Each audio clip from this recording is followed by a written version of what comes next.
Hey folks, I'm here. I was brushing my teeth and getting set up. Alright, so where I left off last time is I am off to go see. Not that.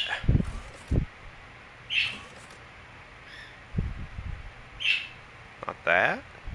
Where is it? Oh, I think. No, this is the way I have to go to get to the Temple of the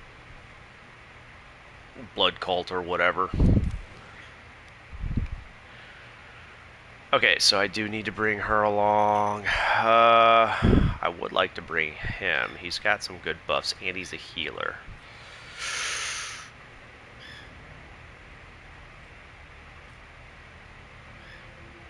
She's okay. She's not terribly accurate, though.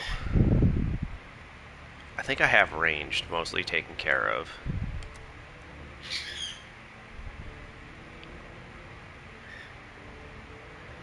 I think this'll do it, because he can heal. And he has commander abilities as well. Or, no, she has the officer abilities. He has one of the officer powers. And then he's also a warrior. Just like Abelard, but he's not like Abelard. He's more ranged. I have him set up as being more ranged. Because I want him to be more out there to heal people.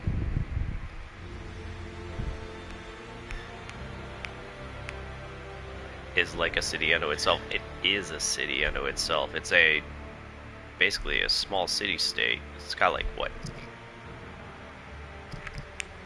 At least 8,000 people living on it? I think it's more like 13,000 people.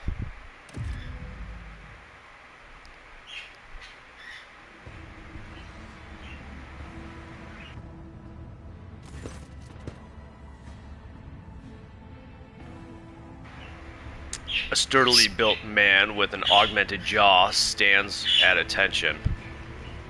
The dark circles under his eyes speak too many sleepless nights, but his voice is loud and spirited. Welcome to Freight Hub LD 987. Was that / A14, Lord Captain? I am. No. Calm down. Calm down. She's so excited. I overslept. That's why I'm not out on my bike right now. That's why I'm streaming instead. I am Edok Fresno, captain of the Enforcers in Lower Deck Bay LD-A14. The Master at Arms has assigned me to be your liaison for the duration of your stay. Did I go to the right place?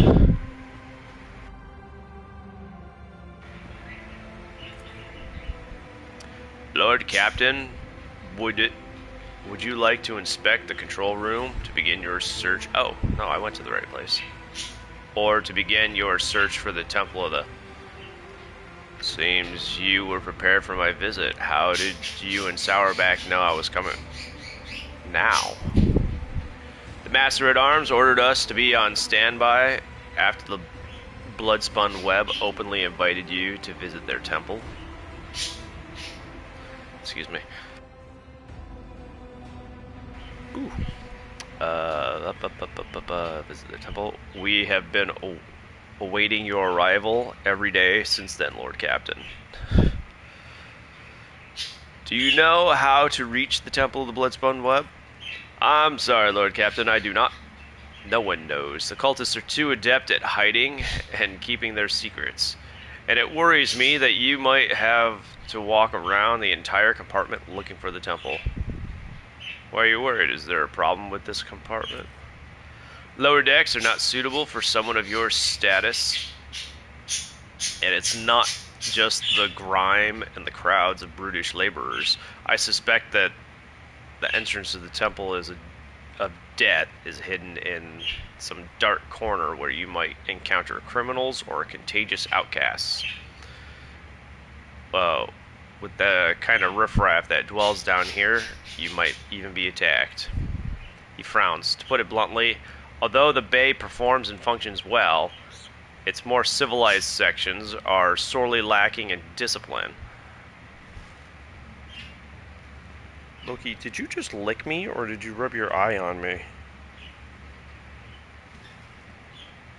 She's really excited to be having me fix her feathers for her while I read. Because I can just do it by touch. Where was I? Lack discipline. I was only assigned recently, so I haven't had the time to straighten everything up. Since doing so will require making some of the serious changes.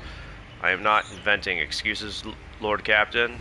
As the officer in charge, I accept full responsibility for what takes place in this compartment.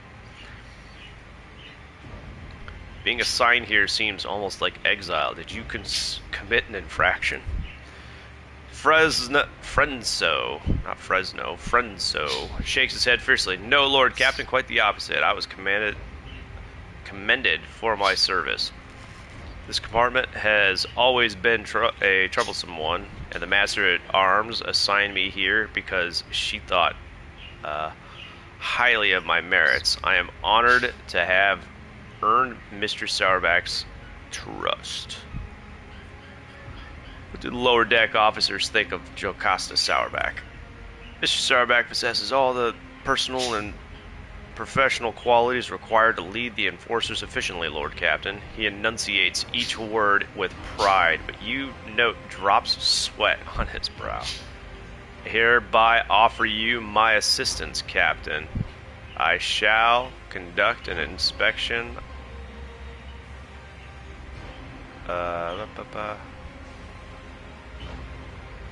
and then share my thoughts on how to change this place for the better.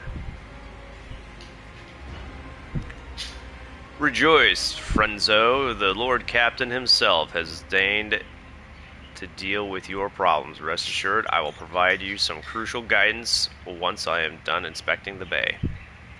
The situation in the bay does not interest me. I am here on business, and I have no intention of staying here longer than I need to.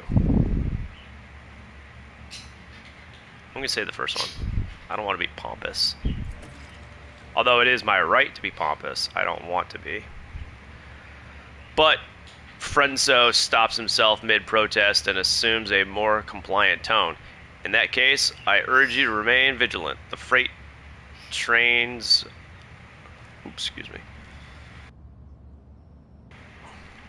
Freight trains move at great speeds. The inhabitants of the residential units are despicable rabble. One must never drop one's guard around them. And Emperor preserve you from stumbling into the pestilence pit. That's where the madmen and lepers live. Why the hell hasn't that been cleaned up? I guess they don't really care as long as things are working. But if there's pestilence, should send some doctors down or something. Clean up the place. Don't kill the people, just muck it up. Servitors could do that. Servitors don't get sick, I don't think. I mean, they are cyborgs, but they're kind of closer to androids. Man, that's messed up.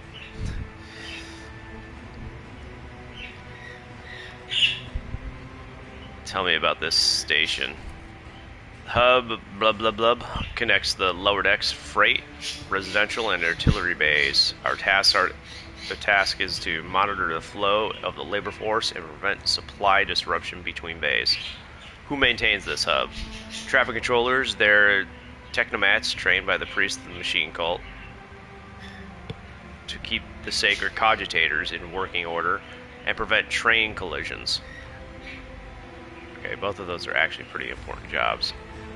The consequence of an accident like that would be easy to imagine, especially if one of the trains were carrying macro cannon ordnance.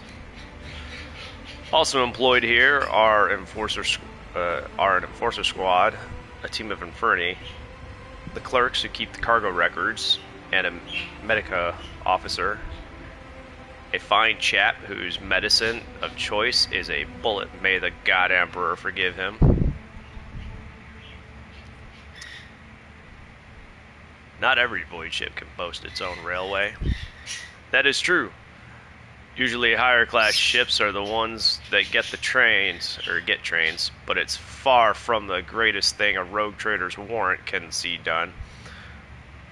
The credit there goes to Lady Theodora's predecessor, on whose order the Adeptus Mechanicus assisted in birthing this miracle of sacred engineering from the womb of the dynasty's flagship.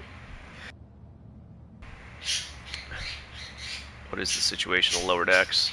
Most locals unload trains and sort provisions. We give maintenance jobs to the more capable ones. The rest are reserve workforce. Whenever crew are lost on a deck, we find replacements from among those rats, and if extra hands are needed anywhere else, there are always more than enough workers, or enough volunteers, eager to work for rations. They even queue for jobs.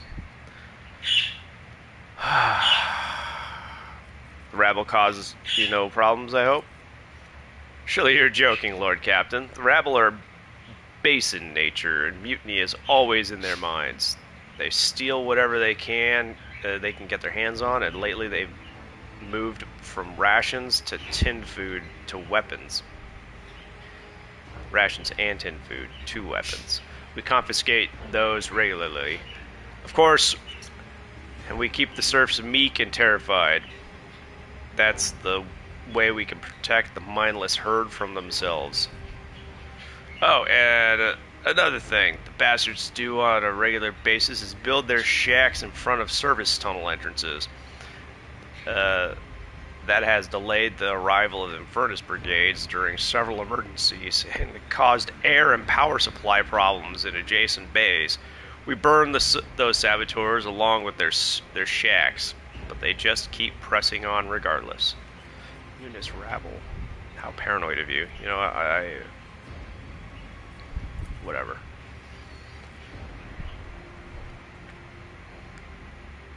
The cult of the blood-spun web has a presence in this compartment, does it not? That is correct. The enforcers do not bar them from carrying out their sacred duties, he scowls.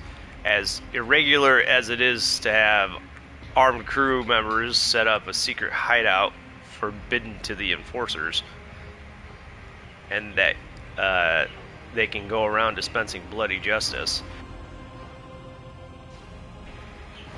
What do you know about these death cultists? Not much, but I'm always trying to learn more, given that they like to pay visits to my compartment. Frenzo scratches his head, thinking. The spinners honor the Emperor through death.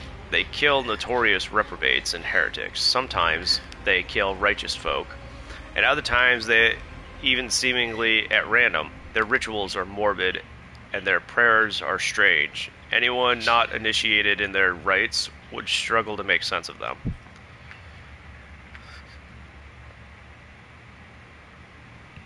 Do you not take issue with death cultists killing in your... Fresno avoids looking at Kibela. Kibela? Kibela. I think that's how her name is probably supposed to be pronounced. I do, Lord Captain, but the cult is authorized to exist on the ship, which means their activities down here are not to be interfered with. I see. Be steadfast in your duty. The Emperor protects, Lord Captain.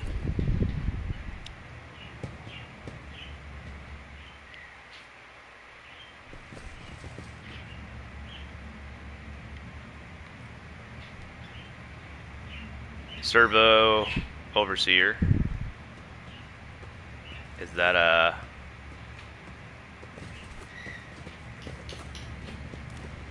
The web serves. Oop, that's not... There we go. Oh, actually, maybe I should have her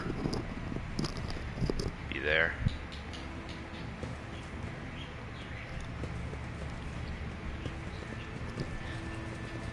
Traffic controllers.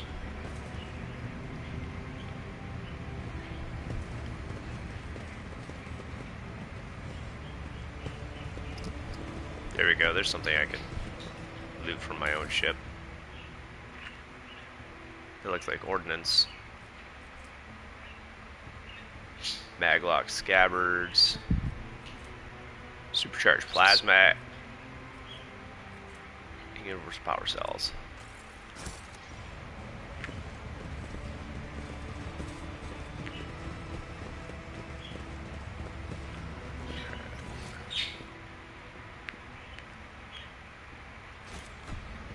Okie dokie.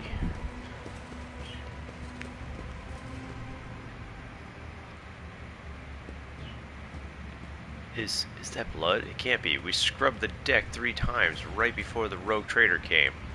Boy, take me, the captain will have our heads. Will I?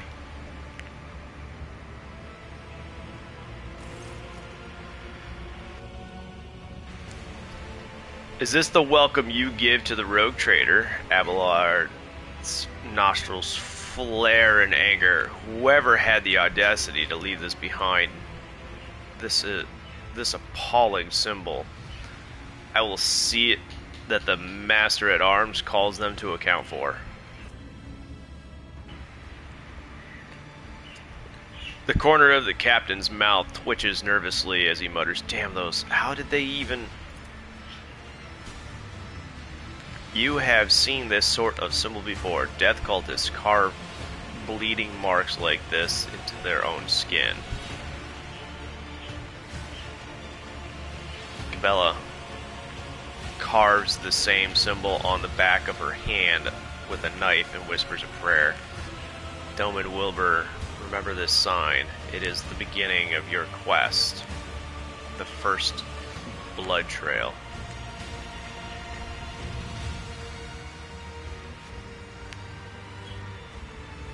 You know what this mark is? It resembles one of the symbols associated with the blood-spun web. What was it called again? The Song of Trailing Blood. I think it's a prayer familiar to many in this compartment. It's a prayer familiar. It's not a prayer familiar, but it's familiar to them. Okay. We've heard spinners say it when they, perform their signature acts in service of the Emperor. So, the soundless shadow sank into the dark, slashed feet crescendo, a fatal dance. Blade song in tempo, each edge an echo. Twin odes to death throes, now on her sacred blood, as she once trod the back of foes.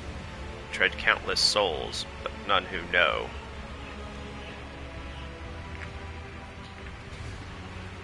What is the Song of Trailing Blood?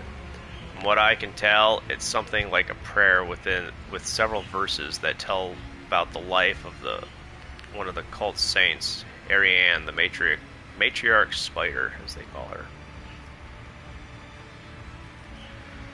So I am invited to follow the blood trail, it seems. I accept the spinner's invitation. I hope you find what you're looking for, and return to the upper deck safely, Lord Captain. Yeah. Let's see this through.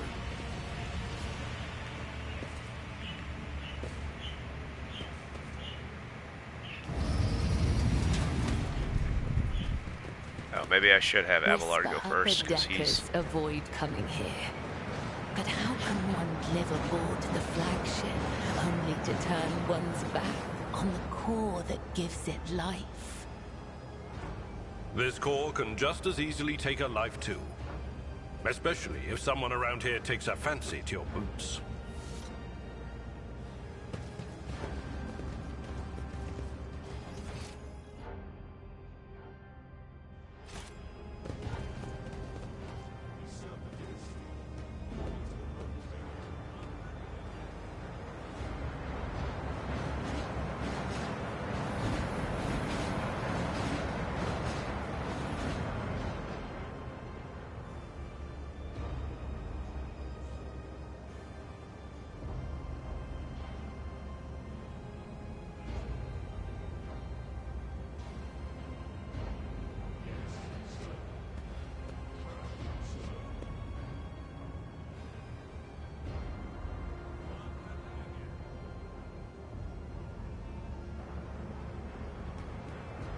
I hope you get hit by a train.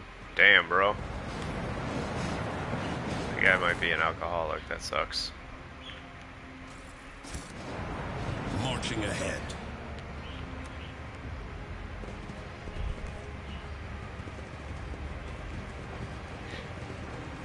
This place could use some cleaning.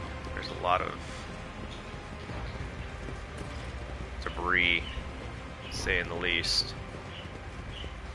Yep. In this direction.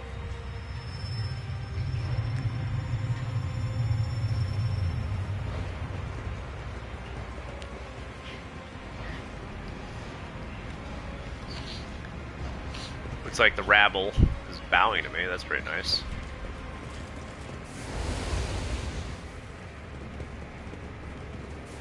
Let's go up the ladder.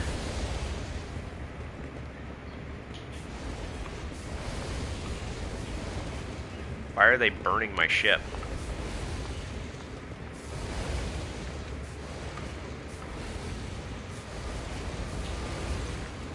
Lord Captain, the Enforcer quickly puts the safety on the flamer and points the nozzle away from you. How may I serve? What are you doing? Burning the poor shack. Oh, okay.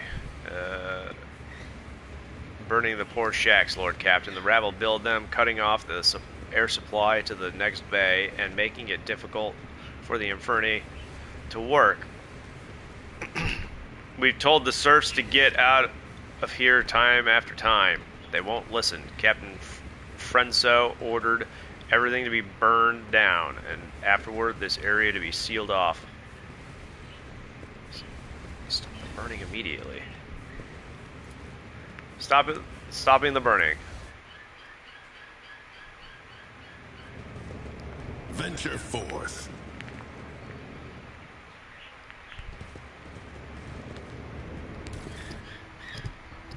Oh, what's this? Stack of ration cards. A greasy stack of cards, each entitling the holder to one portion of ration protein and a mug of water. A mug of water? Damn, that's not a lot. Humans need a decent amount of water usually, depending upon, you know, environmental factors, but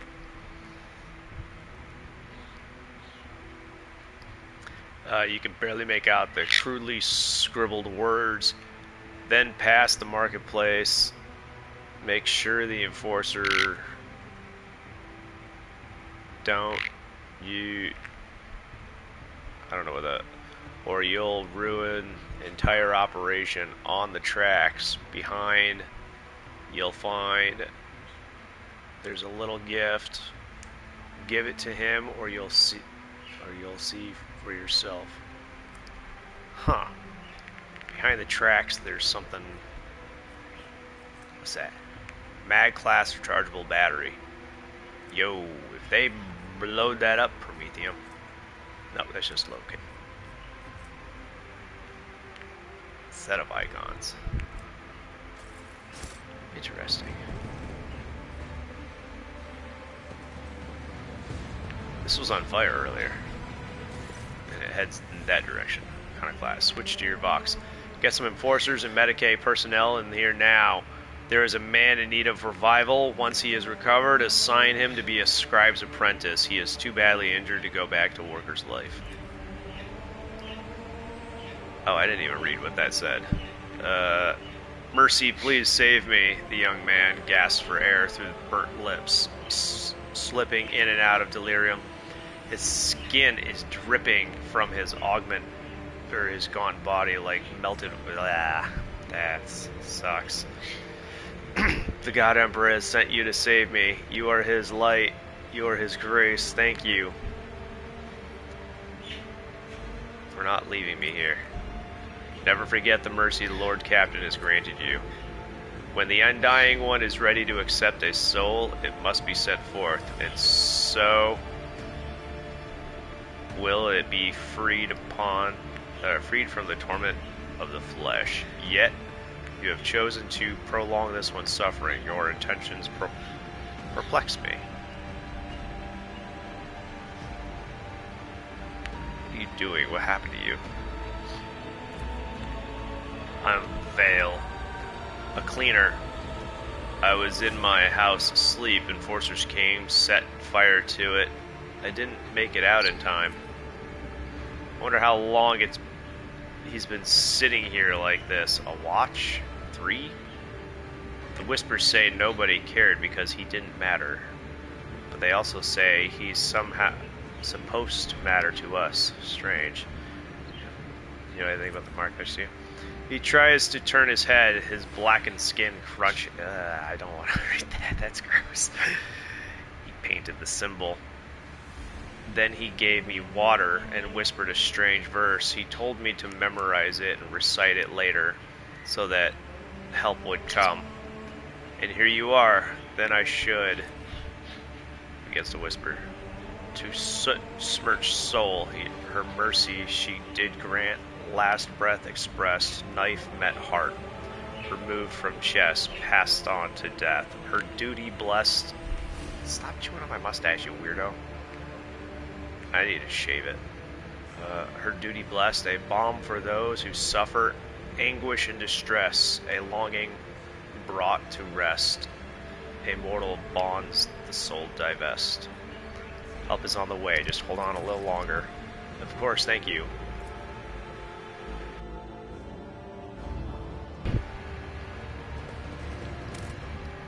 Oh, wrong button. I forgot all the controls already. Character. I have only a little bit of dogmatic because it was the right choice at the time. I don't think I'll pick any heretical because they're just really mean-spirited.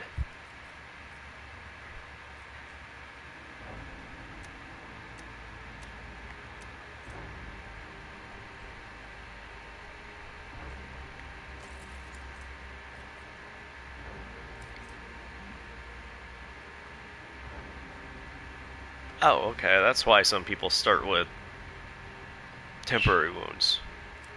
Nice. Let's master command 3, or 2 do. The first round of every combat, the rogue traders and their allies gain additional movement points.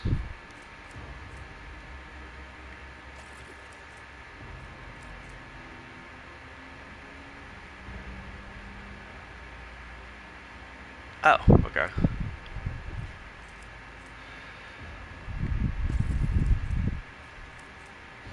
Once per battle, the rogue trader may choose an ally.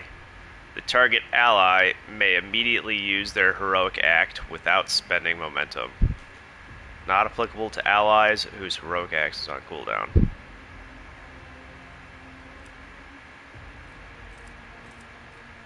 That did not sink in on me. Any attacks from allies that may hit other allies will be dodged if possible. Any allied ability that may target an ally also and has a resistance test will be resisted by allies. Oh, there's no like central ability. What is resource preservation? The rogue trader and their allies gain plus 20% chance to save a combat stimulant or med kit after using it. That's actually pretty useful. So it's not destroy the weak.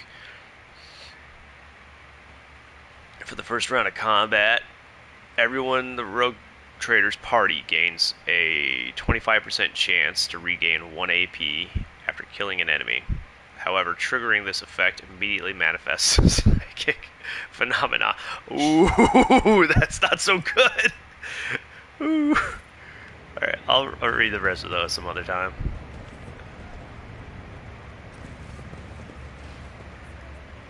I was, in fact, just down there. There's... I can speak to this enforcer. Can't do much about it, but I can.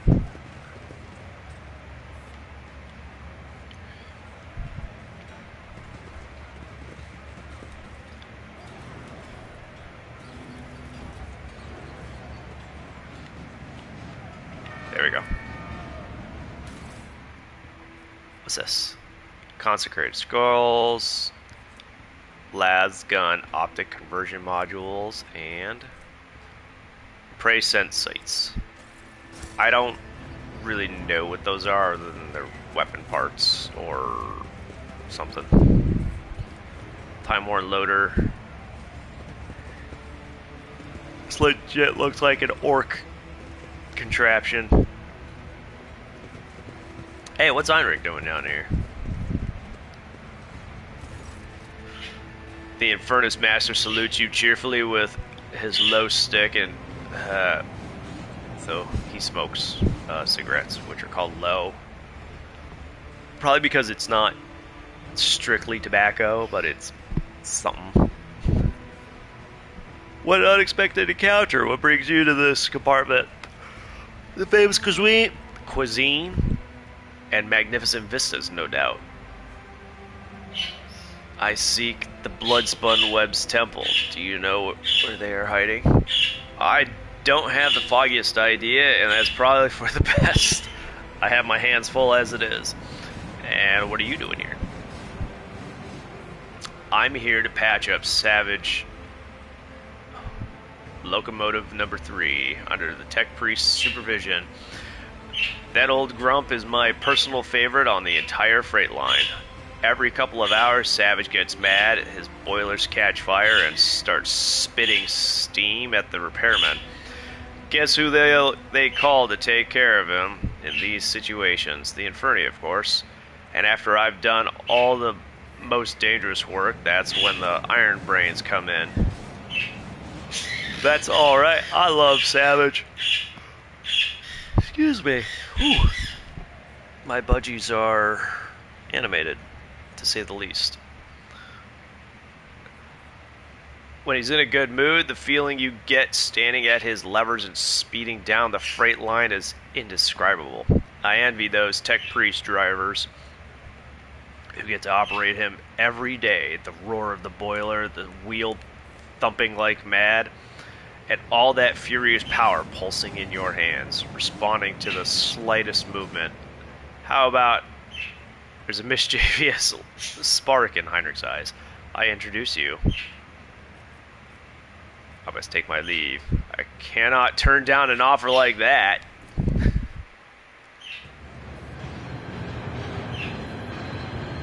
Sweet. Hellcat puts a lot of love into their games. The panel before you is covered with technical runes, lumens, and levers. The platform shakes the boiler's mighty vibration as the iron beast beneath your feet growls and snorts ferociously. Iraq squints contentedly and whispers the litany of ignition before turning to you. The machine is angry and refuses to obey. Right now, Savage is powered only by the auxiliary maneuvering engine. We will need to start the main rotor if we want to take a trip down the freight line. Pascal, initiating the train blessing algorithm. Let not corrosive wear separate the wheel sets. Let the traction drive. Second. Burp snuck up on me. Sorry about that. Let the traction drive receive the touch of the motive force granted by the invisible hand of the Omnissiah. Let his grace strengthen the joints and supports that lift the body above the decay of mortal tracks. Hear me, driver, and praise the machine god thrice, for it is only by his will that the miracle of sacred locomotion is accomplished. The blessing has been successfully executed. Listen to the rumbling noise coming from the boiler. The stubborn machine does indeed seem remarkably similar to a wild beast. The roar of the mechanism resembles horse growling. The scarlet glow of the lumens on the control panel makes you think of malicious glare of a predator. The spirit of this machine is vicious, but strong and lively. Resolutely, Ow. Don't be biting me. You're the one that's rubbed your face on my hand, you goober. Don't blame me. Birds are silly. A deafening clang resounds from Savage's innards, and the train shudders underfoot as if preparing to leap forward. Whoa, careful, your lordship. Don't let this monster smash us against the nearest wall.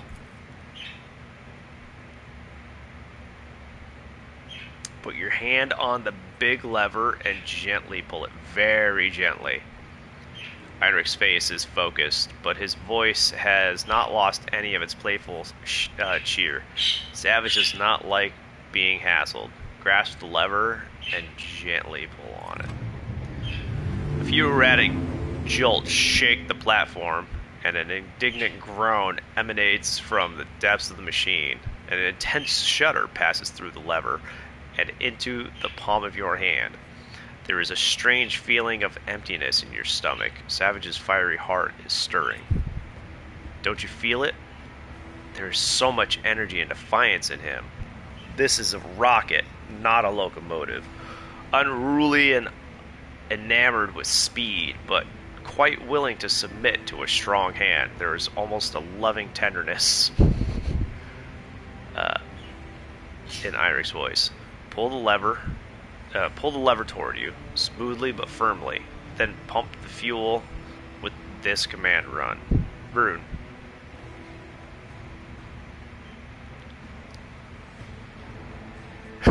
Unruly and defiant, but submits to a strong hand, much like yourself. I think that's a romance thing. I don't want to flirt with him. Pull the lever and pump the fuel. A new explosion. I wouldn't mind. He's pretty cool, but I kind of want to romance the death cultist. But maybe not. I don't know. We'll see. I'm still being bitten by the bird in my hand. A new explosion inside Savage shakes his iron body, causing your eyes to see double from the vibration. Now you feel it. Now you're feeling his real power. He can run down the entire freight line in a minute, given the chance, and kill everyone who rides him at that speed. Now try applying some thrust to the main rotor. Grab those paired levers and give him a firm tug. So, reach for the ornate carved levers and awaken the beast.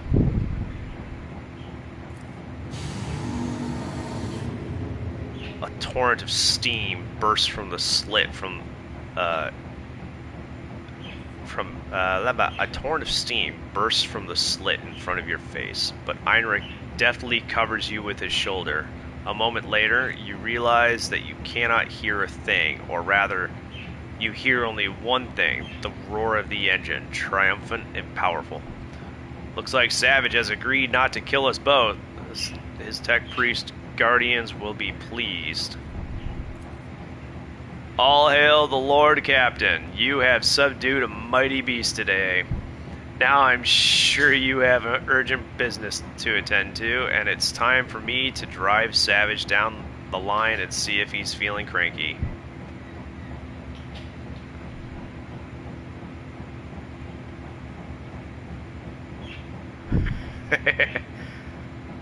Oh man. That was most intriguing, Heinrich. Thank you. I am pleased. Heinrich lowers his eyes and grins. Could I have wished for anything more, your lordship? Change of plans. Full speed ahead. We're heading down the freight line. Have a good trip. Everything is going to be alright. Savage would never fry me, right, Savage? Dialogue. Maybe I should have gone down the freight line. I don't know.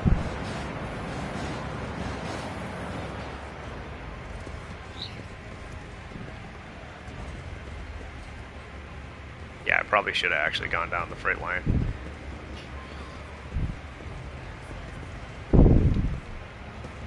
onward to victory.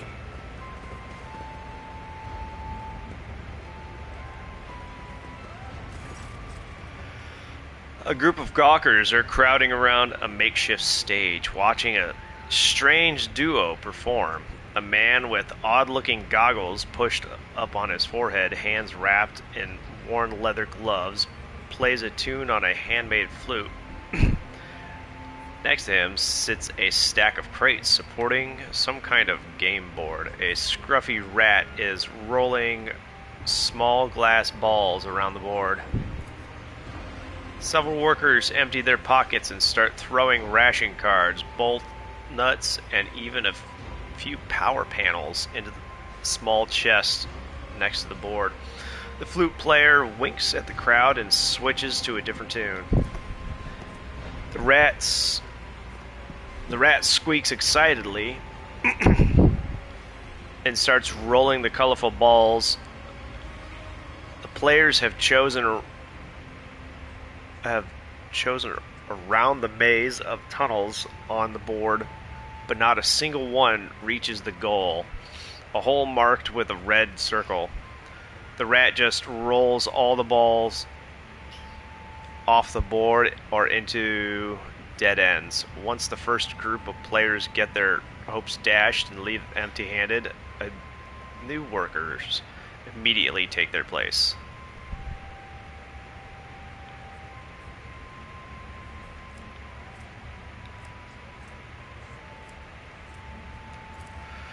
Let's see. The rat's movements from the flicks of its tail to when and where it pushes the balls obey the master's wordless commands with uncanny precision. The notes, the pauses, the rhythm, every part of the melody serves as a signal to the flute player's tiny assistant. Watch the rat. The rat scurries around the board, spurred on by the flute. The movements appear erratic at first, but after a while you notice how consistently the balls seem to miss the goal at the very last moment, while the rat's clumsy, amusing scampering distracts the spectators. Its nimble tail directs the balls away from the hole.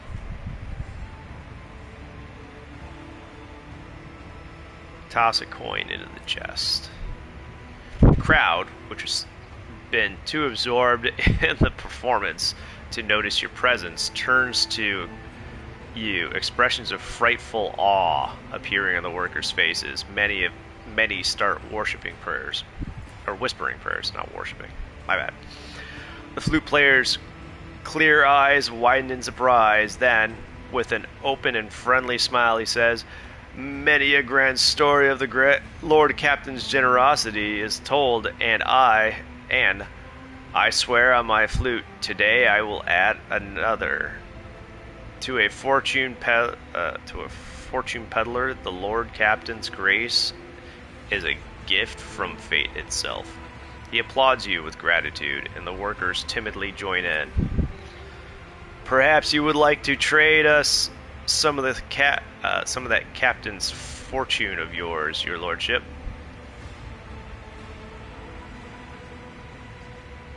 Flute player bows respectfully and gestures at the game board. The crowd buzzes with anticipation. "That is a curious-looking flute. How did you come by it?"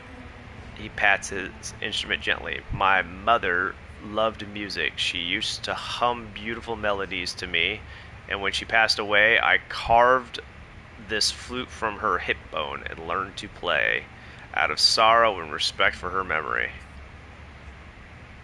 "Who are you?"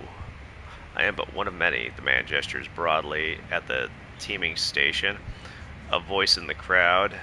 "A cog in the mechanism. His humble servant. Flute player is all they call me, because that's what I am. I make up tunes and give the people respite after a hard day's work. Play one of the local favorites for me."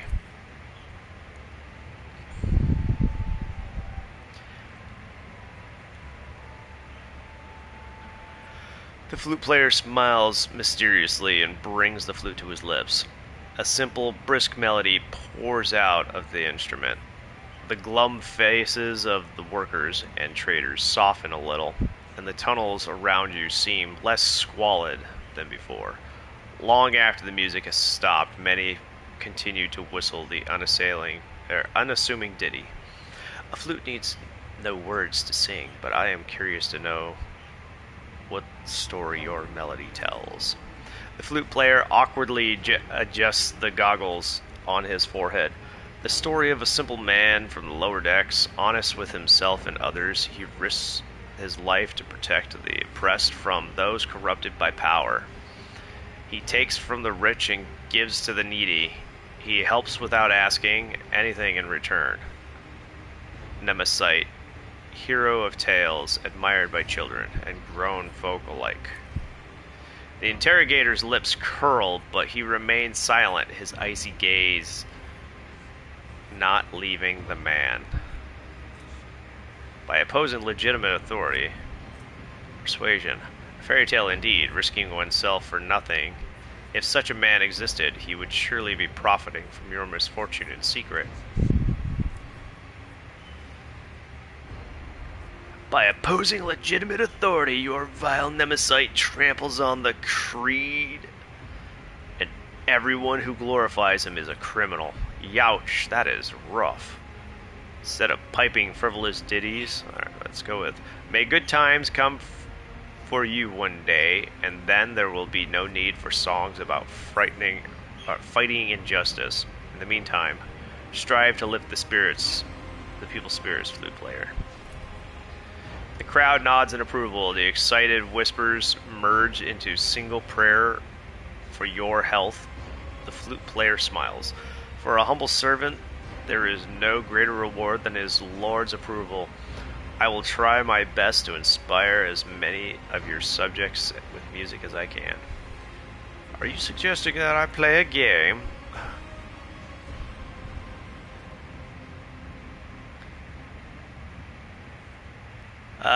Please bless our little lark with your attention. I'ma play fairly. I'm not gonna cheat. But I do want to know the rules. Explain the rules. It's simple. On this board, you play with fate. Choose a ball and give it to Bolts, my rat. If she rolls your ball into the pocket marked in red within 3 minutes, you win. If she does it, you lose. Simple. Play fair. I will give it a try. The man readies his flute, and the rat dives under the board. You hear clawed feet scrabbling against the crate. And a few moments later, a green ball pops out of the center. The rat almost manages to get the ball into the hole, but sharply changes direction right at the last moment. Then it happens again and again. At last, the ball hits a dead end, signifying your defeat. Another round, your lordship? The man bows his head. Cut a button from your sleeve and throw it to the man.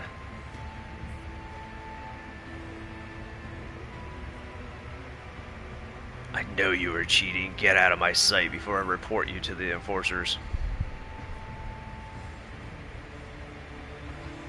Let's see. You know, I've heard wise visitors from higher up say that this little game offers more than just amusement. They say it's an opportunity to test different strategies, to learn more about others and yourself. Yeah, alright, whatever. That's it. The game goes even better for you this time, but in the end, the insufferable rat gets the ball stuck again. That was close, your lordship. Would you like to play again? I'm just gonna...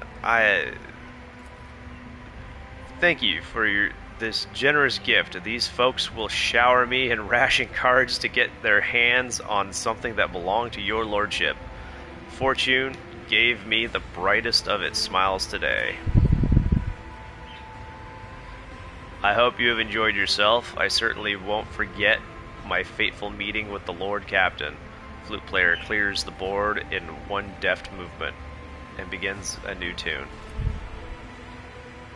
this flute player is not simple as he pretends to be, Wilbur. I am curious to know what he's really doing here. I will have him monitored. Yeah, I mean he's obviously cheating, but Unexpected where result. am I going? Oh.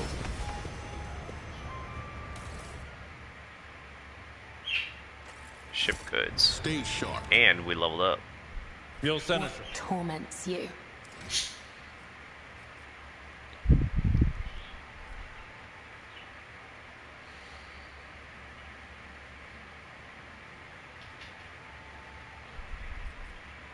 I might want to do toughness.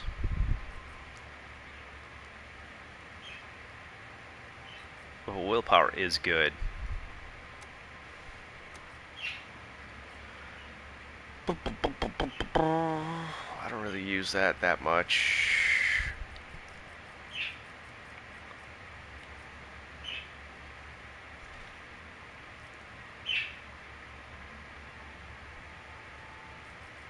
I don't really care too much about resolve. I like add to it every round anyway. Usually.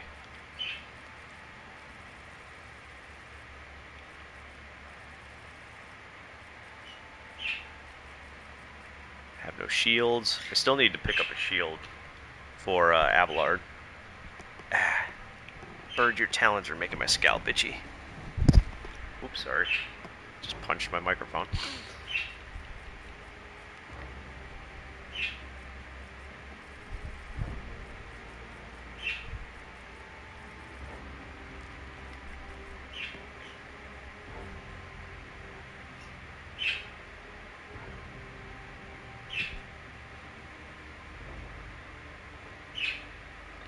What are you doing, boy? Where are you going? Come here. Come on. There you go. Hey, buddy.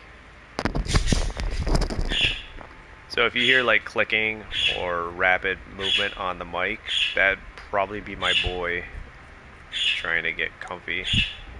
I just brought him over. Hey, buddy. Hi. Aw. Are you scared? What's wrong?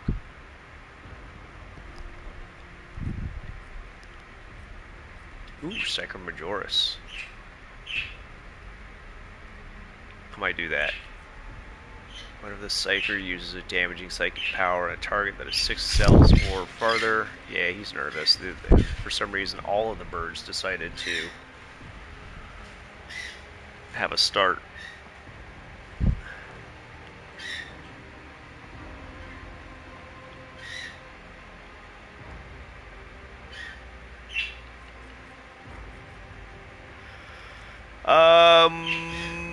Oh, that's a good one.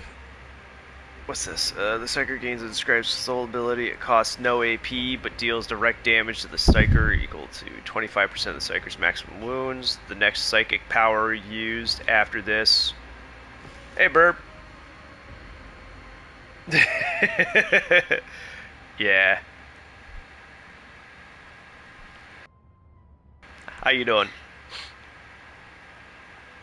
The next site will not trigger psychic phenomena or perils of the war. It will not degrade the veil. So I can take damage to ensure safety of the veil.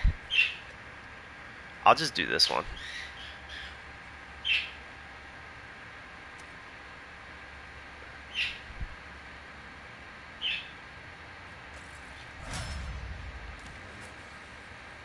So here's the Death Cultist. She's a goth.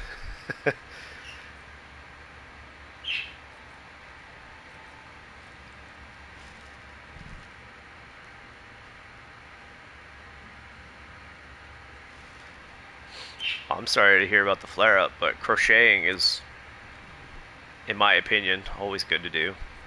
I've never actually done it myself, but I enjoy the things that are made from it. Blade Dancer's melee area attacks cost -1 AP, but no less than 1. Blade Dancer's parry is increased by toughness, and attackers. So,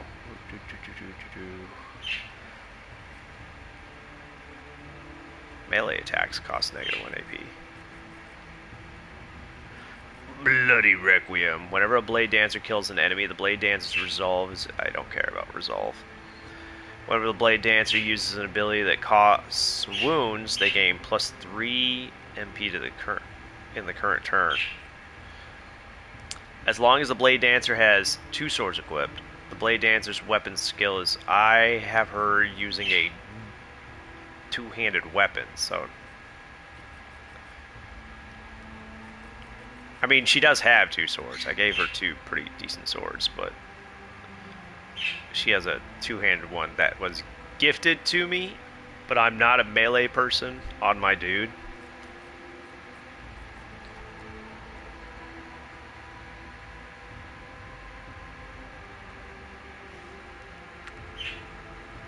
Aw, that's cute.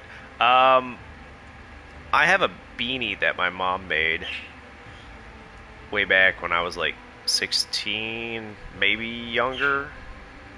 And I use it every winter. It is...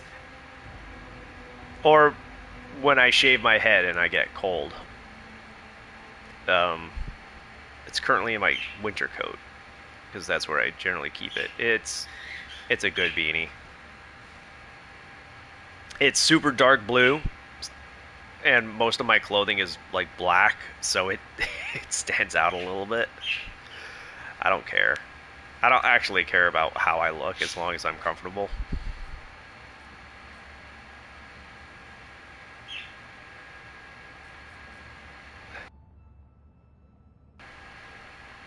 So she is a secret psyker, and you don't know this unless you yourself are a psyker. She doesn't even know that she's a psyker. Her talents only come out when she's using a divining tarot deck.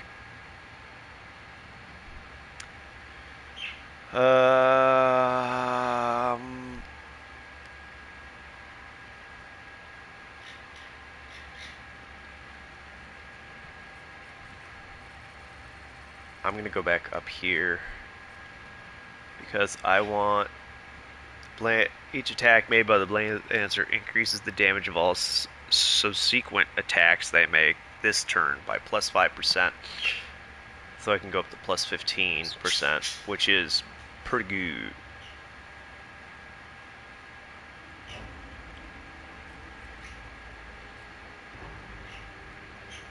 Like almost all of these are exceptionally good. This what mixed with It Will Not Die is exceptionally good.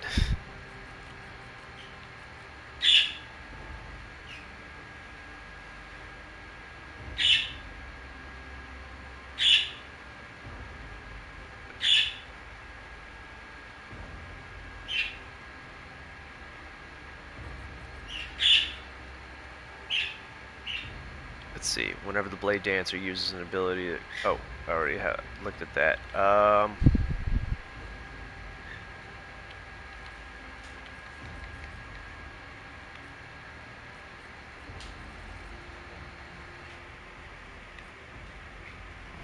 That was probably Meadow.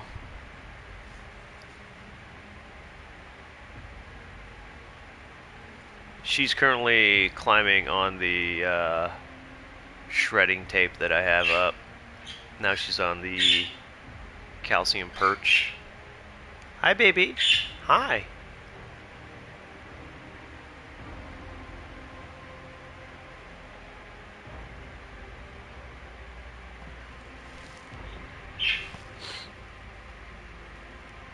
I gave them a mineral donut in their food a couple of days ago, and they ate all the seeds that were on top of it, and then they ate the heck out of the mineral donut, and then they just tossed it from the food dish onto the bottom of the cage. And then I tried hiding it in their food yesterday again, and then this morning, or this afternoon, because I woke up late, I found it at the bottom of their cage again. Oh no, she's with egg. No eggies. Yeah, my budgies are the ones that eat the most. My conures don't really care that much, although Loki has eaten a little bit of hers, I think. Hopefully it wasn't mice. Alright, this is working correctly. It gets a little buggy. I almost said budgy. Trying to get between these sometimes. I'm going to go with... I do want to give her more wounds, but I also want to... Enemies attack the Blade Dancer have their weapons... Yeah...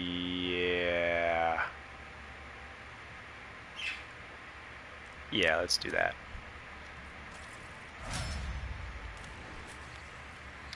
So I have two melee people.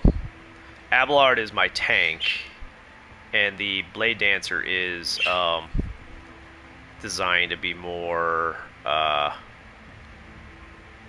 So it's 60, it's 45. Let's go up to 65 on toughness. Just make it impossible for him to die. Hey, hey, nope, get off the TV. Hey, Sonic dude, how's it going? How's the land that's not quite down under?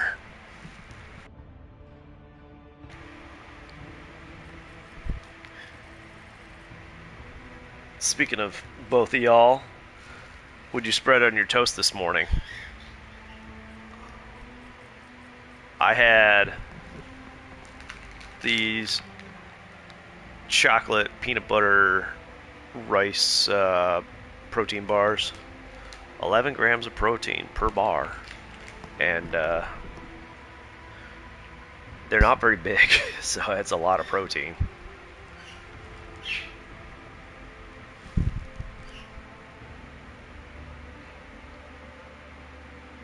Oh, sweet. I love the Yakuza series.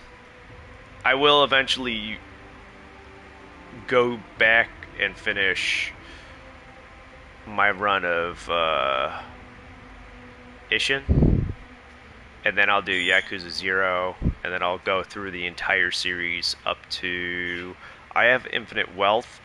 The pirate thing keeps going on sale as well, but I'm going to wait to pick that up because I got like practically an entire year's worth of content. Yeah, they go on sale all the time. It's worth it. They're pretty good games. Although I've only played Ishin 0, Kiwami 1. I haven't finished Kiwami 2 because I'm going to restart that. I played and almost beat 4. That was my introduction to the series way back on PS3. And then I played and finished Like a Dragon, which is Yakuza 7.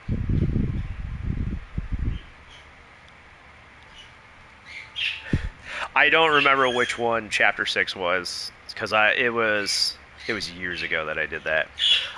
The thing I remember most was hating Ai's laughter because it's just this weird little giggle, and it's just so weird, and it really bugged the heck out of me when I was playing. All right, I want to give him a shield, but he doesn't have. Ooh, power armor. Imagine Abelard in power armor. I get power armor on the Tech Priest too, which is hilarious. I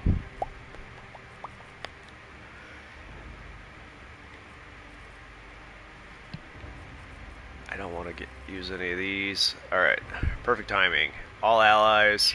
Which one's braced for impact? Is that his heroic move? No, that's Daring Breach. How do I... What's... Oh, I'm stuck. There we go. The controls on this are weird.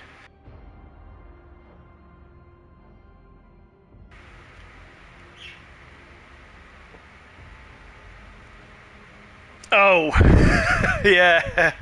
Uh,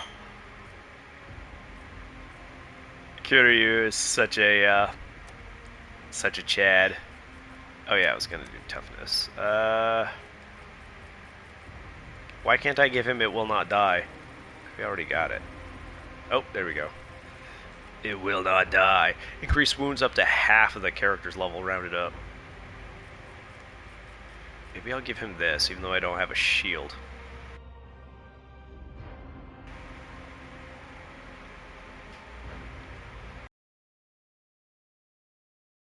The wielder makes a counterattack triggered by stalwart defense.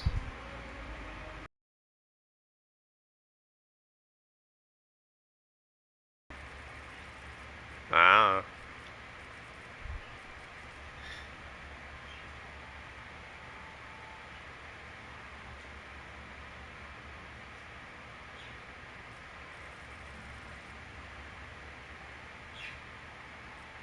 You know what? Screw it. Let's give him.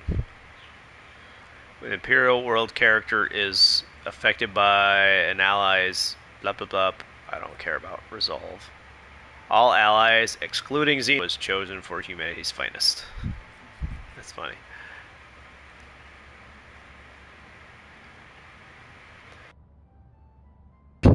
Yeah, Ishin. It's it's pretty good. I've been enjoying it. It doesn't grip me quite like this game does, though, but it's still pretty good.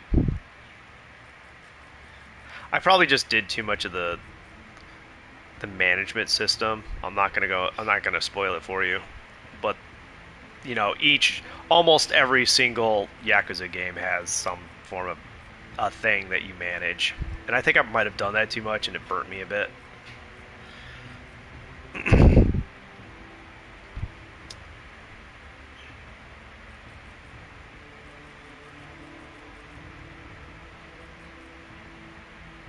Maybe I should just give him power armor. Although power armor is probably not great. Probably reduces agility.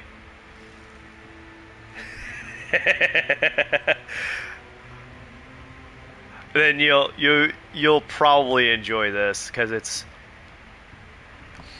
the management not only gives you money, which is good, but it feeds directly into your ability to do the other things.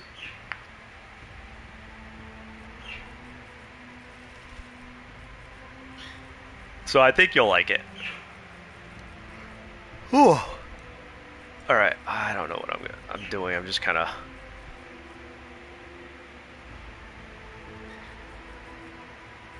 stronger together. Blip, blip, blip. No heresy. Nope. I'm just gonna give him one of these down here. Combat. Oh, yes. I don't want them to have melee superiority over him because he is melee. Mostly.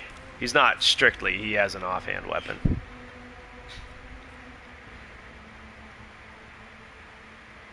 Oh, I was giving her ballistic skill as well.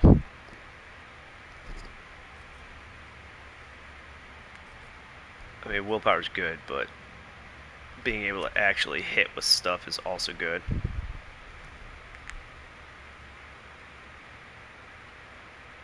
Oh, the rhythm game.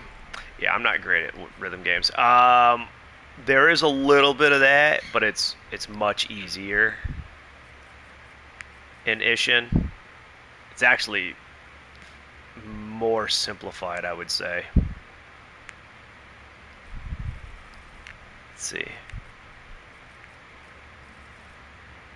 Does she have a reinforced reality or anything like that?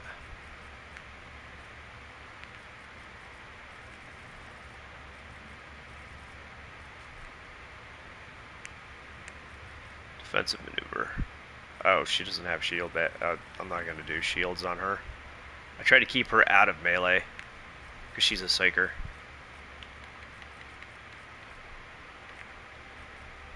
Flawless plan. Every ninth, blah, blah, blah.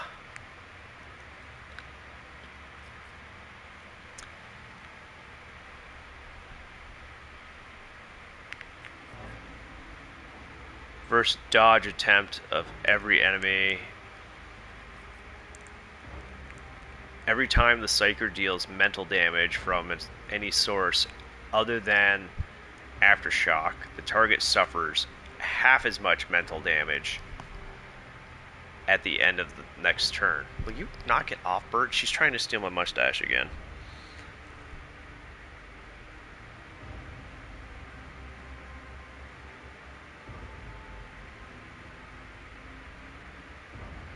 Yeah, it is. The management is always the best way to get money, unless you're reliably able to one-shot those Noche Revo, whatever, you know, those people wearing gold suits. You can reliably run into them over and over and just one-shot them.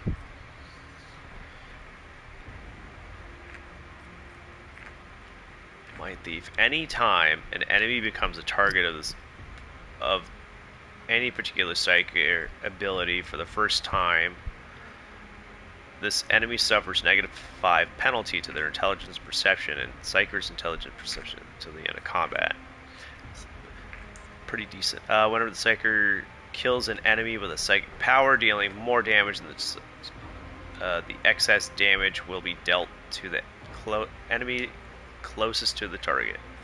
Now, if they're on the opposite sides of the map, does that still work, or is there a certain range to that?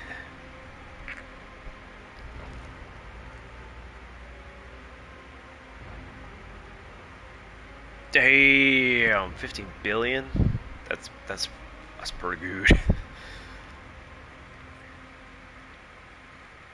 Enemies suffering from the blinded, stunned, immobilized, or prone effects inflicted by the Psyker suffer 10% more damage. Blade. Force weapons. She doesn't use force weapons. Oh, here we go. Usage of a heroic act by the... I don't actually use her heroic ability all that often. After triggering psychic phenomena or perils of the warp, first time in each turn, Psyker's next psychic power costs -1 less action.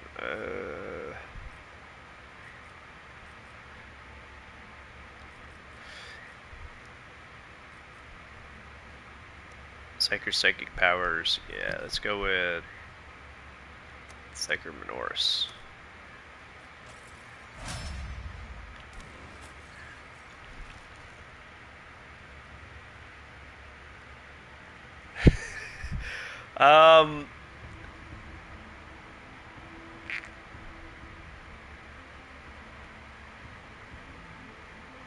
Was it 0 or was it Kiwami 1?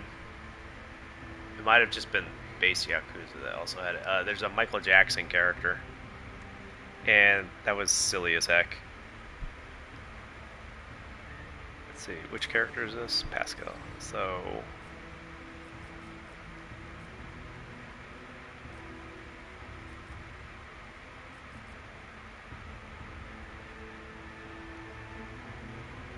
yeah, Miracle Johnson.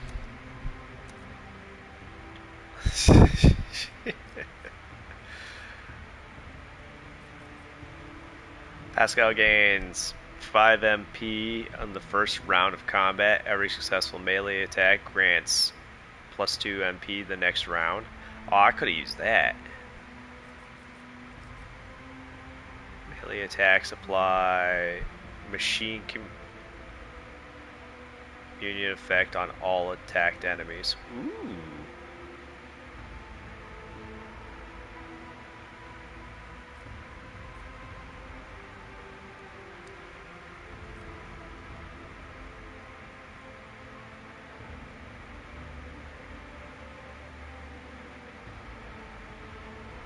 I'm gonna use this one because he's my backup melee when I have to split the party up.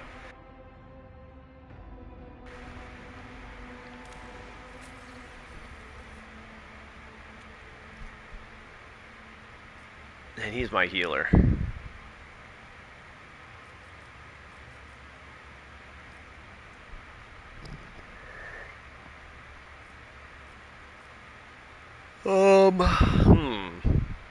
Give him more. So.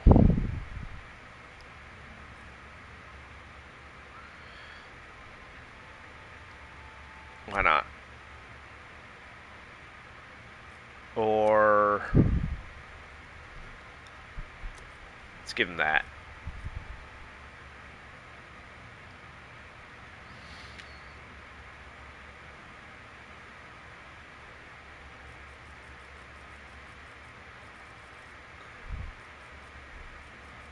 Sacred rituals, psychic powers have a 25% chance to regain AP spent on psychic powers when veil degradations. Blah, blah. Oh yeah. I want to see if I can get.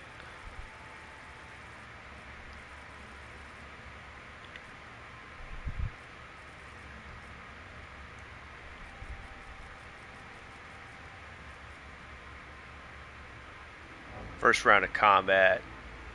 All psychic powers of Biomancy discipline. Meh. Ooh, just pop my neck. Whenever the Psyker is healed or heals any ally, if the character being healed is already at full wounds, the character instead gains temporary wounds equal to. These temporary wounds do not stack. I don't really care about that. What's this? All Psyker's attacks, including attacking psychic powers, now poison enemies. This poison deals 6 toxic damage at the start of the enemy's turn. So even regular attacks? Damn. Pretty sure I put a sniper on him. So you can just snipe bad guy and just the start of each the enemy's turns. Is that just a permanent 6 toxic? Bro, that's insane. Each time the Psyker deals damage, they gain +1 stack of Psycho Cipher. Oh yeah, that's okay. Strange vitality. When the Psyker's allies or the Psyker themselves are under the effects of psychic power, they gain +5 toughness for each of the such effects. I'll go with this one. And that's everybody. I'm at your service. Marching ahead. So, I have recruited the blood cult. The blood cultist. Her name is Cabela. And she is What known advice as... do you seek? Her class is Blood Dancer. Okay, so there's that. Can't go down there. There's a beggar here. Can I give him stuff? What I'm supposed to be doing is going over and I'm supposed to be following. You see that red mark over there on the left? I'm supposed to be following those to find the Temple of the Blood Cultists. But I'm going through here and interacting with everybody because, for one, it's free XP. And for two, I do want to try and improve the lives of people here. A group of beggars are rattling their alms mugs and it ostentatiously displaying their hunger-sunken bellies and various disfigurements. A toothless man falls... Excuse me, a burp just snuck up on me. Falls to his knees before you. Your lordship, spare throne for those who can't get the worst jobs. Kill the beggar. I am sick of you. Toss a stack of ration cards. Let your bellies be full tonight. Praised be the Lord Captain. The poor descend on the alms like a pack of gutter rats, each one scurrying off to their own corner with what they grabbed. I lost the stack of ration cards I found earlier. I knew that was going to come in handy. Okay, so I'm over this way. Commerce, 100%. Now that was easy. Let's see. Judging by the merchant's round, well-fed face, the rusty junk laid on the counter is merely a smokescreen for the more valuable and more likely illegal goods that are now hidden from idle glances. Okay, so I passed that test, and I got XP out of it. Can I can't interact with that beggar because I don't have more cards yet. I might find more ration cards somewhere. The workers beaten to within an inch of their lives are returning stolen.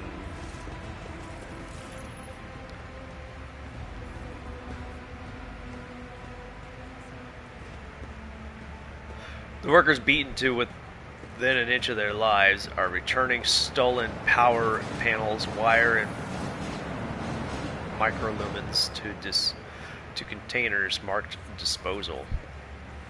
Let's see Why? this through. If they're being disposed, just give them to the poor.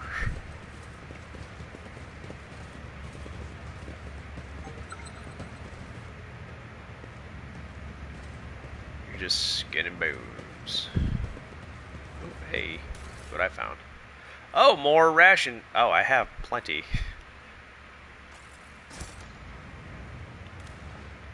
I only used... Okay, so these are like stacks of stacks. And I have 16 stacks. Okay, 16...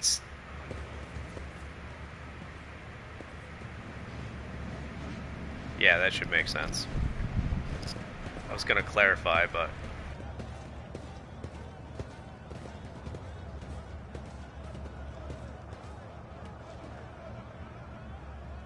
How many times do I need to tell you, ungrateful maggots, mistakes must be paid for?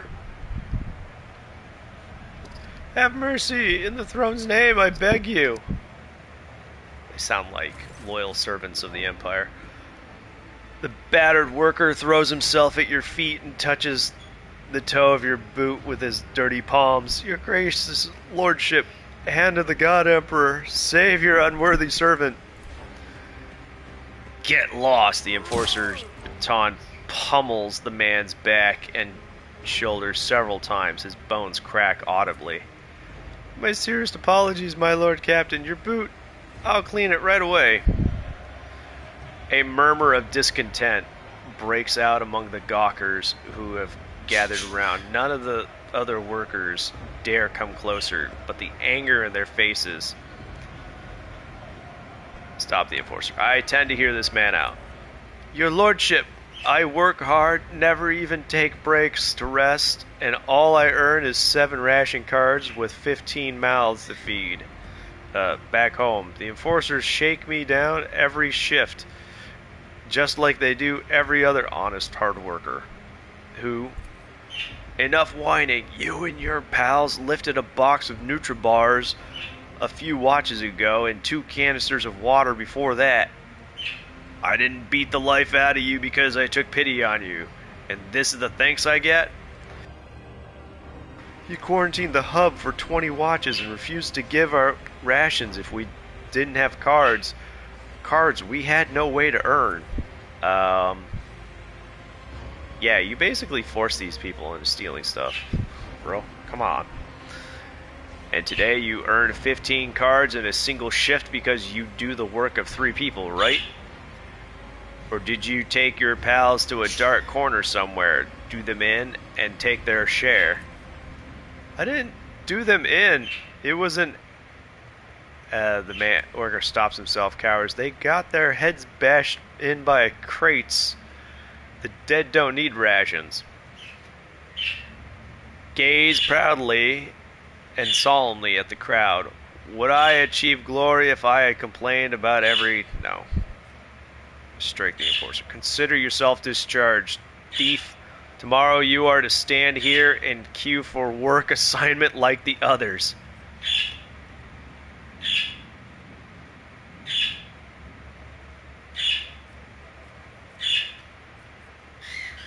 Let's see.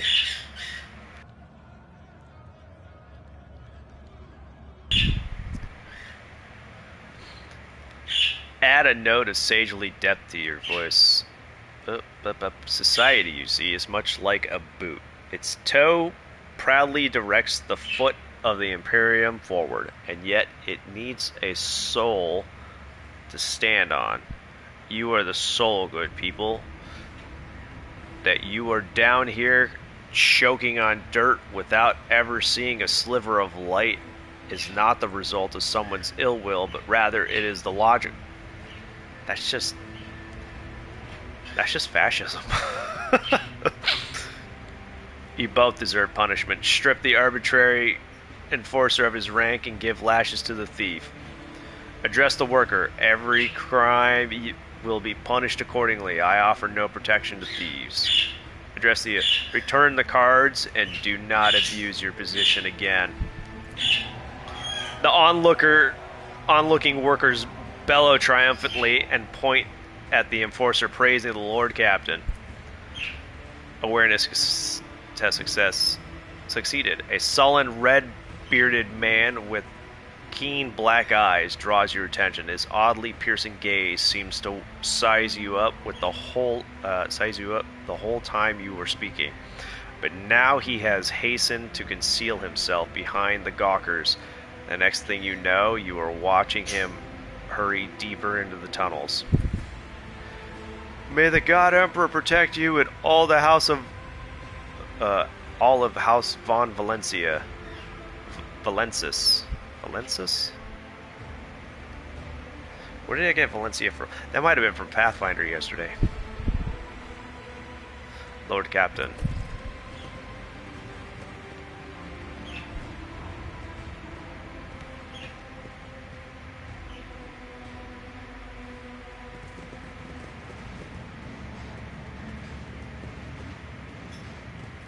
Long live the rogue trader. Forge ahead. Never linger. There's nothing down here. Base bulkhead is marked. Can I close that back up again? Nope.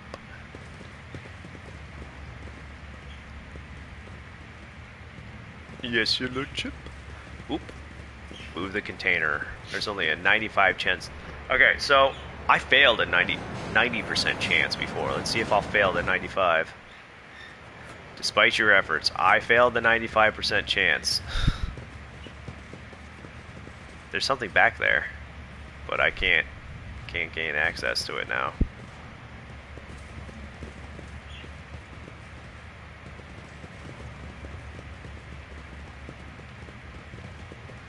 There's stuff down in the water. Can I get down there? Maybe.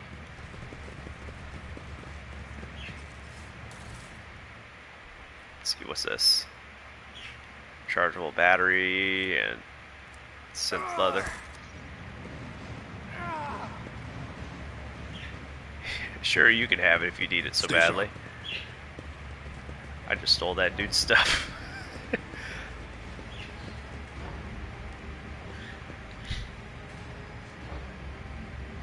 Wow, this is the first time I've seen a rogue trader up close. There we go.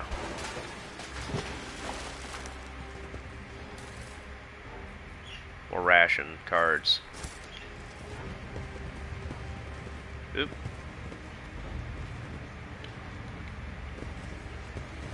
There we go.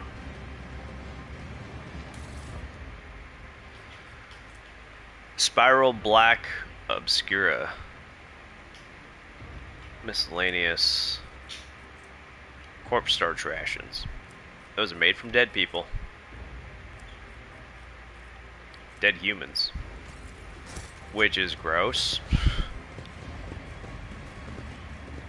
But, you know. Onward to victory. What's that?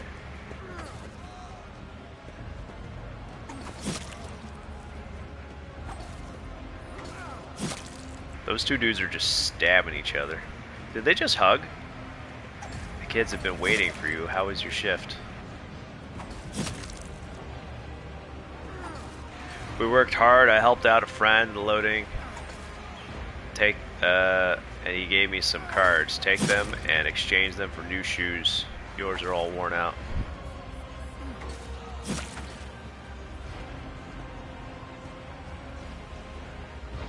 Oh, thank you. I've already made your bed for you. So once we've eaten, you go and rest. The little ones and I will head out to the marketplace and leave you in peace. So I guess that's his wife.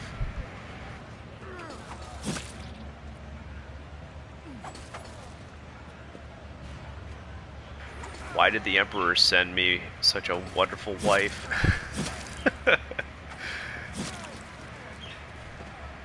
Glory to his lordship, Captain. Is that the rogue trader himself? Laborer. Can I speak with him? Glory to his captain.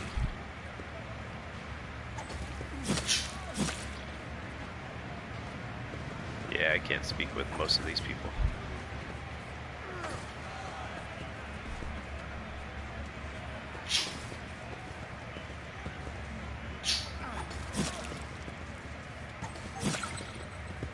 Must be a residential area.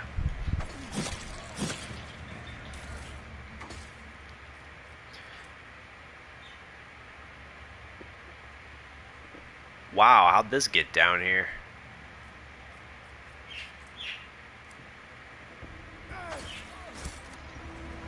I hope I'm not, like, negatively impacting things by taking these cards from people's stuff. Hey, wait, what did he say? Hey, I live here, and you all keep waddling right there. Oh. Okay.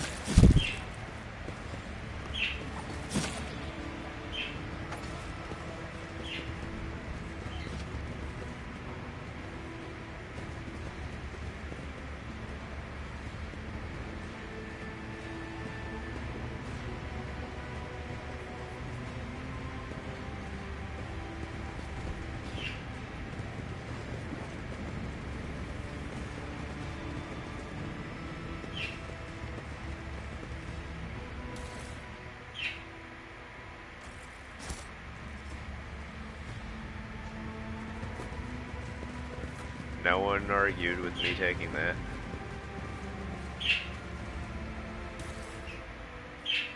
What's this? Engraved flasks and a set of icons.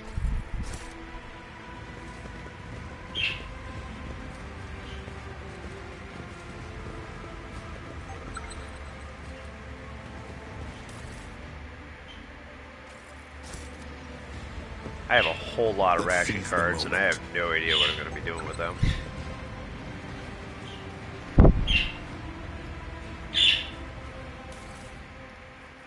Oh, what's this?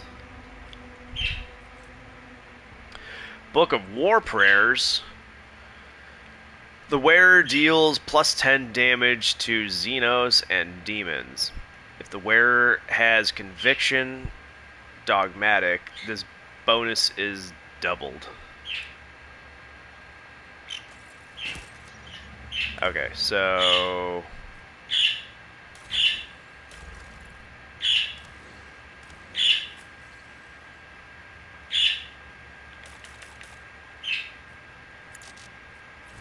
there we go.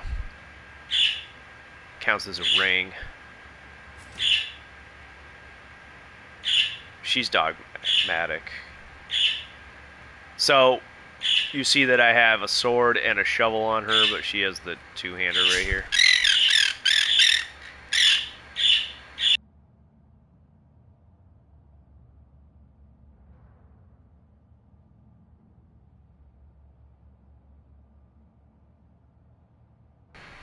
Yep. Borbs are doing the Borb thing. Stay sharp.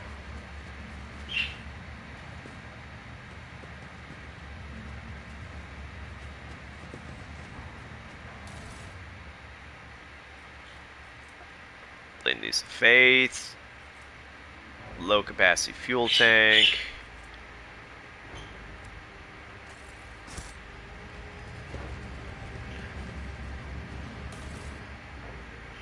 Straight up taking all these people's stuff. Compared to naval service, that was barely a challenge. Okay, so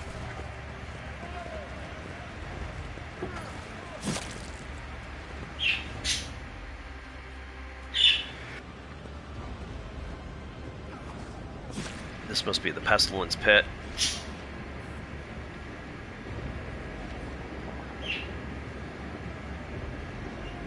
What the hell is that?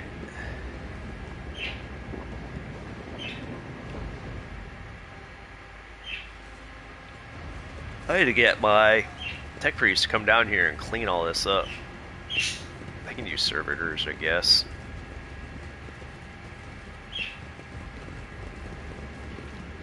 Let's see, what is this? Shreds of rat carcasses and yellow-green moss stew in the... what is that? Stew and cloudy sludge along with other unidentifiable ingredients. Is that... are they cooking that? What the hell is this? That's so gross. Whatever it is. Yeah, it's yucca.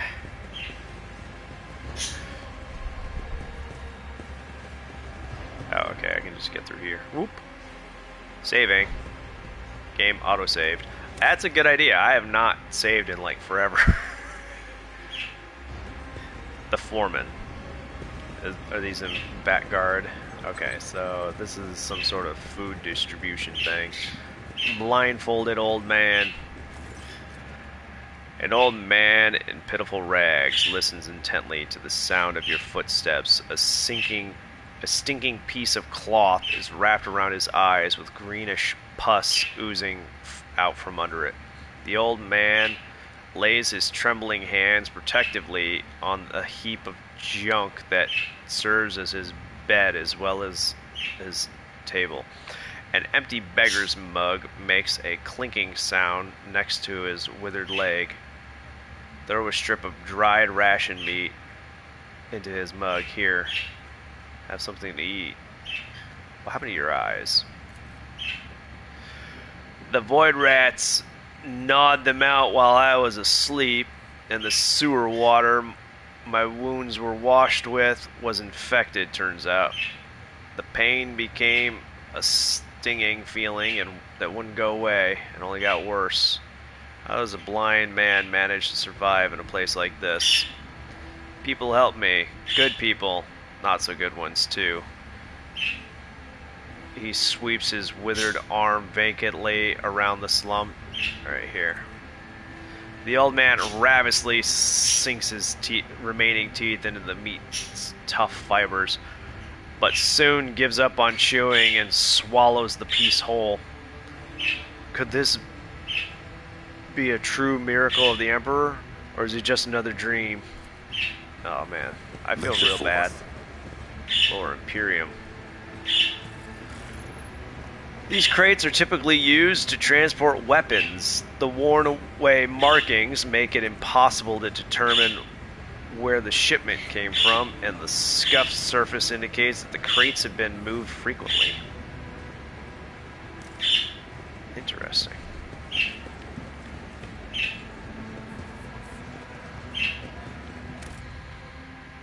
Quick save again.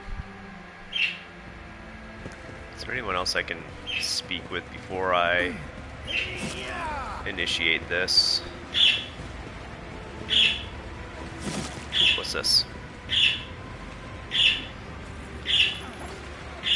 Lush yellow-green moss covers the walls of the slums, seeming to especially favor the warm, moist pipes. Judging by the marks, the people here regularly shear off the moss only for it to grow back again. They probably eat it. Or use it for something. The food vat is protected from the vicious, hungry crowd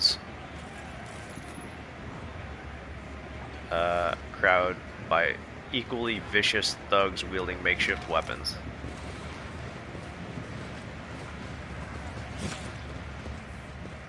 We should do better to feed these people and clothe them. And streamline all of this stuff. Attention to detail is the key to success. Oh shoot, I don't have what's-her-face with us. Who is my current demolitions person?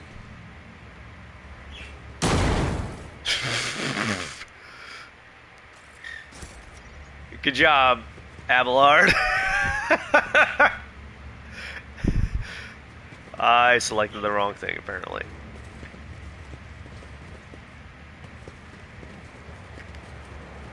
Forge ahead. Never linger.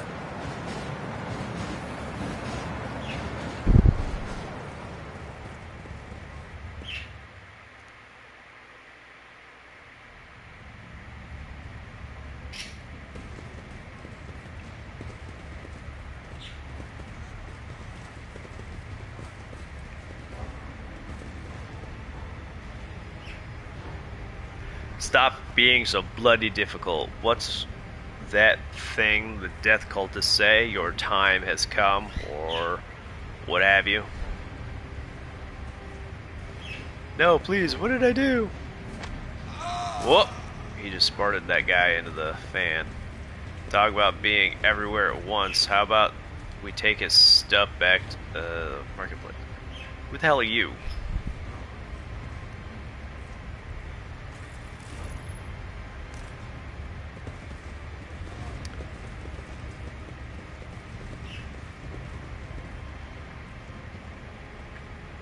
This man is suffering from a severe but curable disease.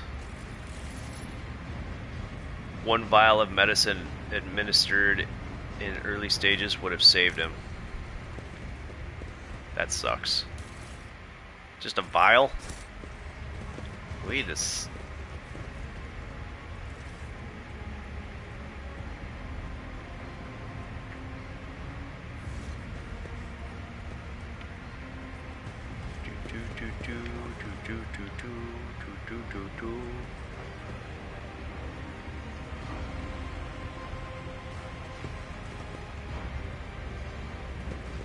Let's seize the moment.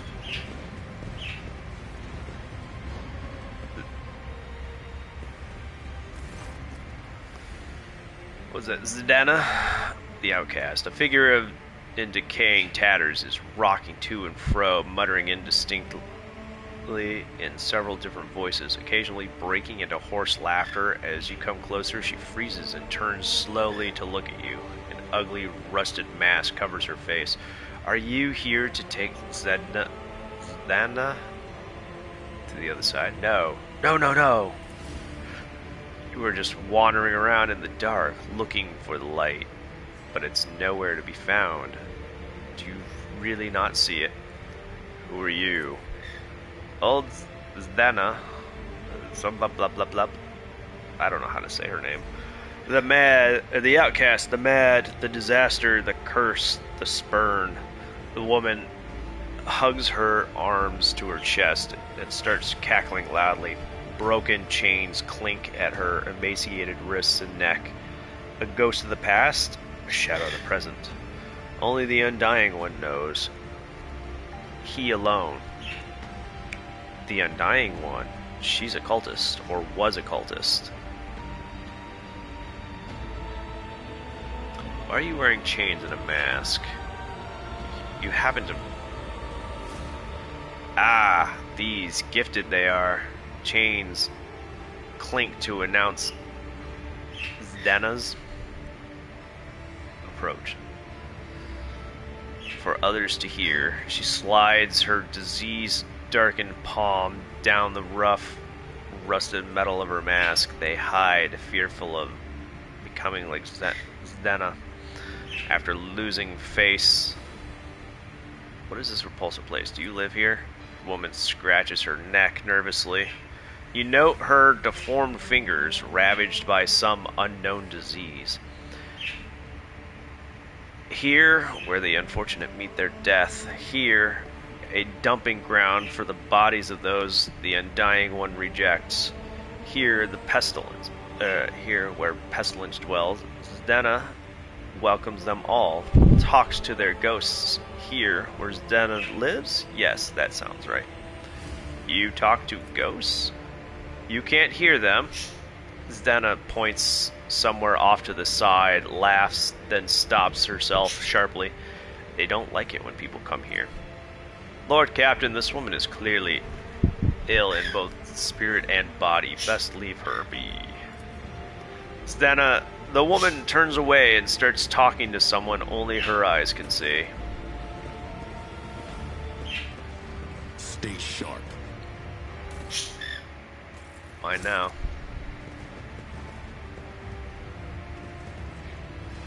I lost track of where that blood mark was. Now I'm just kind of roaming around. Oh, there's a trap over here. Okay. I gotta be careful.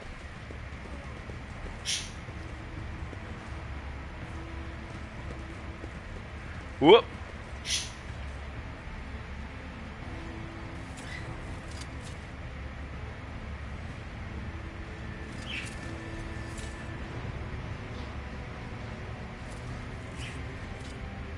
Just as I was taught.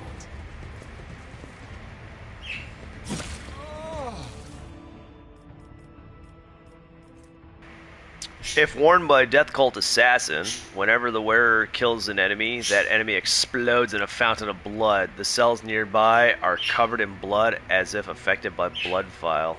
What is that?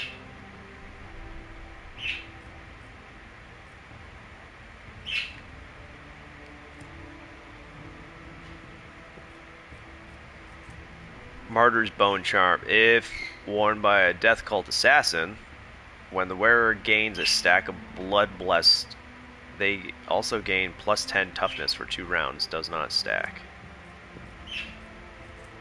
Crimson Intoxicants. The user loses all their temporary wounds and increases their melee damage by the same amount for 1 round. That's insane for some people. Like, Abelard gets a lot of temporary wounds. In fact, I should probably equip her with the new cultist stuff I just got.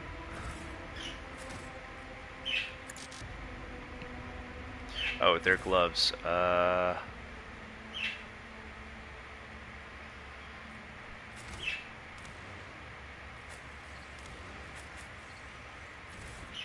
See, he's wearing these. Yeah, all attacks of opportunity deal.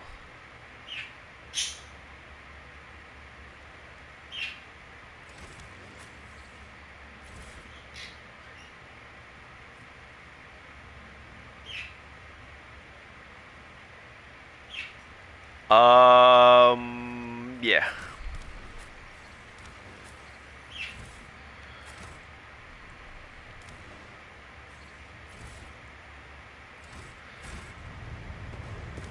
Sometimes you consult Onward the to appropriate victory. treatise on Tactica Imperialis and weigh every step. Sometimes, though, you just fire your biggest cannon and save the day. What the hell is that stuff?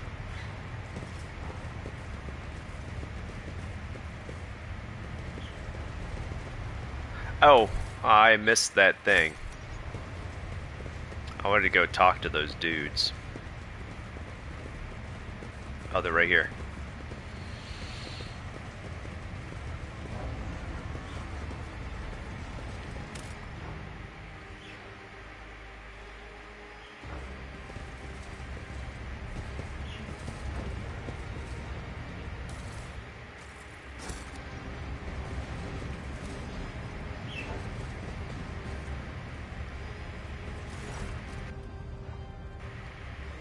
The specimens before you must be the most repellent inhabitants in the compartment. They are covered in sores and bald patches glistening with pus, and the stench of unwashed bodies brings a tear to your eye. One of them glowers at you and grunts, "What you want?" "I am the Lord Captain of this ship. On your knees, insolent scum." The outcast looks at one another and bursts into hoarse gurgling cackles. "The Lord Captain in our shithole, and I'm Saint Drusus, and here's my regalia." The man exposes an armpit riddled with boils. You detect a note of hysteria in the vagrant's laughter. The fingers of many are convulsively trembling. Blah. messed those up. And there is something in the fearless way they look at you, an indifference to death, too strange and unnatural. For what crime did you kill this man? For the crime of wealth. The dead bastard had rations and fuel cells. We'll trade them for porridge. What are you, mutants? Invalids? Mold eaters, outcasts, folk who have no place even among the lowest of the low. Some were born that way, some were driven out to keep them from spreading the contagion. The foreman won't let us near the vat. The enforcers try to shoot us on sight, as if it's our fault that we were born in a terrible place. We are worms in the rotten belly of the ship, fodder for disease. The outcast licks his lips, and you see a tongue studded with small, underdeveloped teeth. This is no disease, but an obvious mutation.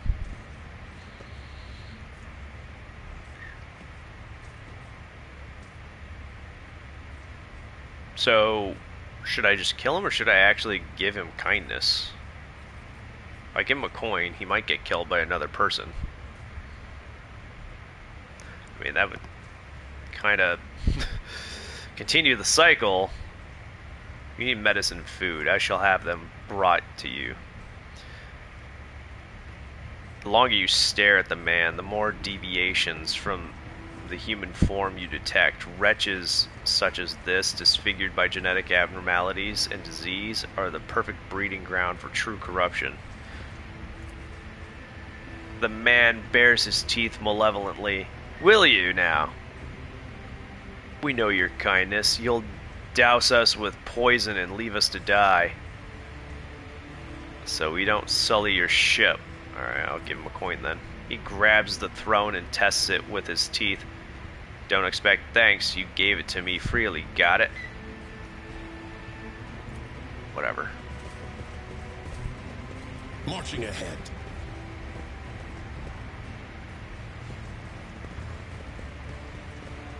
I kind of feel like I should kill him, though, for killing that other dude.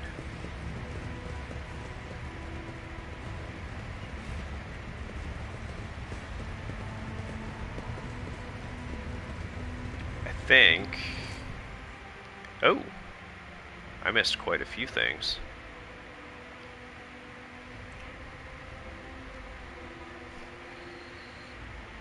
That's the vat area.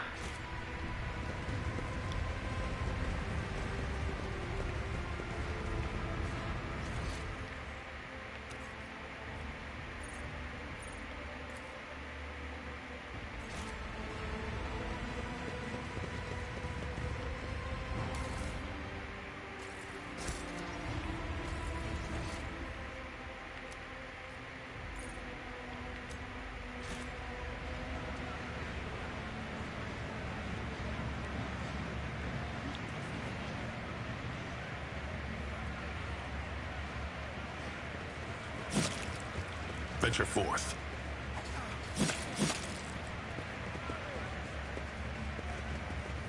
Where are those goods?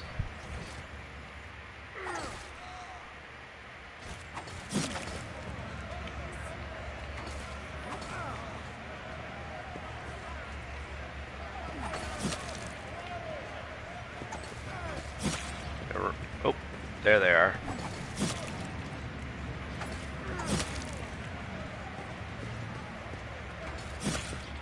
Okay, they're down by the vat.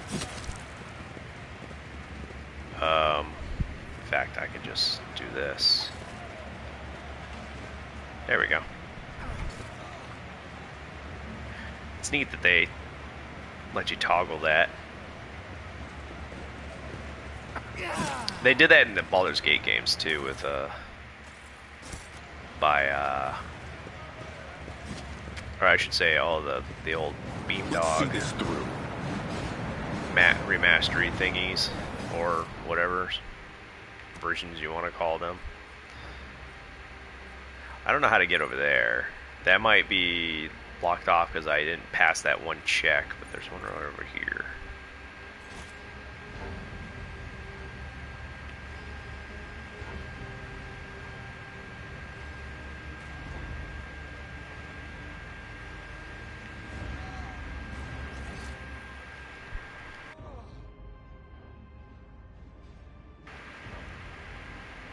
Oh, there's an entire area over there, I think.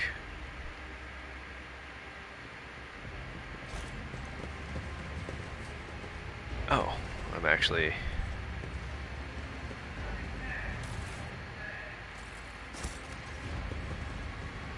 Dead man. A sinewy, middle-aged man watches the bustle of the bay with a detached expression. Every so often, whenever his eyes linger on the blood mark inscribed nearby, his face changes strangely and his hands clench into fists. Just as you begin to hear the rumble of an approaching train, man's gaze turns towards the tracks. He leans forward. Do not even think of marring the underside of my train with your entrails. What do you think you're doing? What? I didn't. The man starts and almost falls, but manages to keep his balance in the dim lumen light. You notice old scars scattered all across his body. The scars seem vaguely familiar. Pascal's Vox synthesizer springs to life with an indignant binaric trill. I am registering this unit's intention to use the train tracks for purposes other than those intended by their design. I categorically demand that this unit's self-disposal be carried out using methods that do not violate the catechism of maintenance and operation. The scars all vary in length, width, depth, and shape. However, you notice a pattern in the way the scars are aligned. Excuse me. As well as a series of faded symbols on the man's rough skin. Death cultists bear similar marks on their bodies. But spinners are constantly renewing their wounds, while this man's look long since healed.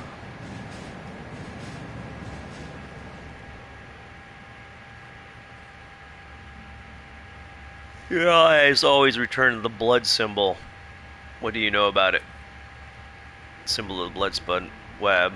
I come here every watch, but it hasn't been here before now.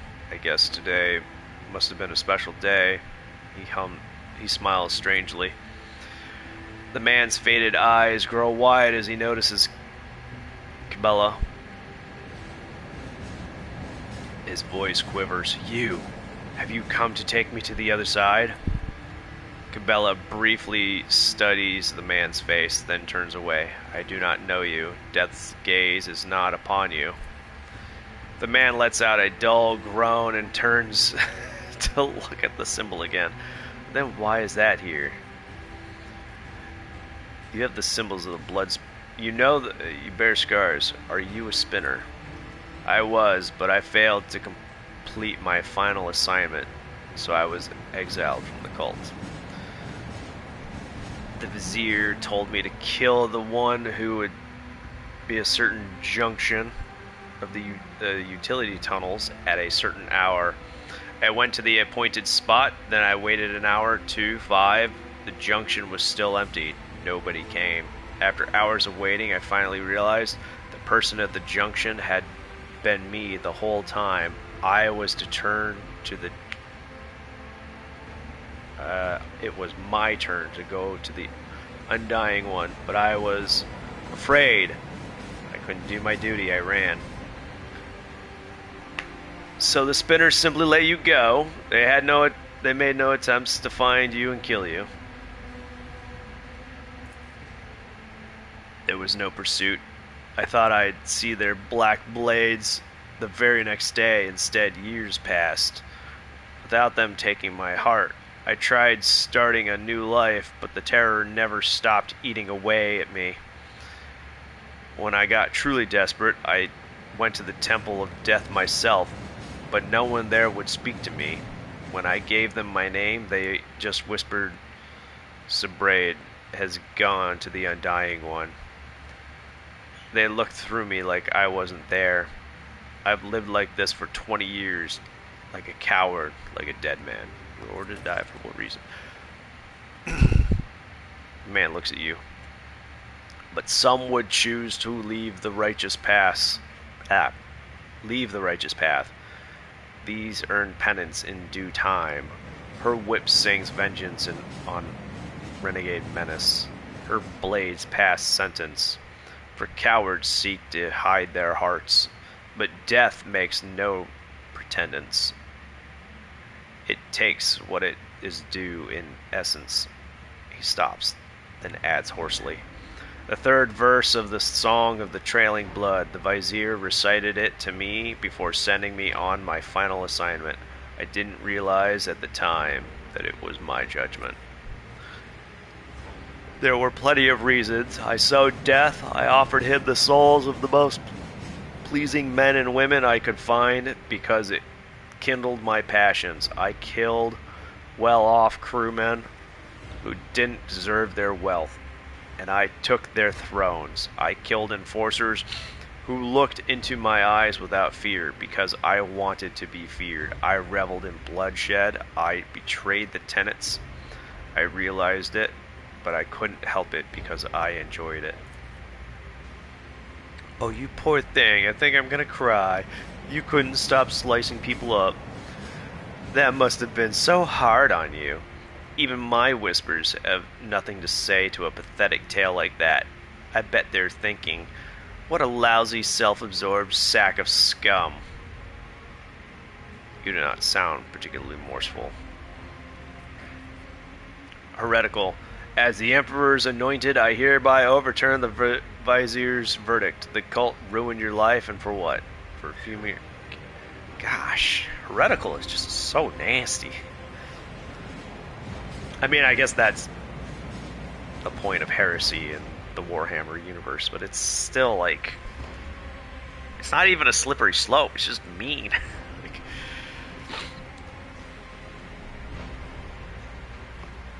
ugh. It's just a simple cliff. You take that one step and... Doof. Shoot. Have you killed any more innocent souls since you ran? No, I've been afraid to touch my own knife since that day. Thought it might just stab me on its own, but the temptation is always there. You are a coward and a butcher of the innocent people. I will purge your existence. You do not sound particularly remorseful. I spent years in remorse. I'm tired of it. You're disgusting. I will not grant you the release you crave so much. May you live on in suffering, fearful of every shadow. I mean, no. What about the symbol? The portent? You were supposed to. The man's tired eyes filled with horror that quickly turns into hysteria. His knees buckle and he staggers heavily before falling onto the tracks of the pitiful cry, "No, help!" So he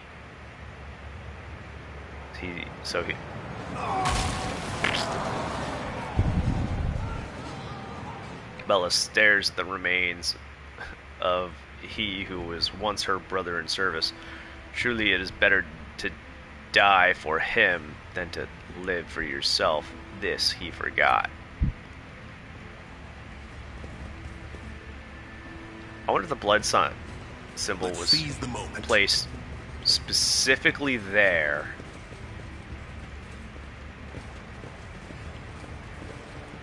so that I would see him. Where else am I supposed to go? Because it points me over in that direction, then it points me over in that direction.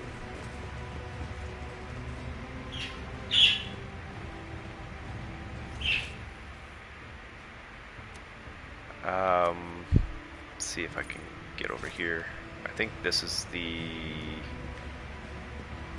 Oop.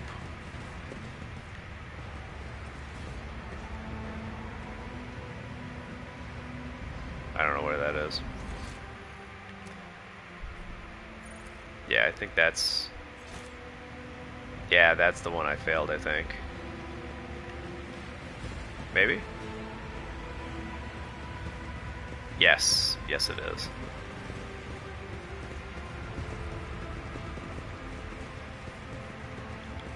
Eh, no. Stay sharp. So, where am I supposed to go now? Did I fail the thing? I can't fail the thing. I'm the rogue trader.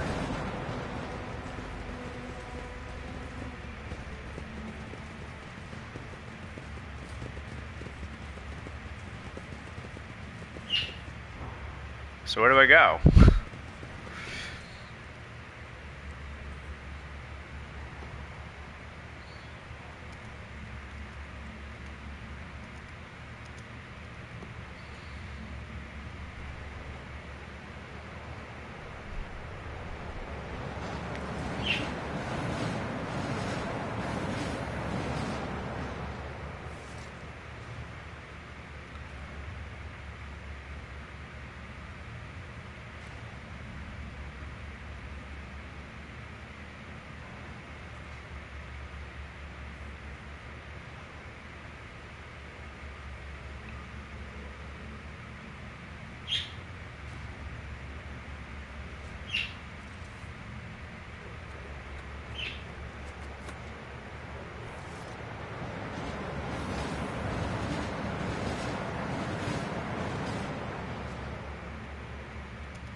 Oh.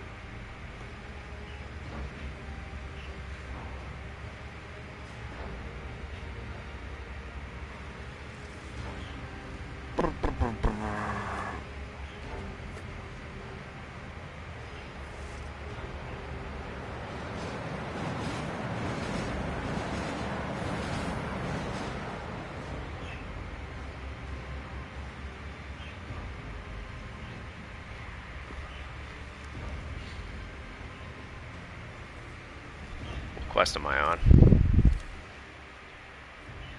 Might have to load my game. Oh yeah. I don't think...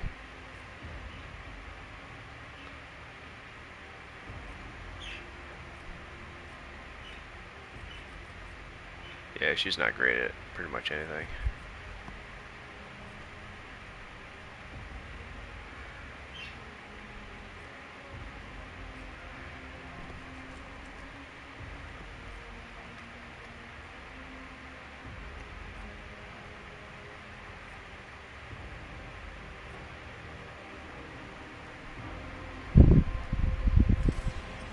Marching ahead. Oh, I didn't look at journal.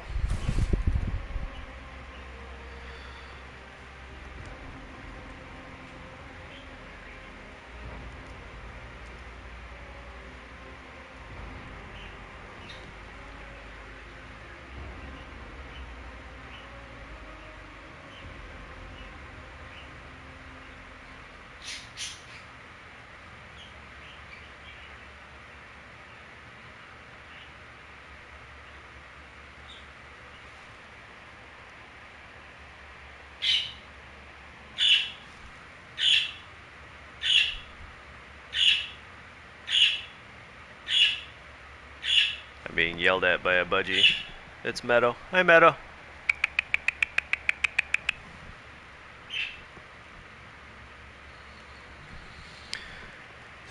I don't know.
Okay.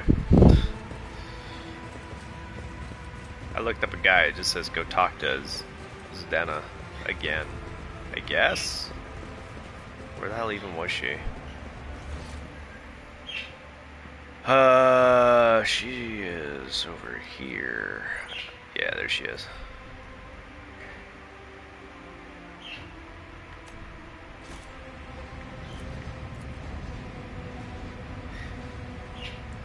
Oh, yep, there's a blood marker by her as well. I think I already knew that.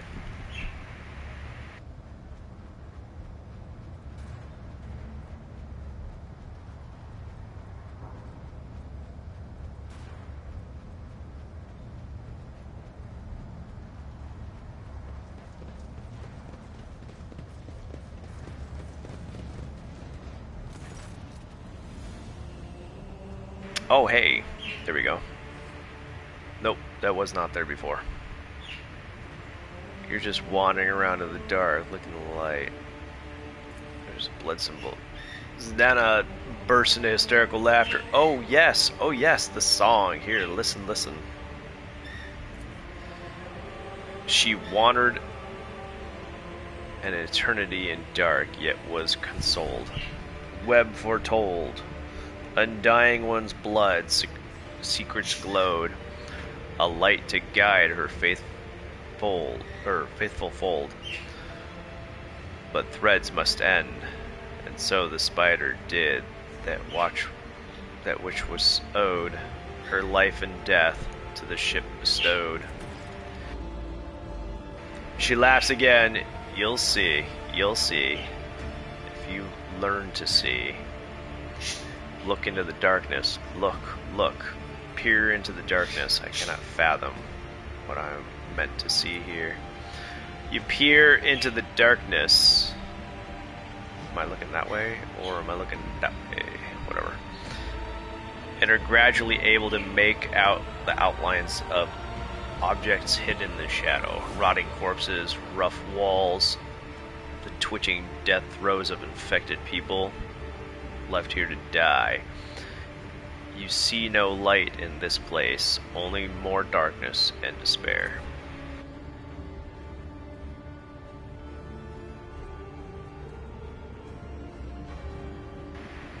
You don't see, do you?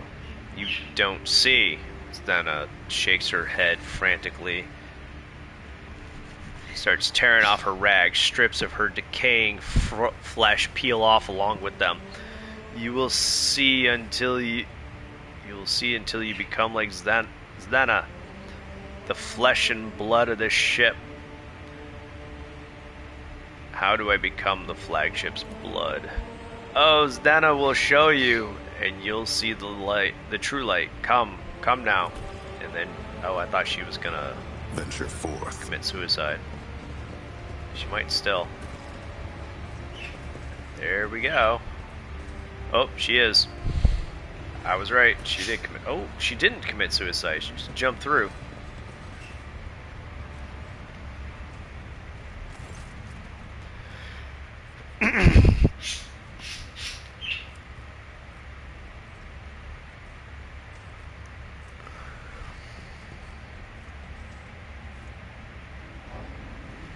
Let's see.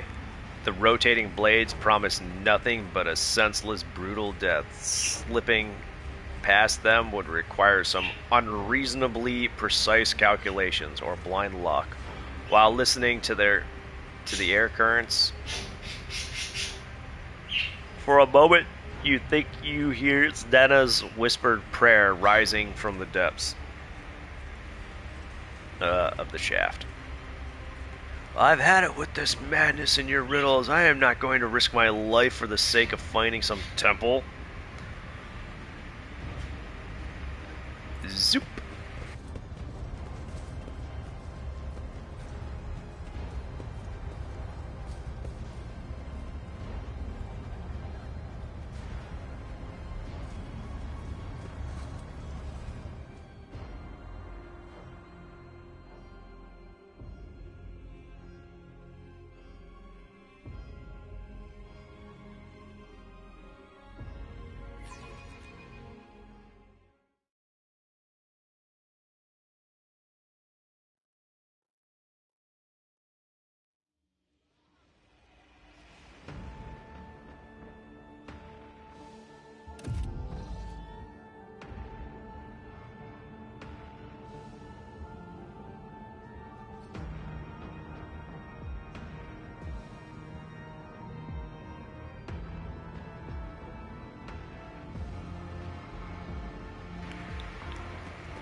Alrighty.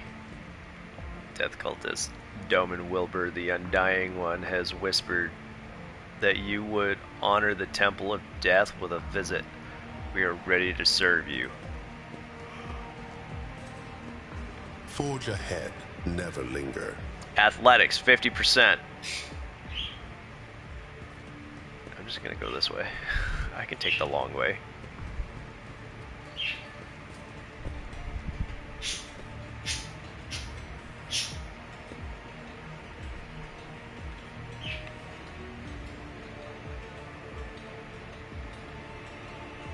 Is there any point to taking any of these shortcuts? Ooh.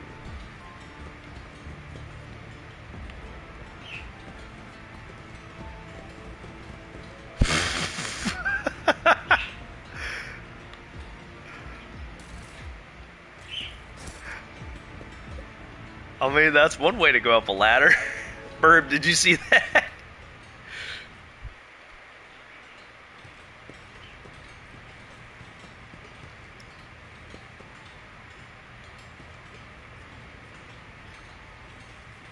Tangles of improvised bridges constructed from beams and blah blah blah blah blah blah. Let's see. Ooh.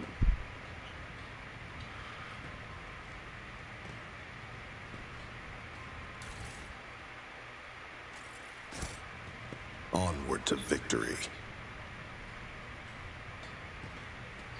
I've seen that kind of bug happen a couple of times, and it's hilarious both.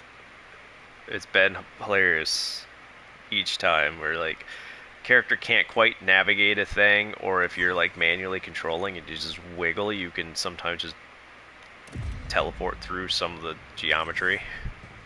Keep your guard up. Like if you go like this while going around like stairs and stuff, sometimes you can just skip a layer.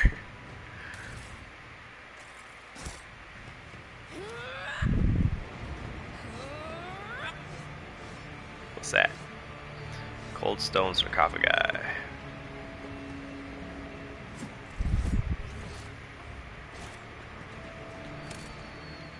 Quick save.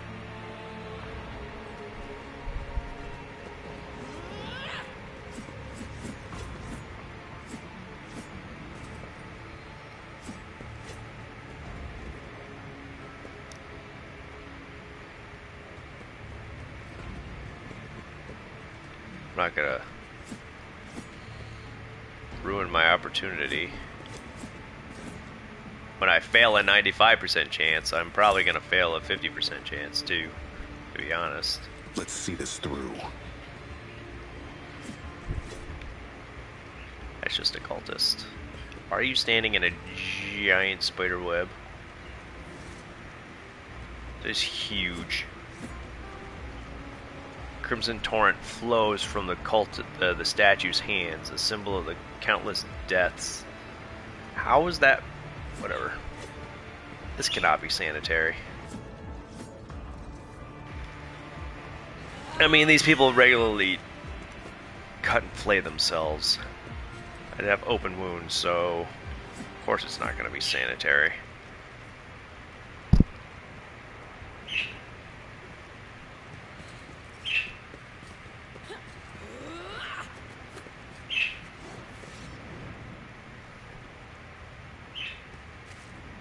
Third, fourth. Oh, there we go.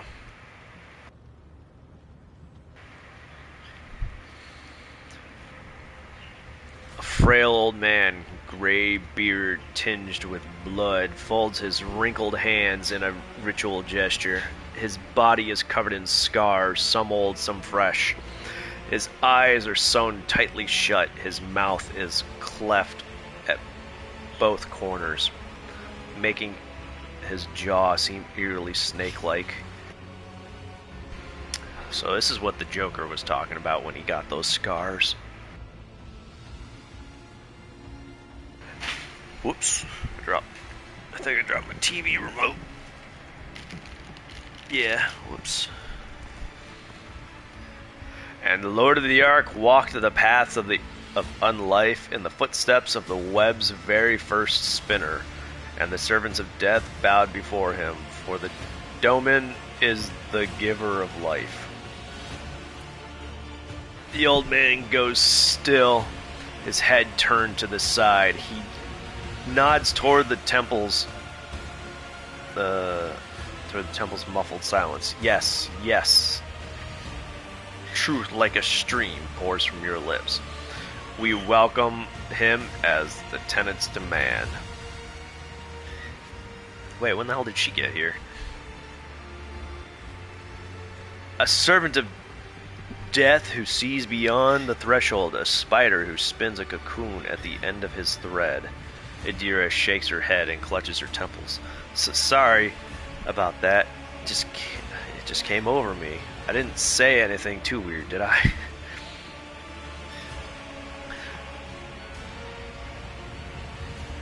A thin blade appears in the old man's trembling hands. Although his arms are stiff and look like they can barely bend, in the next instant, the dynasty's symbol is etched on his forehead, dripping blood. With a brief motion, he flicks the blood off his blade, and several drops land on your face.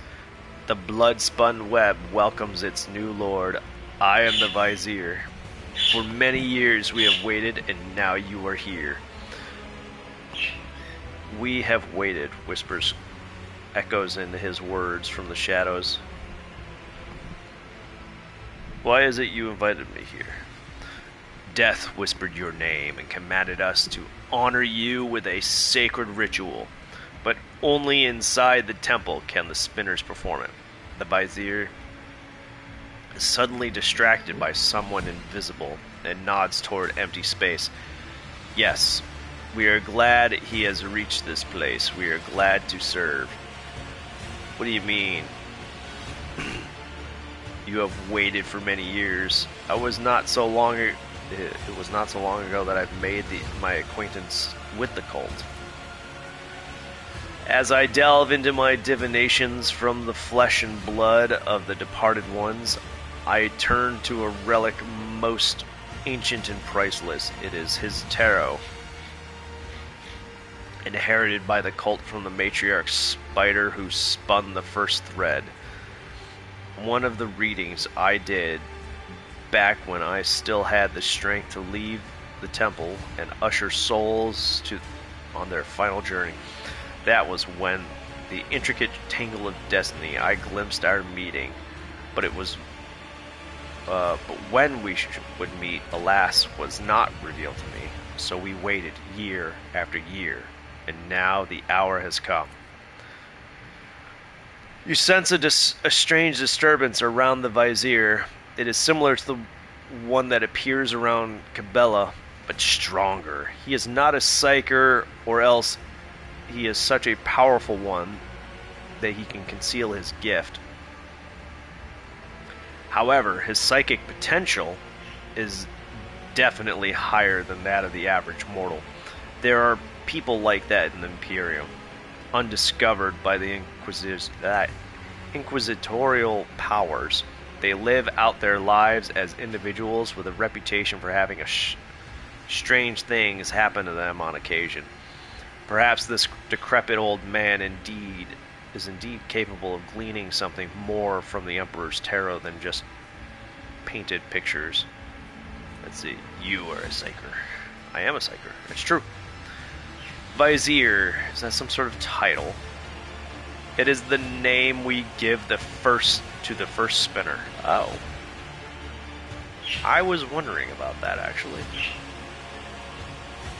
The one who has learnt the wisdom of the tenets of the web in order to lead others. I may have a duty to instruct and spin bloody threads, but in all other ways, I am as much his servant as yours, as anyone else in this temple. So you just walked my companions in here the normal way while I was forced to take the jump. The spinners guided them along a different trail. You had to take the step, for only you were meant to become the flagship's blood domin. There was no reason to test the faith of those who follow you, for this burden was for their lord to bear.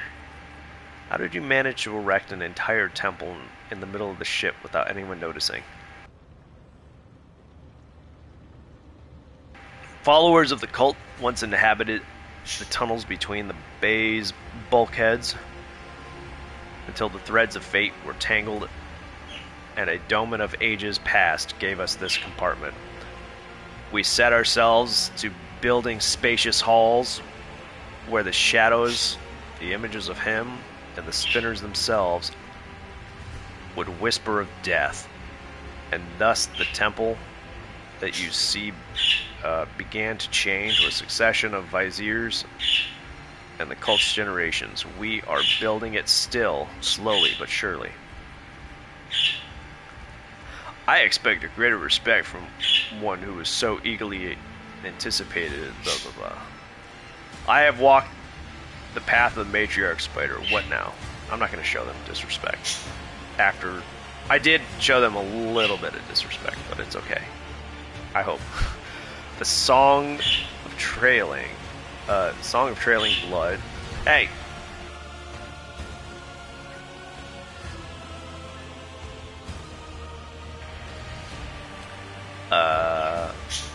Yeah, they just want to get involved with what I'm doing. That's why they keep calling out while I'm speaking. Because they just think I'm making noises, so they make noises. By accepting it and setting out on the path, you passed the first one, the trial of resolve. For not everyone is prepared to shun their fear and doubt and embark on a search for the unknown, a search for death. The trial of compassion was the second one. You passed it when you put yourself, albeit briefly, in the service of another soul, a man suffering from burns. For the choice between life and death is to be made only by those willing to take responsibility for the pain of another. The third was the trial of justice, and assuming the role of the judge for an apostate of our faith, you declared your right to influence the balance of life and death, and the errant soul had upset. The fourth was the trial of duty, for duty always leads to death. We are prepared to render our duty to the undying one, fearless and accepting of our purpose, which is to serve him. You too have proven yourself prepared, and the four trials have brought you here.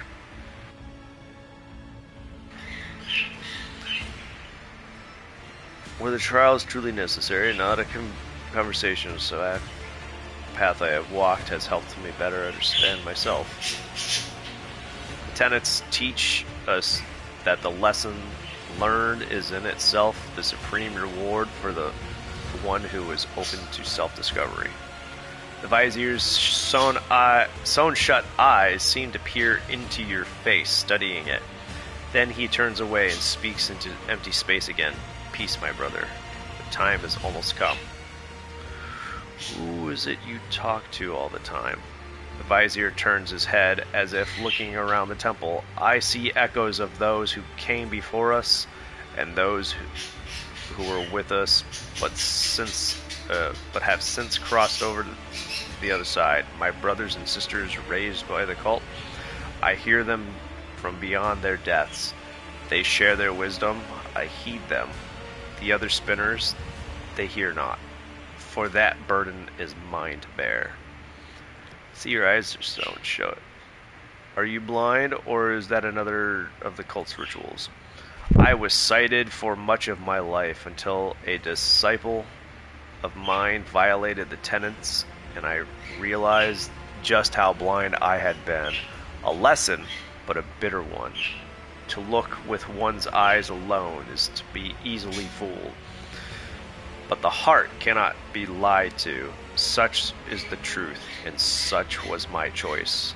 I sealed my eyes with the, I think that's pronounced gash of true sight. I'm not entirely certain how to pronounce that. It also could be gaze, but I think it's gash. Could be geesh. It's not English. Now I see more and better. So this entire conversation was another test, I imagine. A smile graces the vizier's bluish lips. The tenants command us to be prepared for all trials, corporeal and spiritual alike. Are you prepared, Doman Wilbur? His mouth closes, but you can still hear his whisper.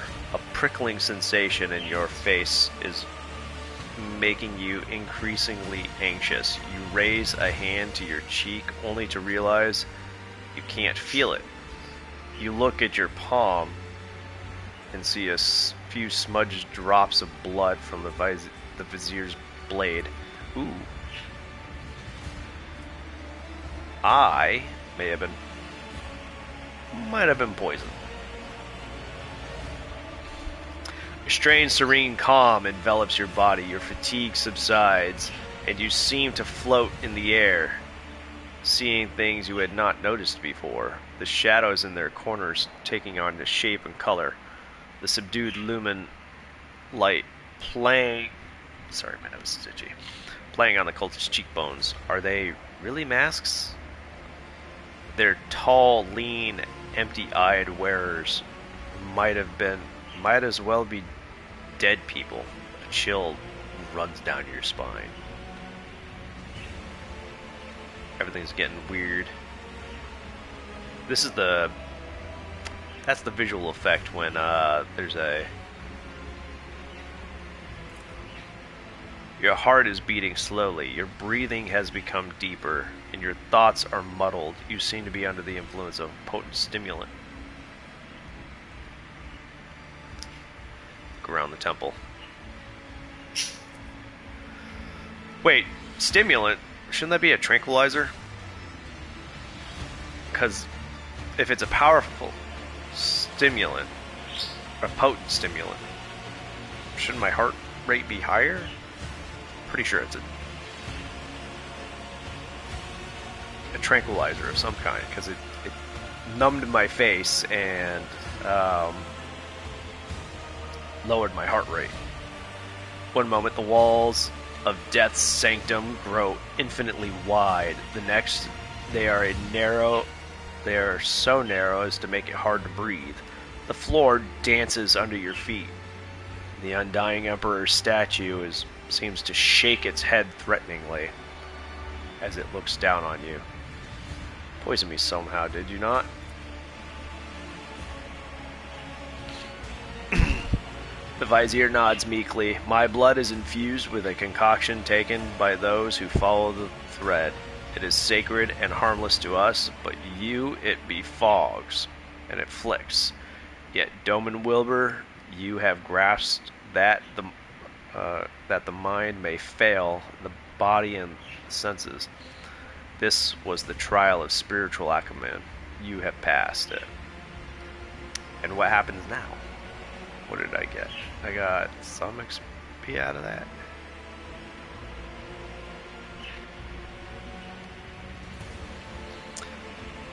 That is for you to tell me. You look at the vizier, and his trembling frame seems small and insignificant. A single step is all it would take to crush him. But the visions are starting to wear off, and now the old man towers over you. The keen gaze of his sealed eye is studying your every movement, waiting for a response. First, you are going to give me the antidote. Now you are going to initiate me as a servant of death.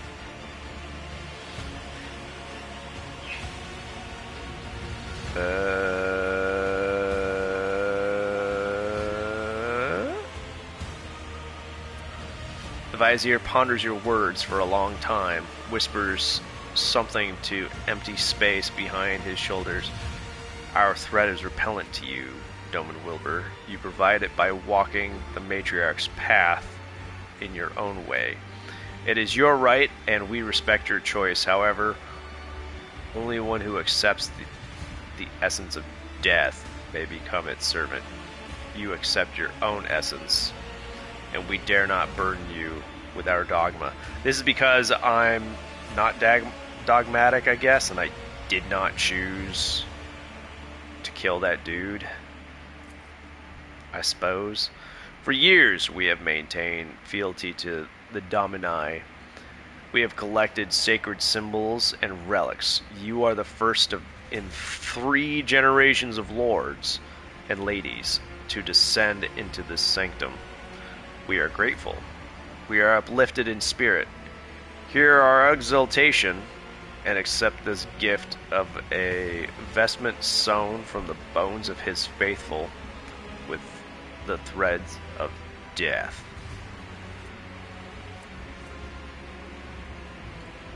Let's see, this is light armor, 30%, only 20 and 20, but extra property, plus strength bonus in wounds, that's not bad. Plus 10% dodge if the wearer is not in cover. I'm gonna give that to what's-her-face, probably. 30's pretty good for light armor, actually. The dodge stuff is not fantastic, but there's got to be some balance with the stats. Come here, buddy. Come here. Come on, step up. Come here. There you go. Good boy. I told him to step up on my foot. Now he's climbing up my foot. He's a good boy. That which was foretold has come to pass. The ritual of descent is complete. Now be the temple's guest of honor and rest a while. End dialogue. Hey, hey.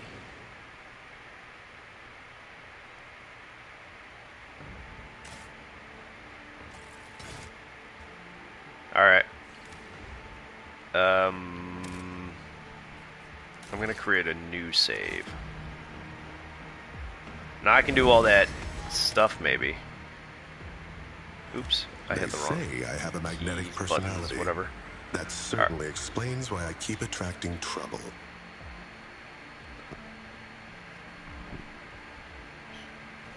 Choose an ability. Finest hour upgrade. Finest hour gains additional bonus. During their extra turn, the target deals until the end of combat. The target gains the effect of voice of command.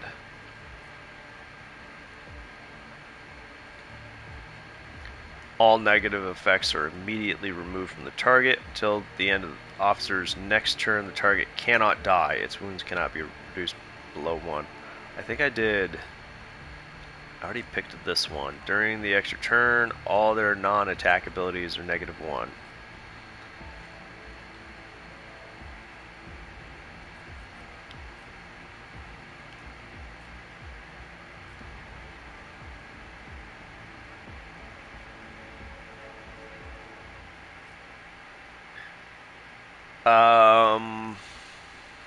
I think I'll pick this one, even though I don't really necessarily need it. Let's see, during their extra turn, so it's Officer's Fellowship percentage. I'll pick this one for now. I can always...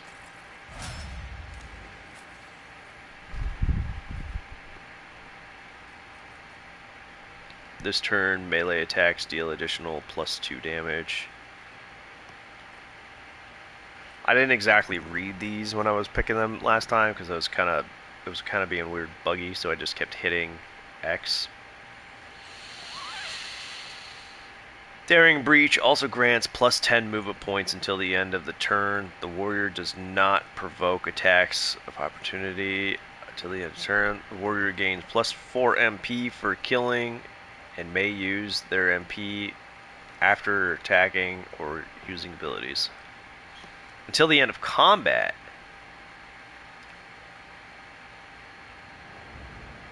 Yeah.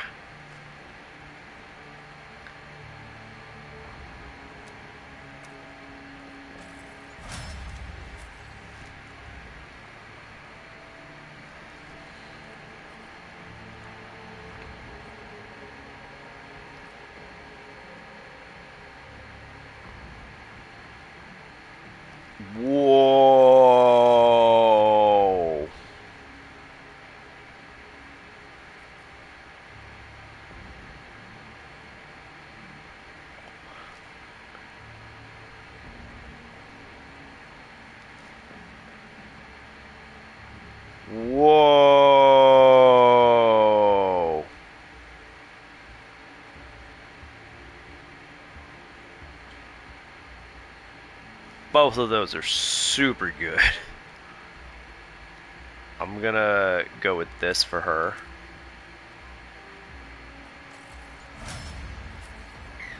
And then since he has the same thing... Oh, I already picked that up for him. Okay.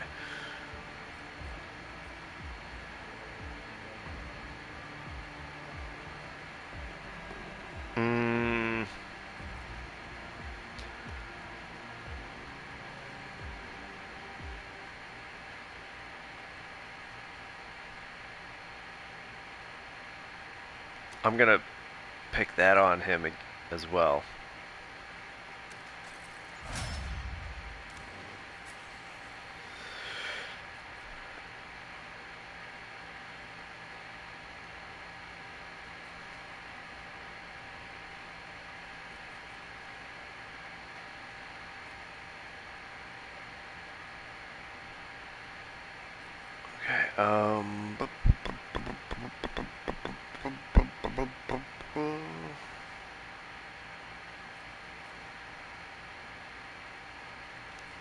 Okay, Okay, so I already picked that on him. During Daring Breach, also grants plus 10 movement till the end of turn. The warrior does not provoke attacks of opportunity during this turn. For 1 round,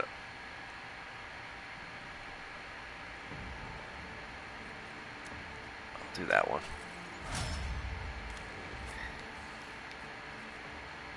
Death Waltz.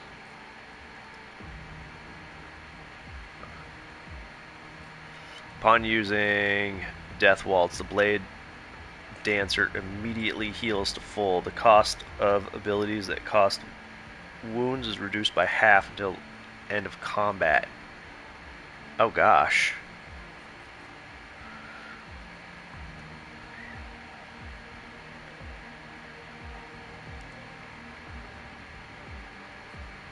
Until the end of combat, strikes made by the Blade Dancer, including the attacks made as a part of the Death Waltz, reduce enemy weapon skill by negative blah blah blah blah blah blah.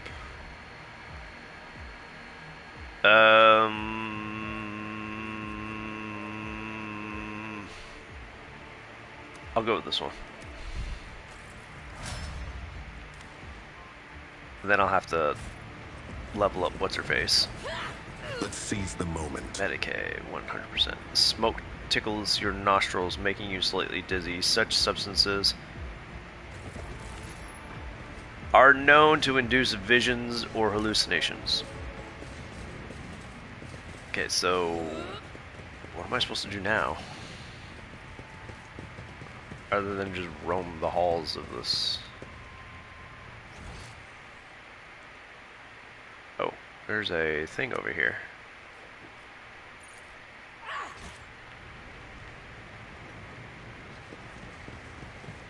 Did I not loot that? I thought I did.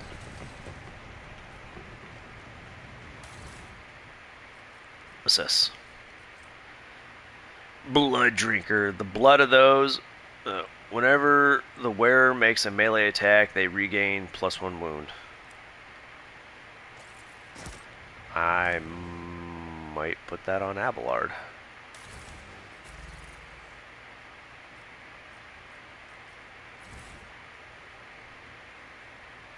Actually, I should probably put it on a Dira, to be honest.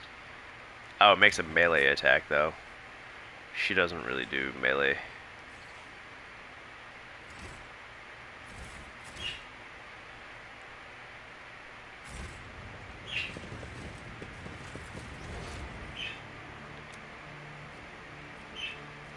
Am I done?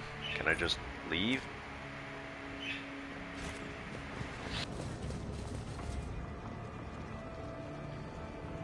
Marching ahead.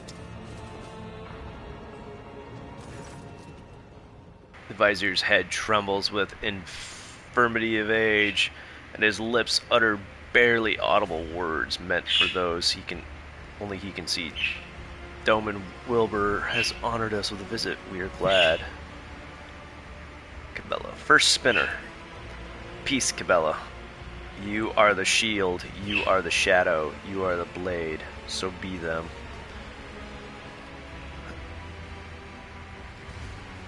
What are the tenets of...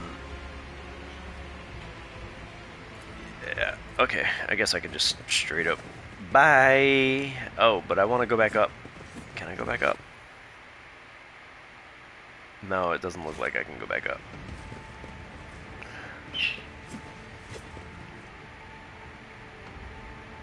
I don't think.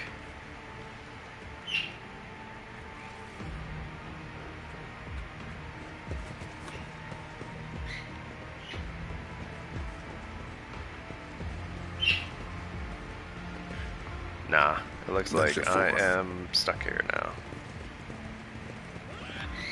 So I potentially missed out on some bonus XP, but it don't matter. That was a fun experience. A death spinner. Hold on a second, I still have some sleep dust in my eyes. Apparently I didn't. I thought I washed my face properly, but apparently I did not. A spinner, his face covered in carved bleeding glyphs, makes a respectful gesture of invitation. Let me show you the way.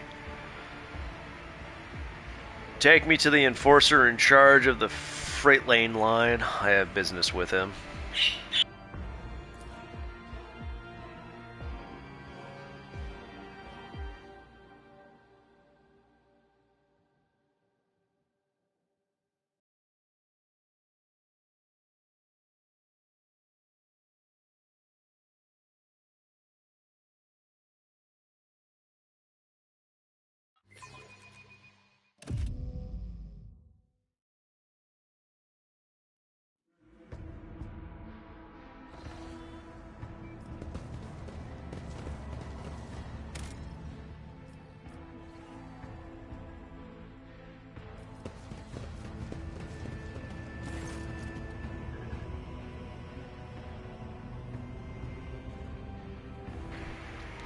Lord Captain, sir. Irak Frenzo. I keep wanting to say Fresno. It's my ancient Californian showing there. Stops perusing the reports on his data slate. I hope being in this bay has not caused you any inconvenience. Enforcers have been appropriating ration cards from workers returning from their shifts. Why is that? Are you short on provisions?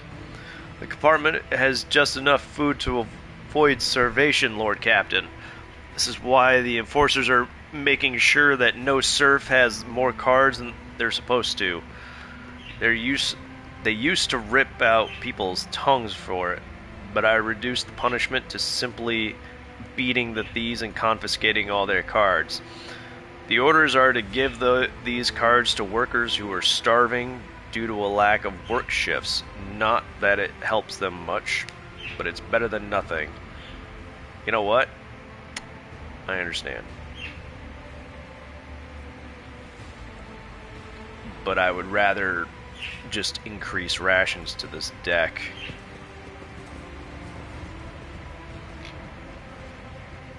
Tolman box officer.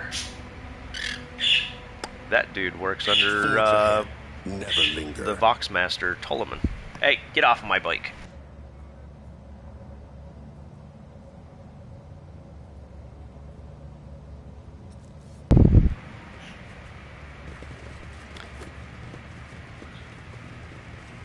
I don't think there's anybody else I can really speak with.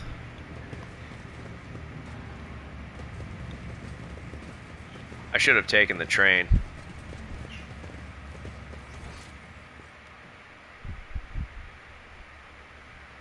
I missed that opportunity. Alrighty, I am gonna... not that way.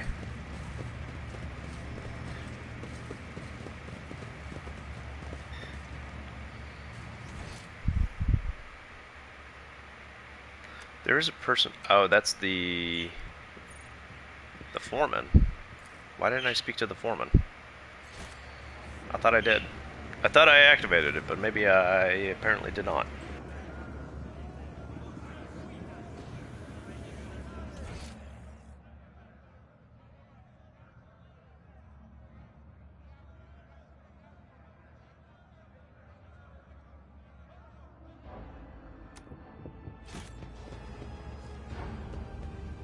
Shoot. I accidentally did a thing.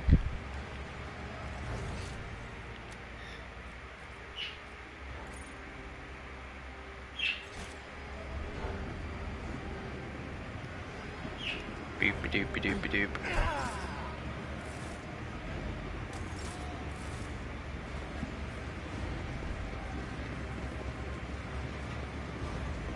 You, I want to speak with you. There we go. The day the Lord Captain wandered into our slum will be remembered in legends. The broad-shouldered man raises a hand in greeting. His old prosthetic creaks plaintively as it takes the weight of his body. The locals and the enforcers call me the foreman. I have no other name. You might say I'm in charge here in this hole of a place.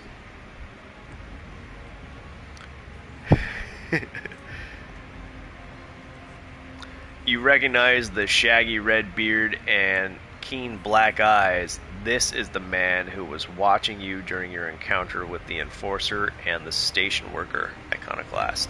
Give the foreman a pile of ration cards. Hand these out to the people you'll know who needs them most. He opens it and closes his mouth in astonishment. Lord Captain, you just helped some good family survive. I'll divide the cards among them to be sure, and be sure to tell them it was your lordship, who did them this good turn. I saw you near the marketplace. What were you doing there? Watching one of my workers take a beating. I feel sorry for the lad. There was nothing I could do. The foreman smiles wryly, showing his yellowed teeth. Almost all of the front ones have been knocked out. Ouch. I've stuck my neck out in the past, not doing it again. Tell me what the life of the workers on the lower decks. They toil day in and day out for the glory of the ship. The rest of the time, they do their best to survive. Faced with hunger, the more deranged of the enforcers avoid leprosy, fires, floods, noxious fumes. The foreman lists these on his fingers, although he has fewer than nature's average to work with. In a word, it's a decent enough life. If you work, you survive. Reload, you also survive. If you're clever, well, and if the God Emperor wills it. What are you cooking in that vat? Believe it or not, this soup is made from mold slime, and technical drain water has been simmering there in this vat for at least 200 years non-stop. See the growth on the walls over there? We harvest it, dry it, use it to season the soup. If we're lucky, the smell attracts a void rat, and someone gets to have meat in their bowl. The foreman points a finger proudly toward the vat. It's for those who can't even earn a ration card. I feed them in exchange for services and favors. Sometimes it pays off and sometimes it doesn't. My people keep an eye out for workers trying to eat 2 bowls in one sitting.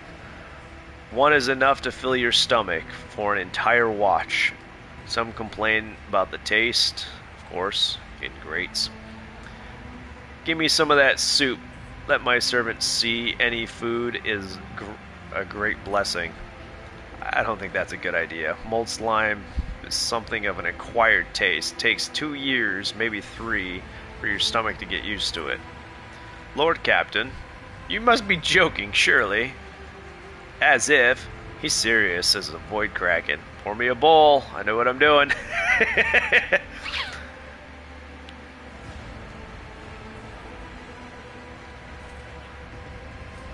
I did save, right?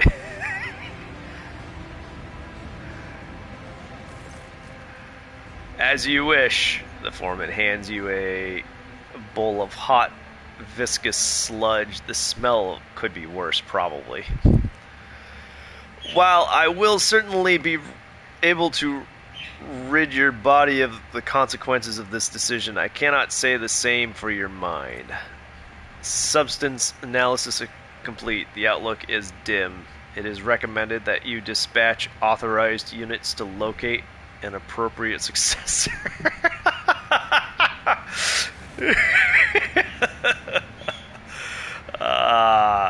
Did I do okay?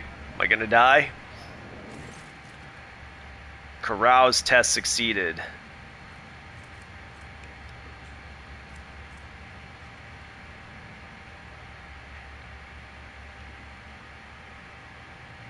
Oh. I get a +5 because I'm a sanctioned psyker? Interesting. That adds to my toughness somehow. With the first spoonful comes the immediate urge to regurgitate the disgusting sludge. The heave is followed by dizziness, yet you stoically persist and force the slimy chunk of something indeterminate down your throat. The crowd is gawking at you, wide-eyed. Address the crowd. Glory to the Emperor who nourishes us. Your words echo in absolute silence, which lasts only a moment before the starving poor erupt into prayers to you and to him, tears glistening in their eyes. The foreman. The Lord Captain himself has tried our food and found it worthy. Remember to be grateful for any nourishment, as it is a blessing. The foreman bellows and roars while discreetly interposing himself between you and the crowd of ecstatic commoners, who look like they might otherwise swarm and accidentally trample over their overlord in a frenzy of adoration.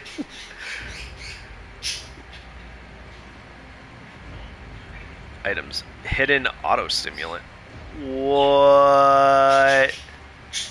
If the wearer did not move during this turn, or become immobilized, slowed, stunned, or knocked prone, they gain temporary wounds equal to 6.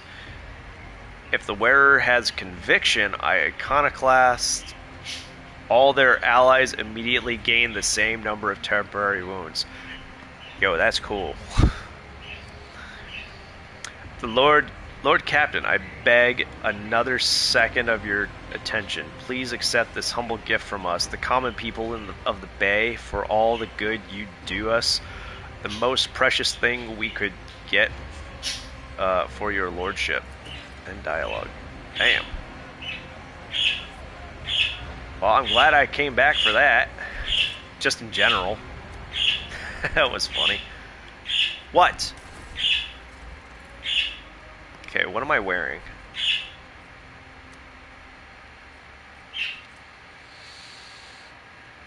Oh, okay, that increases my commerce and stuff. Denial of nightmares. If worn by a psyker, the wearer becomes immune to the horrors of the warp. That's good. The only other iconoclast I have is him. And I don't think I want to... Yeah. So, unless it fits into one of these... Nope. It is in fact one of... Yeah, it's one of those. Oh well. Because I am iconoclast, and he has a couple of ranks of iconoclast. And she has heretical, dogmatic.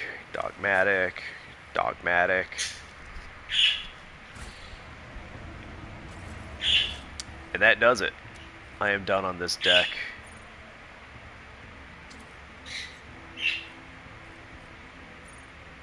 So I don't think I can speak more with the foreman. There is a thing up here. Oops. But I don't know if I can get there.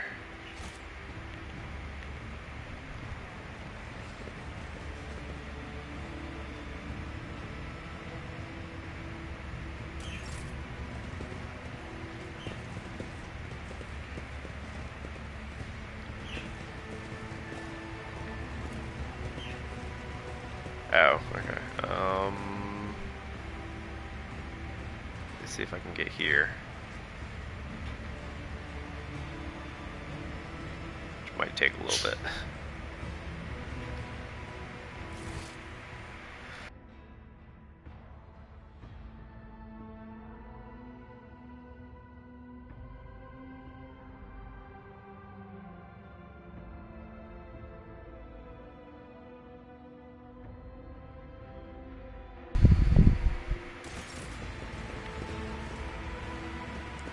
Seize the moment. Yeah, so I don't think I can get down there.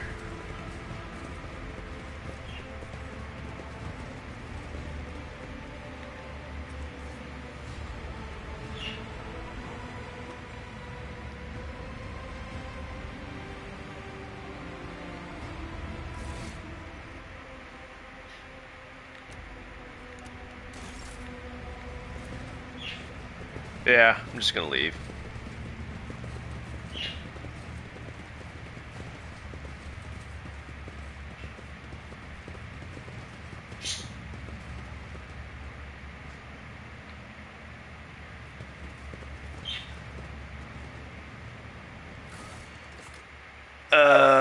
Lord Captain's quarters, I guess.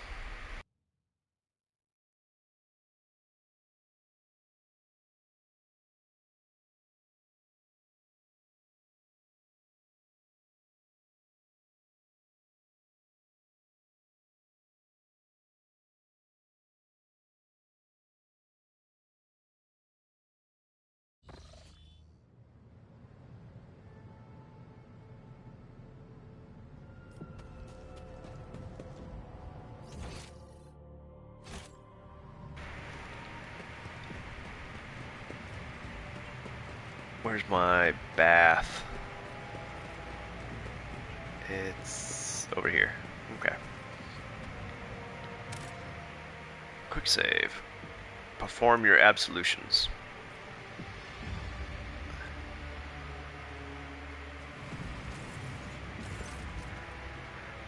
Address the Master of Absolutions. I wish to see someone from my retinue.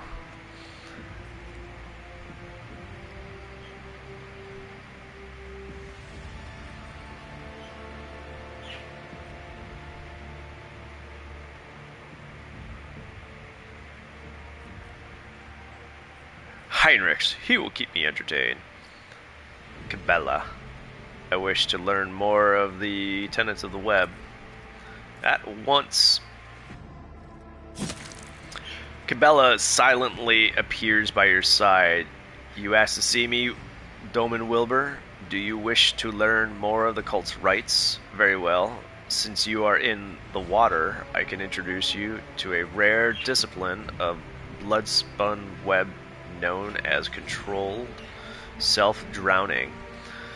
Few receive this honor, with water being so precious on a ship. That's fair. Still, it has opened my eyes to many truths.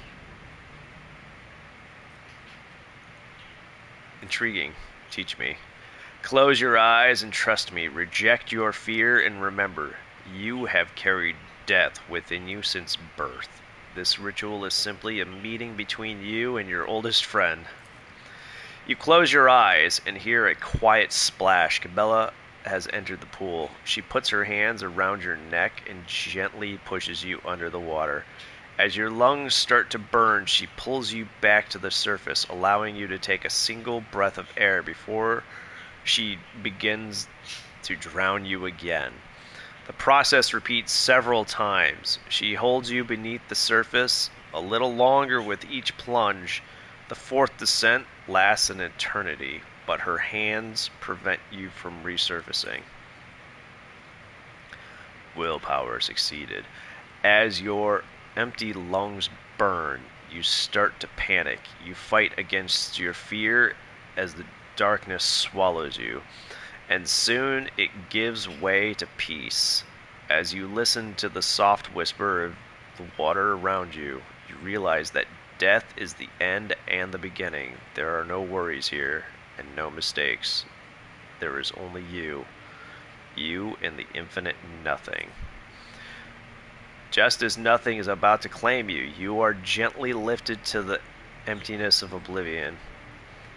Doman Wilbur, you have been touched by death. What was it like? Death is nothing, yet it is everything. Now you understand the tenets of the web more fully. I will leave you to reflect on this experience. Relax and close your eyes. Just I've already done that a few times. Alright. You feel revitalized. Oh, that's not the door. I always think that's the door for some reason.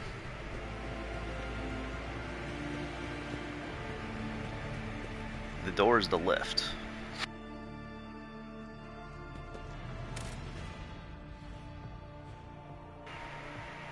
Alright. I gotta go see the governor, finally. Before I got interrupted by all that death cult stuff.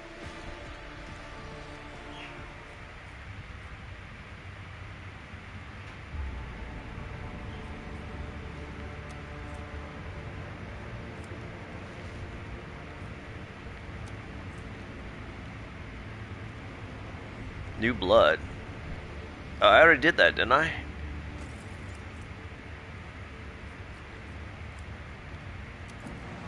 I don't know. Oh, shoot. Didn't my Vox Master want to speak with me first? Or I might have already done that, but I'm gonna go double check real fast. Hey, hey, little bug. Oh, pin feathers. Poor baby.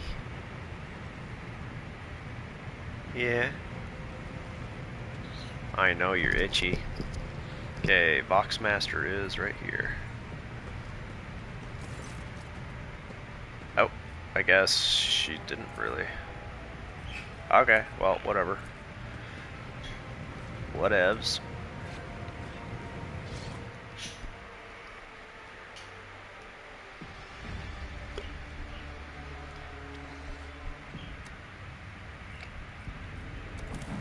Alright, so, bunker. That's not what I wanted to do.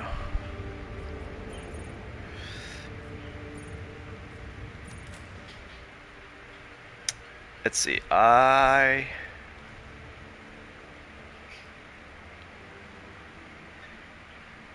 will level up these two later. What's up, bug? I can't unselect my dude.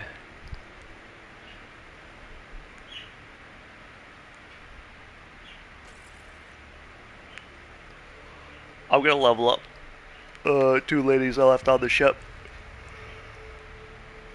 When I come back to the ship.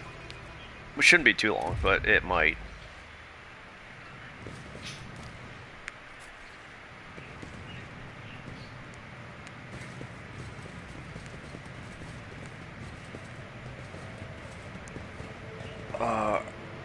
Arbitrator Bryce. Where is the... There he is, the governor. Greetings, your lordship, says the governor in a dismal voice, glancing reflectively at Solomorn. Governor Medina offers Heinrichs a somewhat strained smile. Master Van Calix, it pleases me to see you in good health. I hope that you accomplished what you intended to at the electrodynamic cenobium. The interrogator nods without saying a word. He knows when to speak and when not to speak. I like Heinrichs. After an uncomfortably long pause, Medina clears his throat and quickly turns to you. The governor notices Cabela's clothes and his eyes go wide. He adds a soft and cautiously, "This woman, she is your bodyguard, I presume? Or is she here to..." Stops, choosing not to finish this question. Ooh, my profit factor went up by 5. I can't express how grateful I am for your help. Now that the insidious heretic's designs have been thwarted, nothing stands in the way of my plans or yours. With Aurora dead, the spirit of revolt is waning. Entire squads of rebels are surrendering. We are witnessing the final days of the uprising. I have already signed the order to allocate 2,000 first-class Voidfarers to you. Their transfer to your ship should begin any minute. Bruh. So I started with a profit factor of 5, and then I spoke to him before and said that I needed resupply, and he just gave it to me and gave me a +2. And now he gave me a +5, so now I'm at 17. And I'm barely out of the tutorial. That's a long tutorial. I would like to salute the savior of Rykab Minoris and have already given the order of a celebration to be held in your honor. We will mark your victory with an ancient custom, the Triumph. We will drive through the city streets accompanied by a guard of honor, as befits a hero who has vanquished the Imperium's enemies. While your trophies will be displayed to the jubilant crowds, let it be known you have concluded your business in this system and are ready to triumph, ready for the triumph to begin. Governor Medina is positively ablaze with enthusiasm. In regards to your own participation in the triumph, Governor, you will accompany us to the starport to provide timely answers to any questions that may occur to me as I inspect the terminal here, or terminal there. That being said, you should appear before your subjects at least once at the end of the ceremony. Doing so will help maintain order. There is no reason to let the people know that the world may soon be in for a change of leadership. Ouch. Adira shrieks and blindly reaches for the air in front of her. She rubs her eyes nervously. Oh, for Grok's sake. What is Grok's? Large to some of the reptile. Groks are most commonly bred as livestock or used as beasts of burden. Okay, I kind of figured it was some sort of food beast. For Grok's sake. The Lord Captain, I see a thing. Only darkness, pitch black darkness. The governor chuckles nervously and fidgets with his collar. Are you being facetious, ma'am? Martyr's blood. Tell me this is just a hysterical outburst on another prophecy. How dare you work your sorcery in front of the Proctor Witch?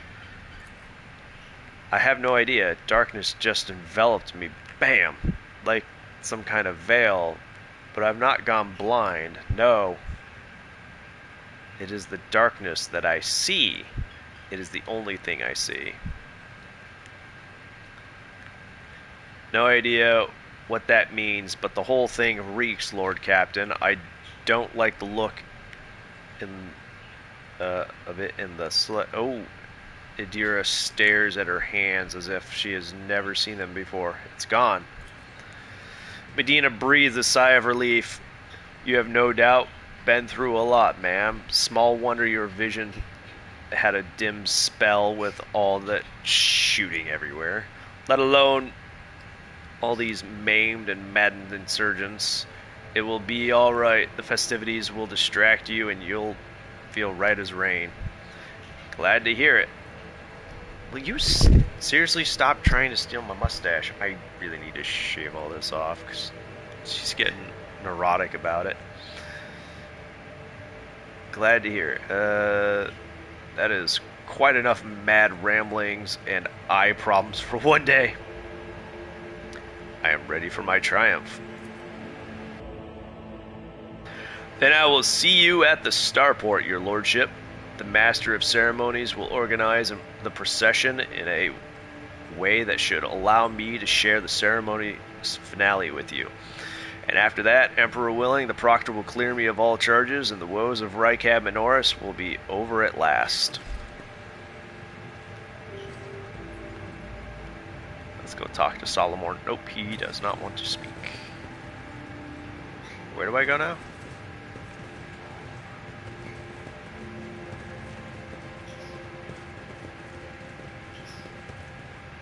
Do I just go to the starport now? Onward to victory.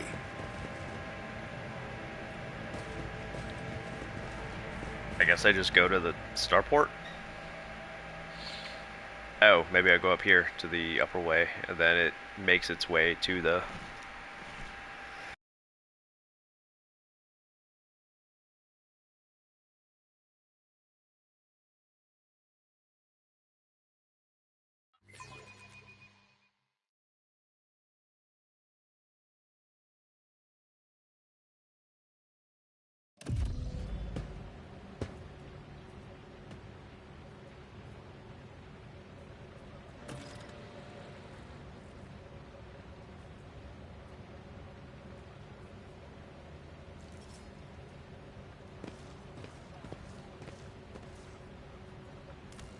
Look no further.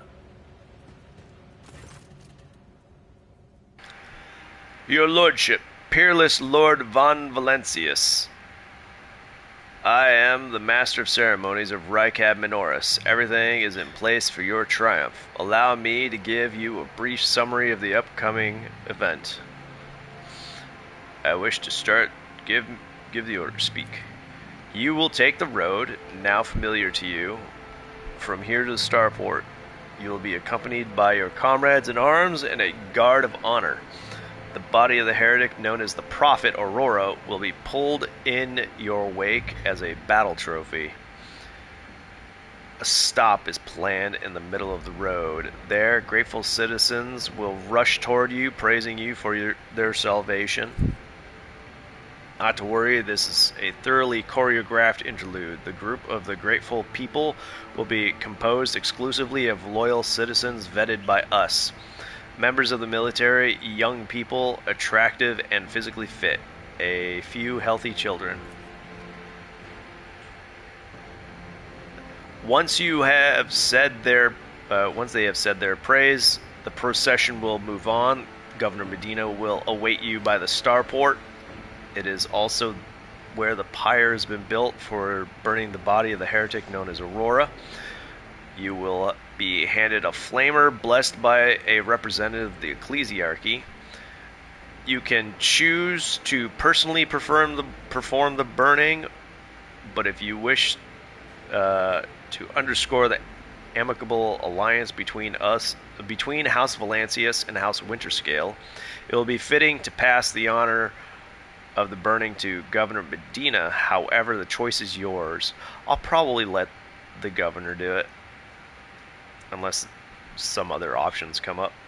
It's disgusting. I do not want a stage show of gratitude. Allow the ordinary folk of Rykab Minoris to speak to me, or skip this farce altogether. The Master of Ceremonies' eyes widen. My sincerest apologies, Your Lordship. No thought could be further from my mind than incurring your anger. Let your ordinary people through, you say. I'll see what can be done.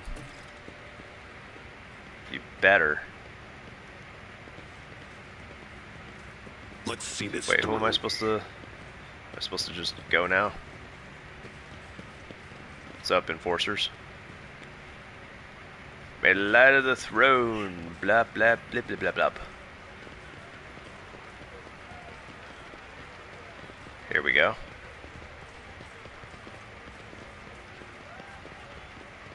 Mount the tank to commence the triumph.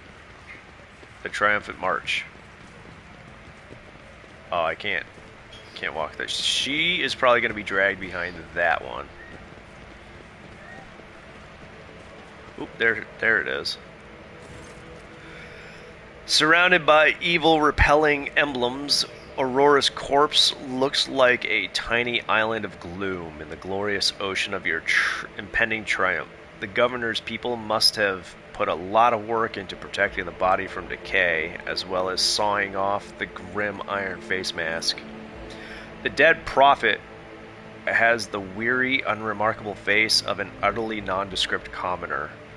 The one aberration of her appearance is the many small mouths on her cheeks and forehead. They have been painstakingly sewn shut with a thick thread and plastered over with a layer of face powder. The cosmetics transform the heretic's face into an eerie mask. The corner of her mouth is frozen into a hint of a grin. wryly mirrored by her lesser mouths. Are you pleased, enemy of mine? The grin seems to ask. I have won and you have perished along with your plans. I will hunt down all of your accomplices, wherever they may be, and they will follow you into the fire.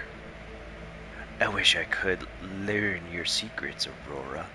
You died too soon to... Not a sound comes in response, but as soon as you blink, the corner of the corpse's mouth seemed to move upward by a hair's breadth. Or is it just your imagination? Maybe. Maybe.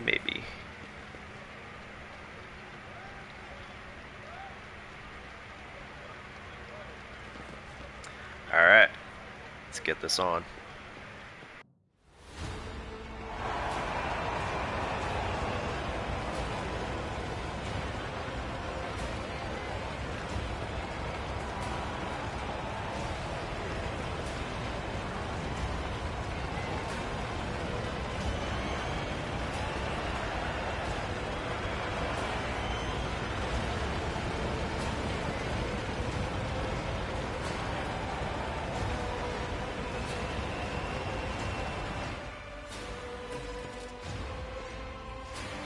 Local. Hello, your lordship. Glory to you. Glory. A motley group of modestly dressed people hurries towards you. Let's see. Decision and consequences. You chose for ordinary people to be allowed to approach you during the triumph. Among the guards in the security cordon, you recognize Camille? The young scout who led you to the command center. When you meet his eye, he smiles and salutes. You let the scout live. He died twice in combat, maybe 3 times, I forget. The grateful citizens wish to present gifts to their redeemer. The master of ceremonies' sugary voice almost brings a taste of honey to your mouth. Wow, I just got pinged. What's up, buddy? Yeah? That was loud. Are you done? Okay. For whatever reason, you know for certain right at this moment, the gaze of Aurora's dead, empty eye sockets is fixed upon the back of your head. A thought surfaces in your mind, not a voice inside your head, no. A mere thought. They are all going to die befuddled, deprived, never having seen the truth, and that it is because of you, enemy mine. Greet the...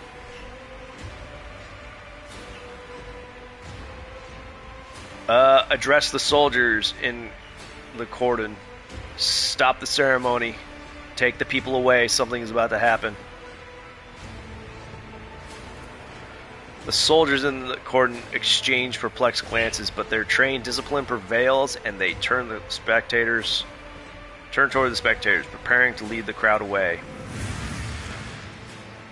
What? They're coming out of the darkness. They're stealing the light.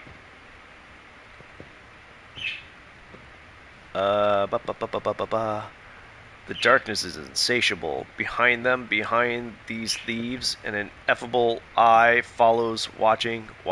Ah! A grimace contorts Heinrich's face. The interrogator lifts a hand to his temple as though struck by a sudden migraine. What? Something is coming, Doman. An unholy death contrary to his will. Cabela's eyes are blank as she digs a steel claw into an unhealed wound. Aurora. Behold the final dawn. Oh, shoot.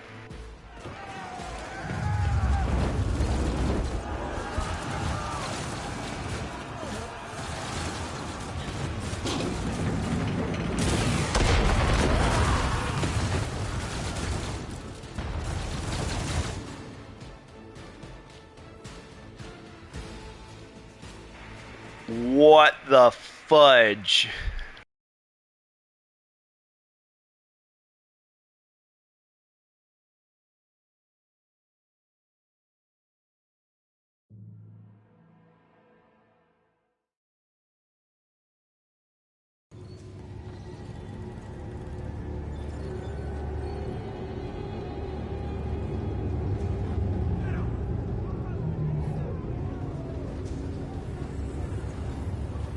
What in the hell are those things?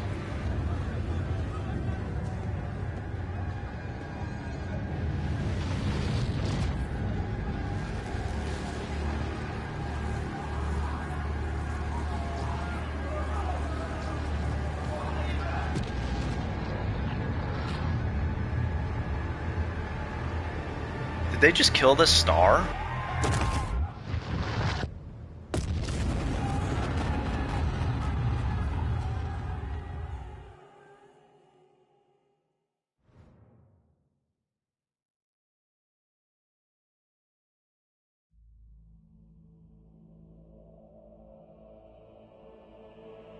I am going to take a break.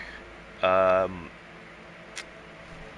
birds are getting anxious, which probably means that they're hungry or thirsty. Especially the boy, he gets bitey and roamy. So, I'll be right back. It's also a good time to do some stretches. Take some self-care.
Challenging me was a mistake.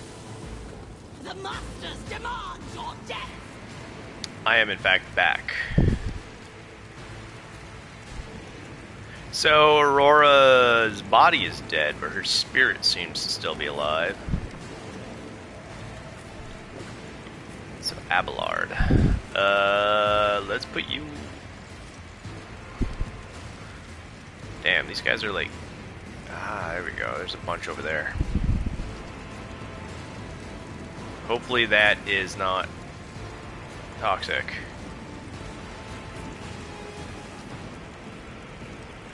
Adira, you can stay in the back with me. I'm trying to put you in that. There we go. Pascal, you can do... He's kind of an all-rounder. I'm not going to put him over there. I'm going to keep him over here. You know what? I'll just keep him there. Heinrichs, you can stay there as well. Actually, Heinrichs, you can stay over here. And you can go over here. And hopefully...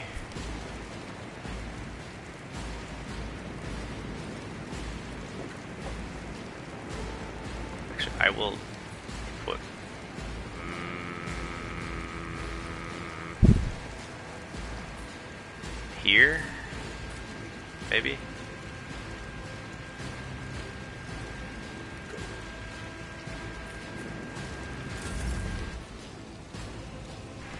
Sun's coming in. I gotta put my hat on. There we go. Now I can see again.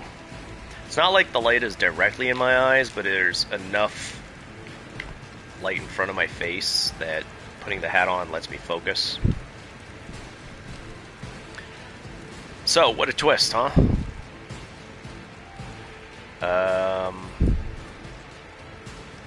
Can't jump that far.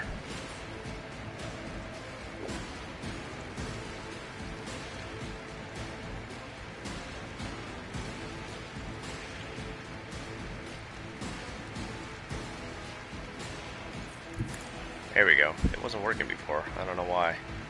Oh, I wanted to swap weapons.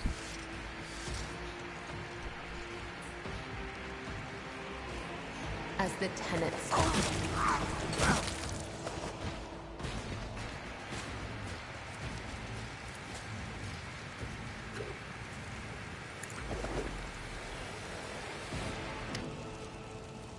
I shouldn't have done that, because, that's one of my... Oh, that's what's-his-face! Whoops! I almost tried to kill him. Good thing it did not let me...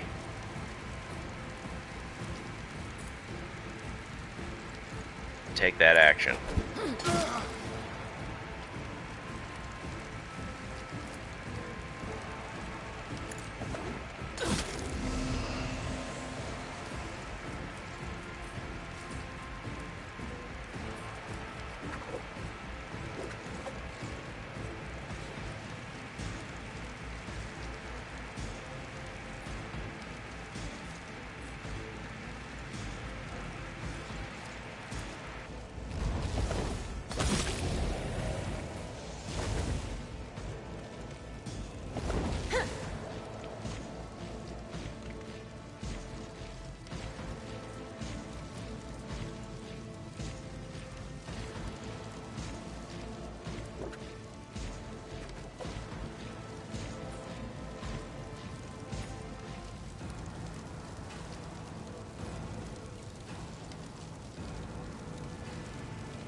look out. Alright, I was not so great at that, but whatever.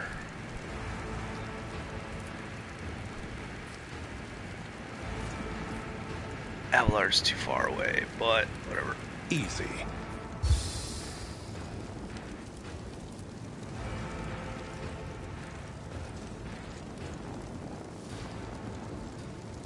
Oh, there we go.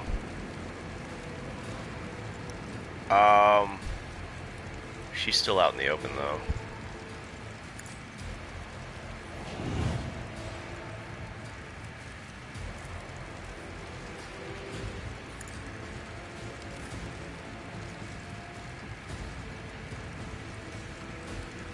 Okay, I done goofed that.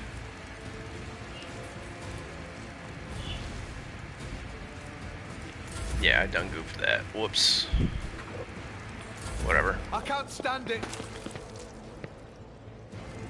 Emperor, protect me.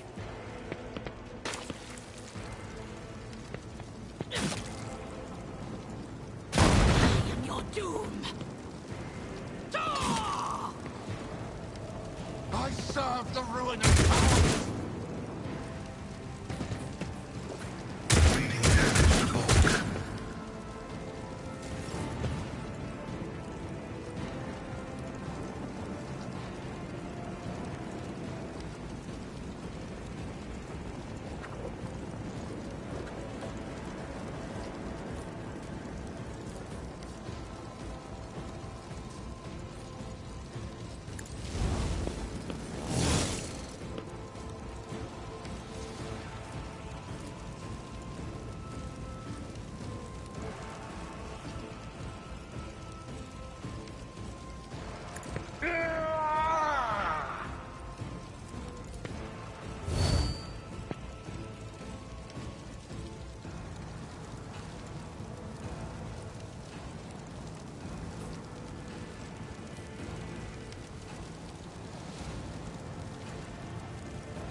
Serve the ruinous powers!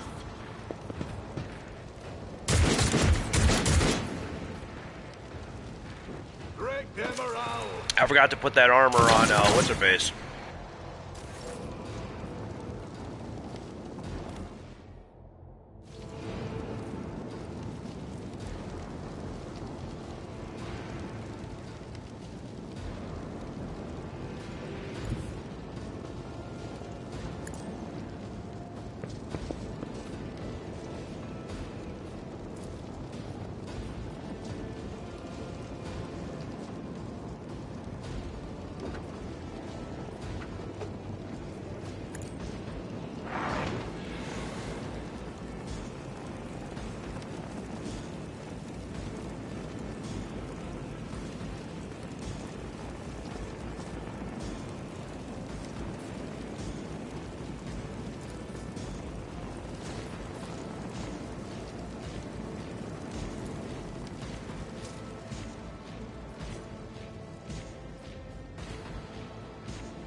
Damn. Stay vigilant!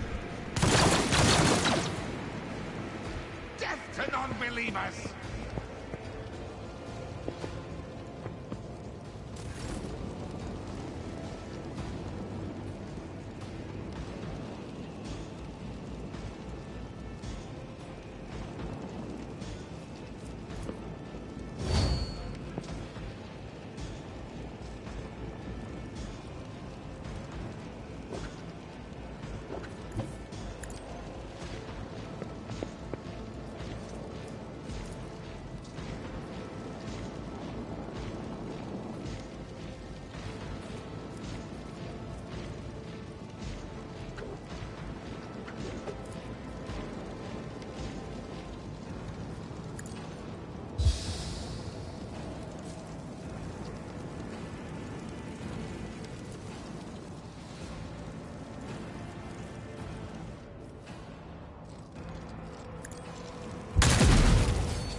Chaos guides me.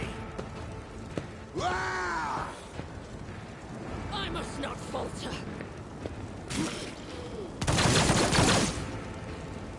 My faith strengthens me.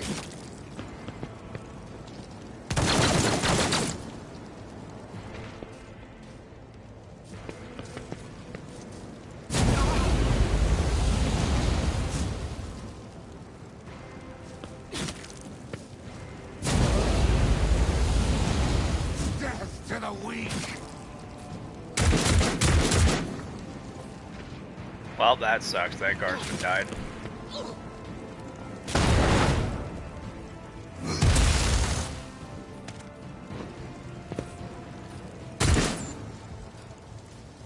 I bring ruin.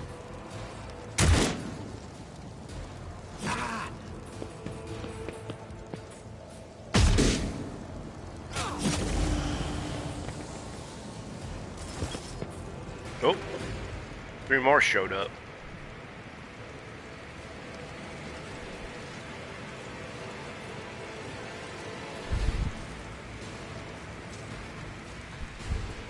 Oh, 2 more showed up over here.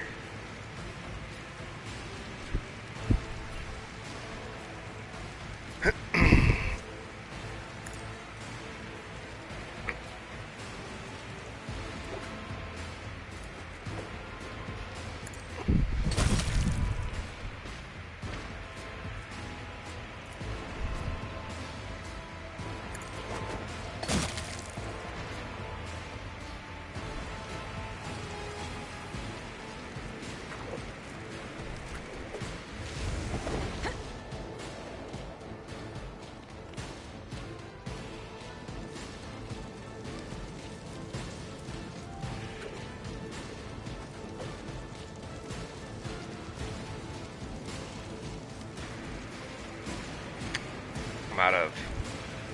I don't want to use that yet. I can handle this.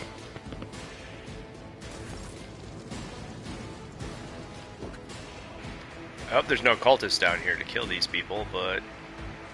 meh? Some are bound to die, I suppose.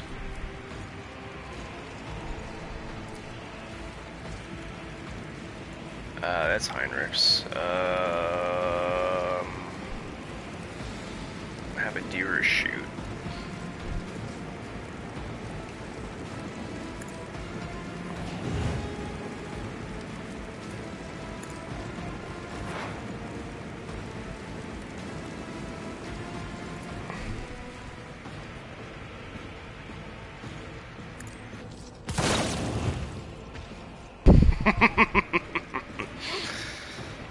Yes. Good.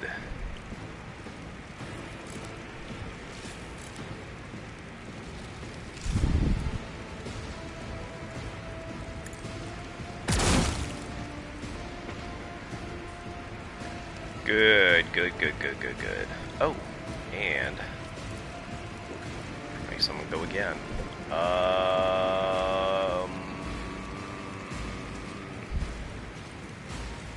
Yo, Abelard. I can't see him. Fudge. Oh, but I can move. Maybe I can see him from there. Yo, Abby! Oh, I still can't see him? What the fudge?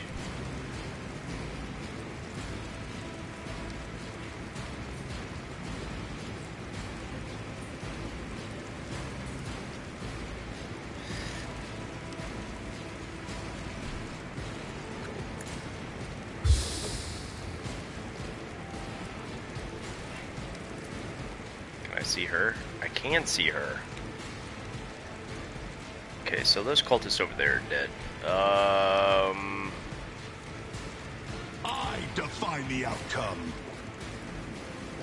Do I want her to go over here? Nah. Abelard's got that all covered. Alright then.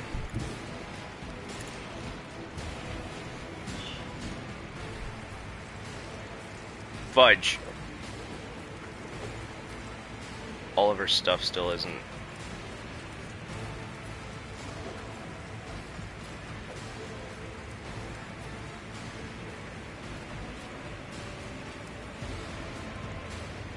Oh well.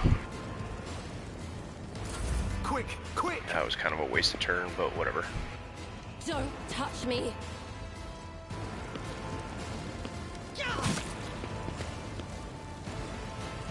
Look, that person exploded. Whoa! Chaos Spawn showed up, but Abelard's got that in hand. No problem.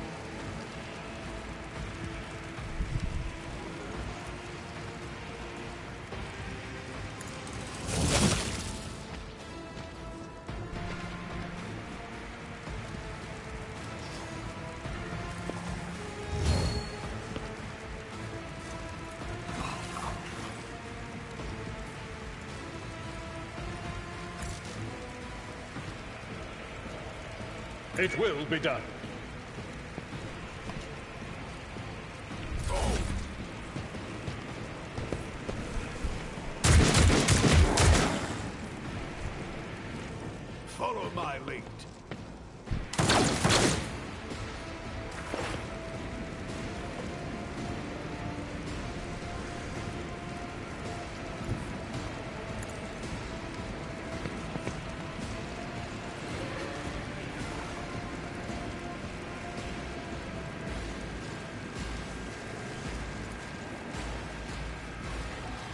Anything else?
Cogitation fails.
Weapon at the ready.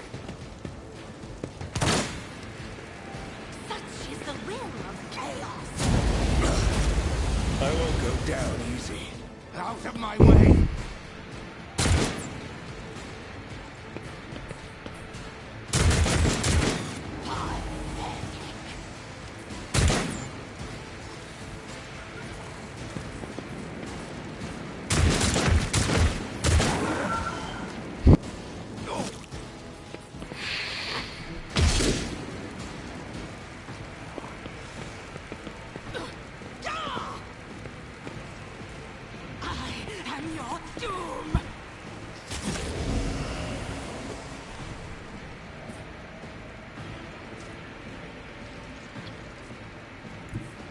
Death comes in silence. The shadows will see it.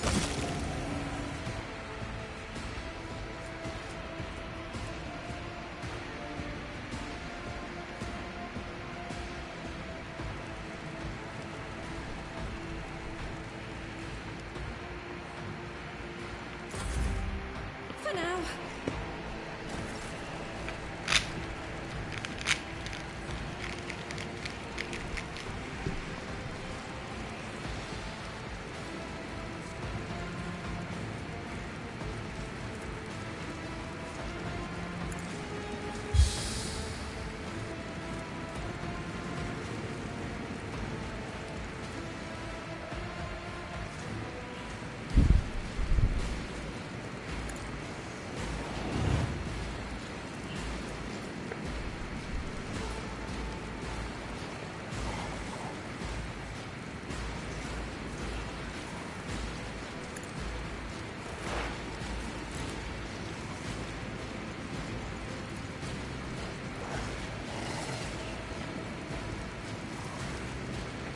Oop, that's not good. Oh, there we go. Oh, there's no line of sight. Fudge.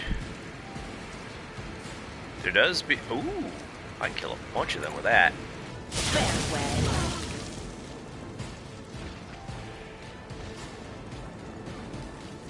Damn. I did not expect that. This way! That kind of sounded like Jim Cummings.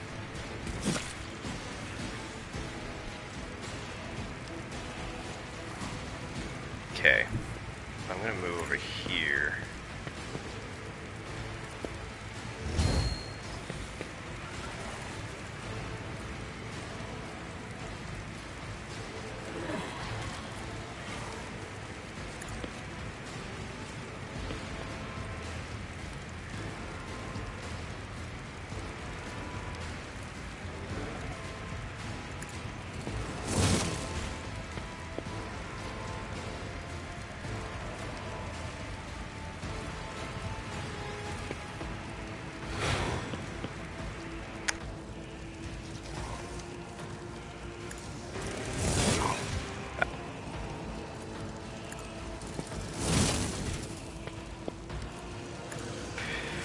Yeah.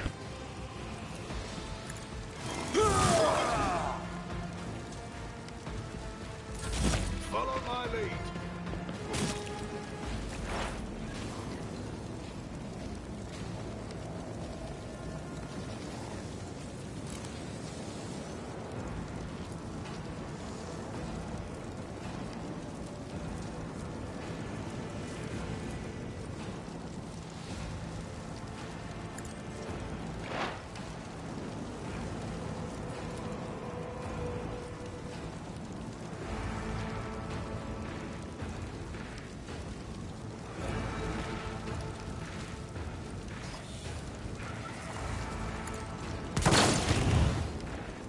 Holy fudge, she killed it.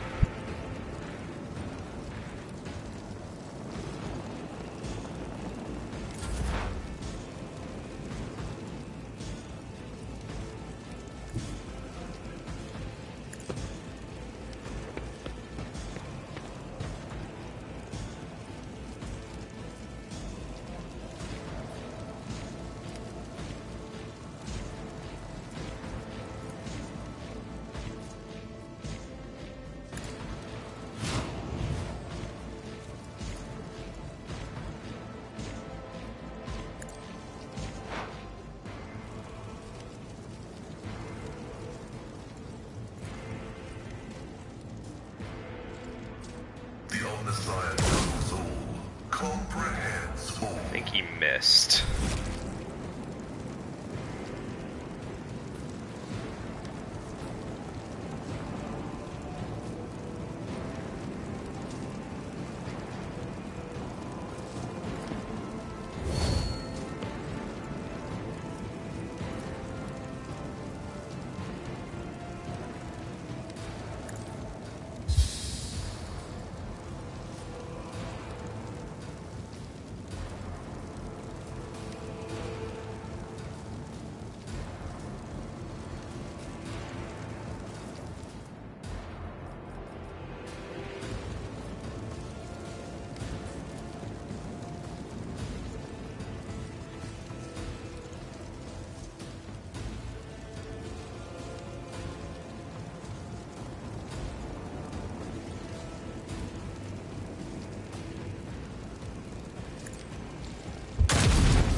Break their morale.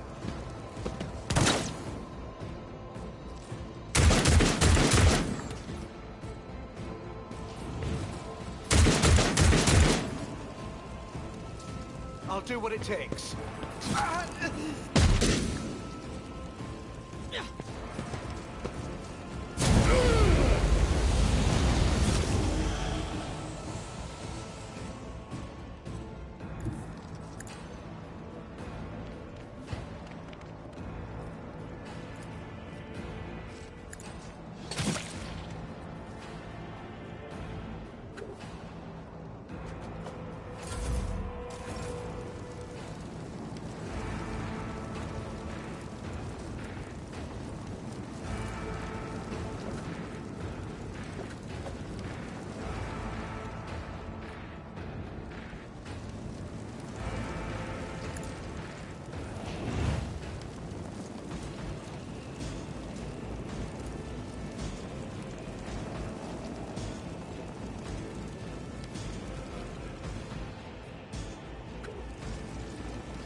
I should've...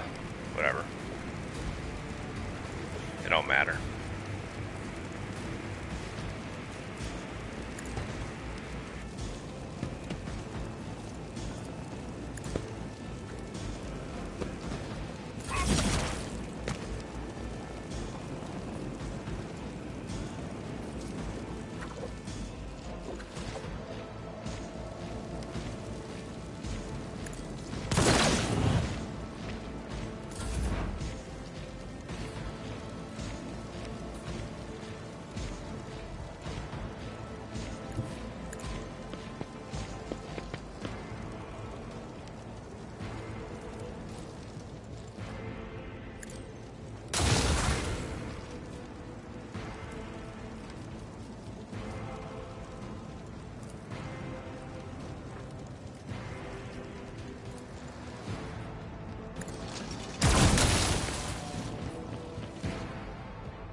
Your comm bead, so it's a comm bead, an earpiece device used for communication over short distances, comes alive. Vigdis's voice struggles to get through the thundering static. Lord, Captain, this is Boxmaster, please.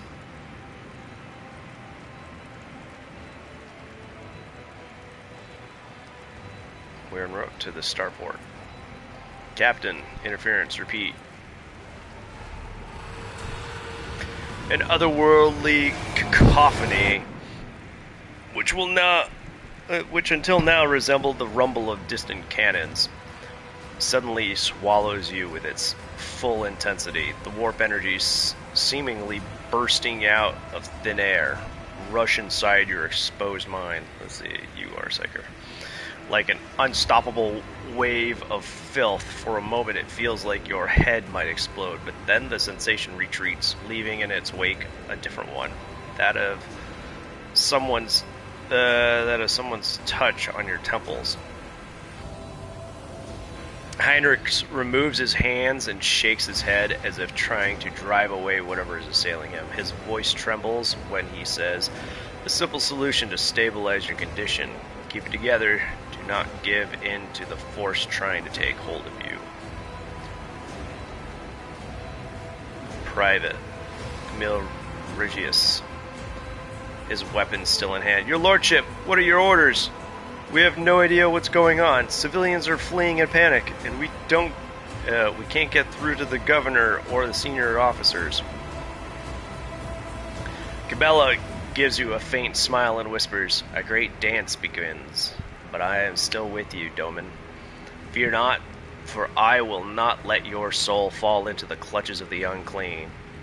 If it comes to it, I'll be quicker than them."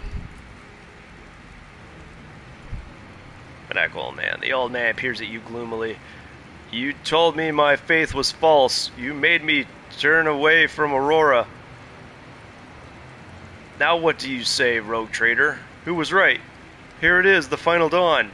He makes a sweeping gesture with his hand. Elderly citizen. "Hold your tongue, Arald. Dawn or no dawn, I'll die before I let those eyeless freaks maim me. So keep quiet and do as his lordship says. He'll tell us what to do. Less talk, more action. What's Vigdis saying, Lord Captain? Are they going to send a shuttle for us?" We must move out toward the starport at once. The shuttles aren't going to find us here even if the comm link stabilizes, which it won't. Vigdis, what's going on? Opening, we've observed disappearance of the star from evacuate. That's the only words I can make out. Not abandoning people in distress. Everyone can come with us. Elders, I'm no fast walker, but I'll hobble after you if you get into a fight. It's not like you'll want an old woman getting your way anyway. And I think there'll be more fighting. Maybe. There sure will be. It looks like some of my former comrades are still on the loose. The old man's voice sounds lethargic, almost robotic. We'll follow behind you, keeping a bit of distance. Must escort the remaining civilians. Without the guards' help, they'll scatter or fall into enemy's hands. The sense of alarm is now almost physically drilling through your temples. The fleeting little whispers at the edge of your hearing are sinister and gleeful. Does anyone have any idea what just happened? All we can do now is try to make it to there, but that's it. Let's move out. Did you want something?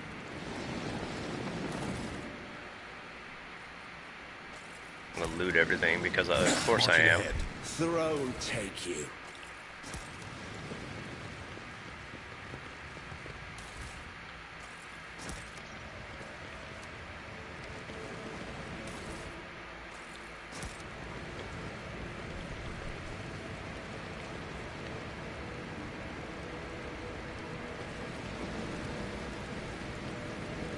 Can I speak with him?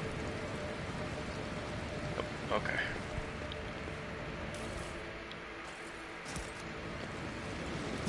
My ears are ringing. Oh, he didn't get any wounds from that. That's good.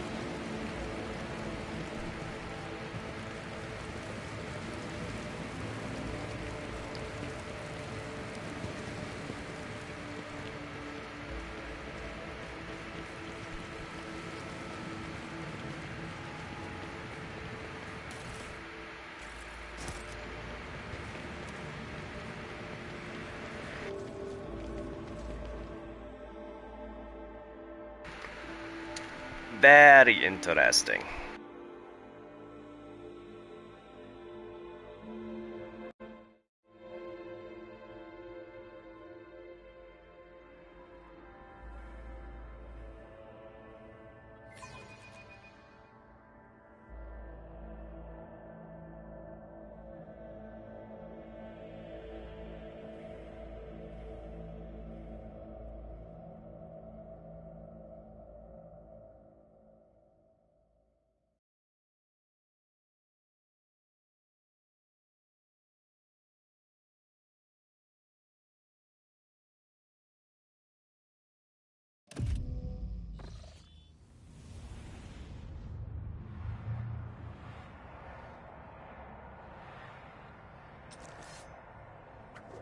Your seneschal is always there for you.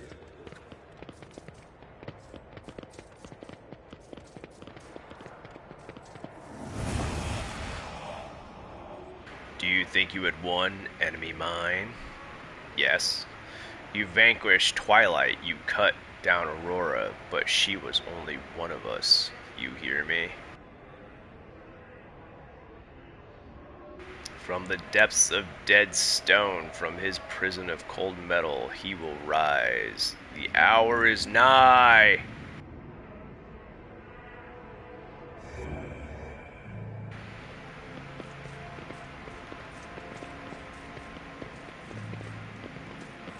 Let's see. Venture forth. The glow of emergency beacons in the darkness is more familiar to me than the light of any star. Follow me, Domin. I will guide us. The world is crumbling. The star has gone.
That said, so done.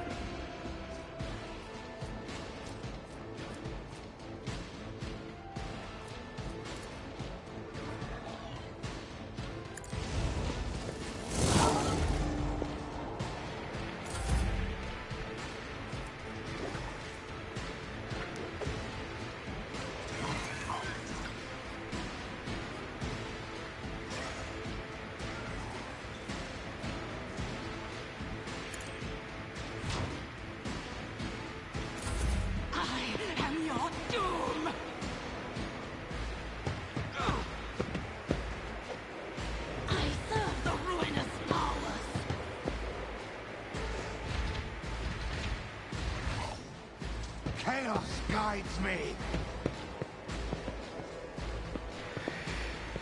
So, he's in a good spot, and Blade Dancer's in a good spot.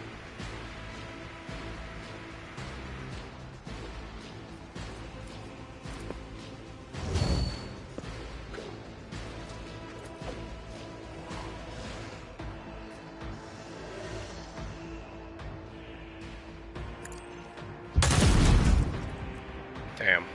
Well, killed one at least. I'm gonna go ahead and give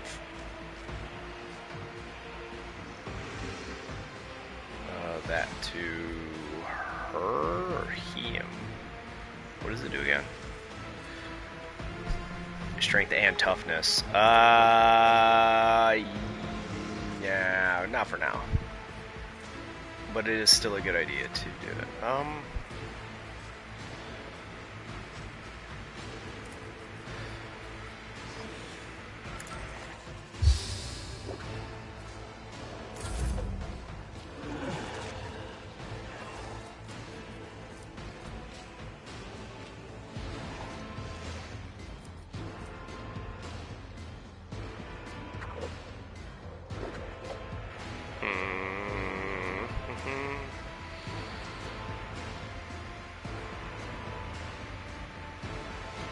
gonna have her wait.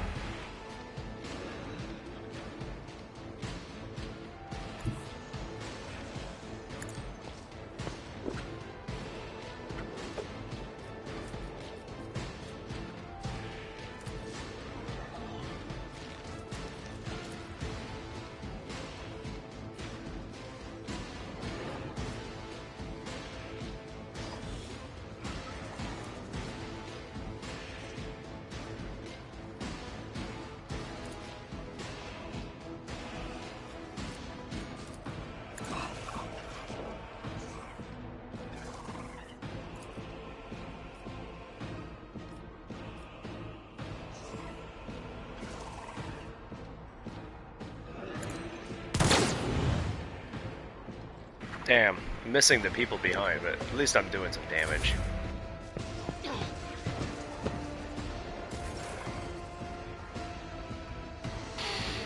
Okay.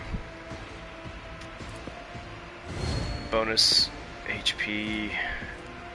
Sworn enemy on him. Or it. And then a broad sweep.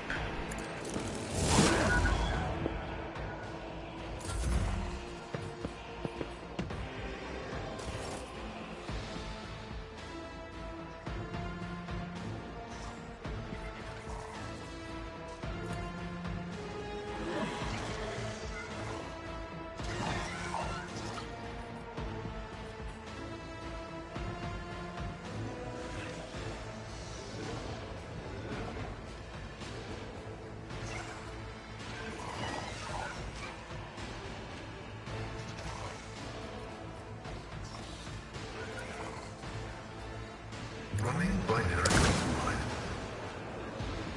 Damn.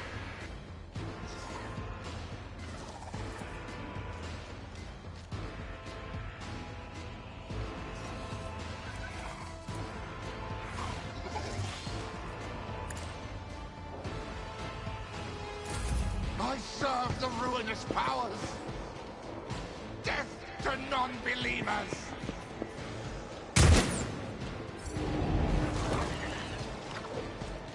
Actually fought cultists here earlier on my way to the, what you calls it,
see that?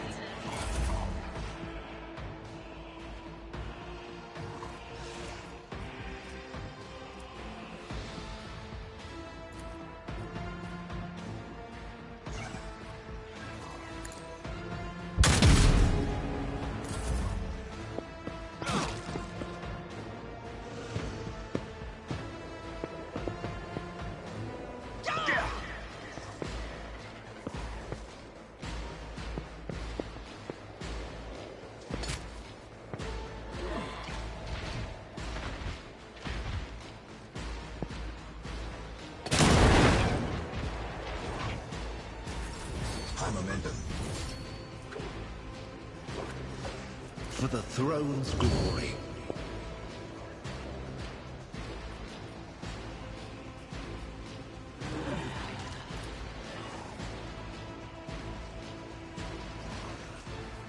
Oh, that dude killed several of his own peoples. Alright, if I hit both of them, they should be poisoned.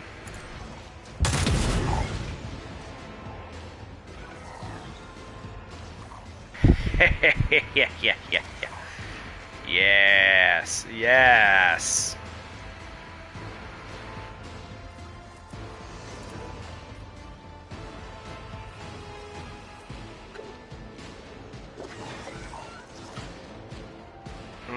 It doesn't cure burning, so.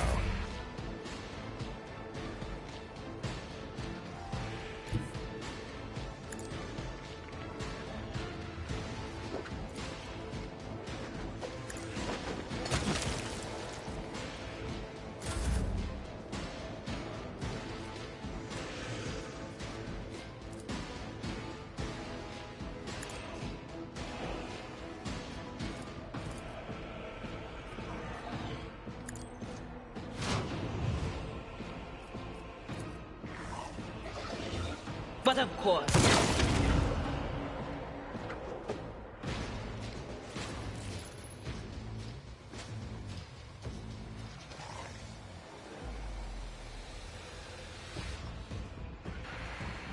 She did. Oh, it was a critical hit. 36 points of damage. Hell yeah. Nice. Crush the feeble.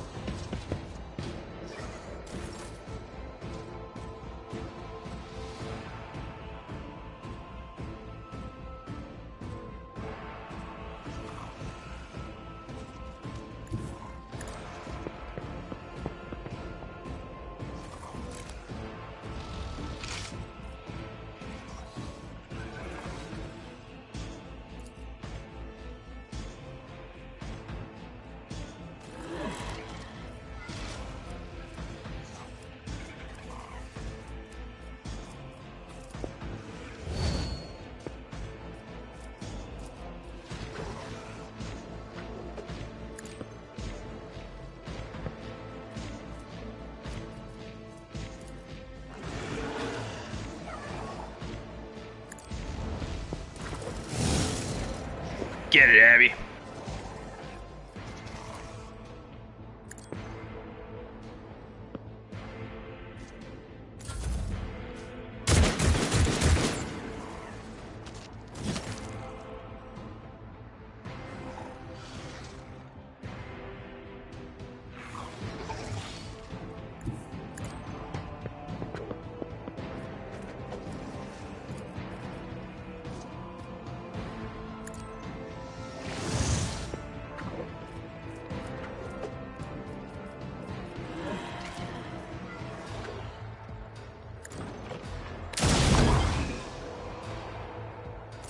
Chaos guides me.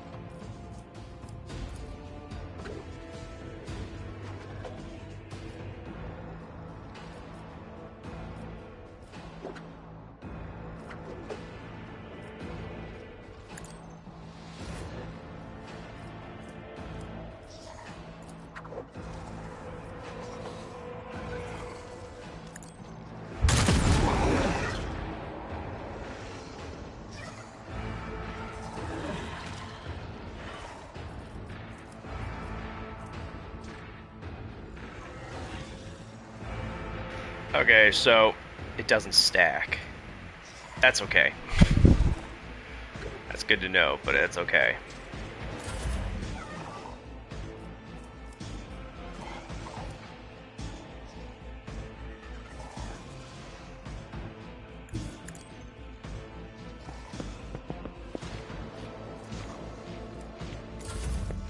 Such is the will of chaos.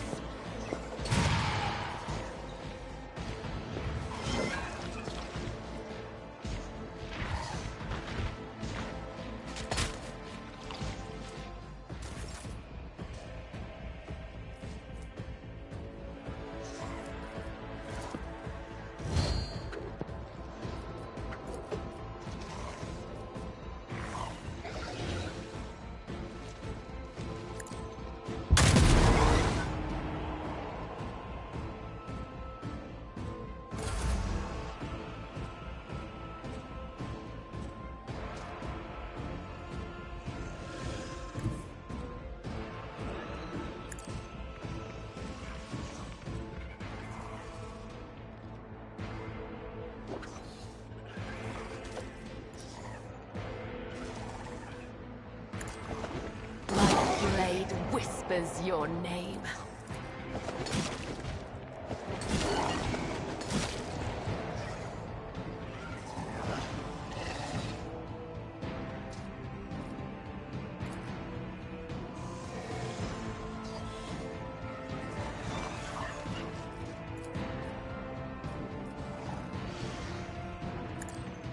Let your soul be purged.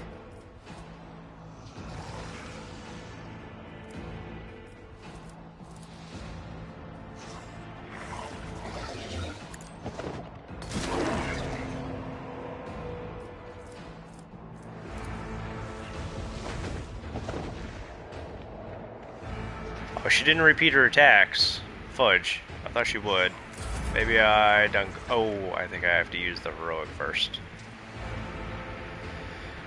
Oh well, whatever.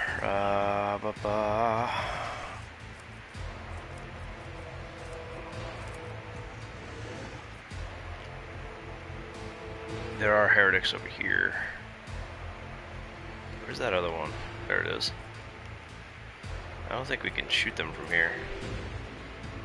Yeah, there's no line of sight. So I'm gonna have to send Kabbalah after them. Okie dokie.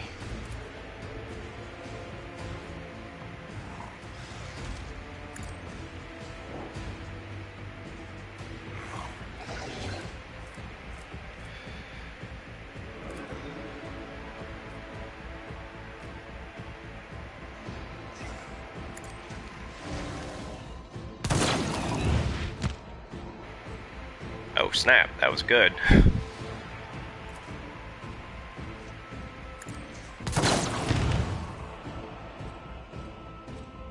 Yeah, she's turned into quite the sniper, huh?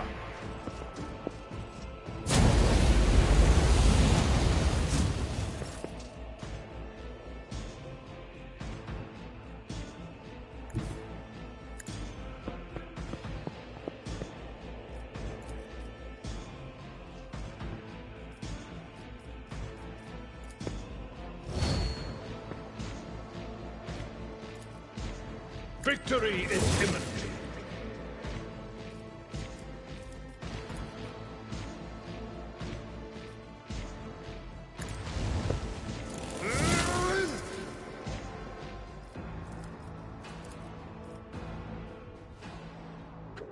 I didn't even realize there was a third one down there.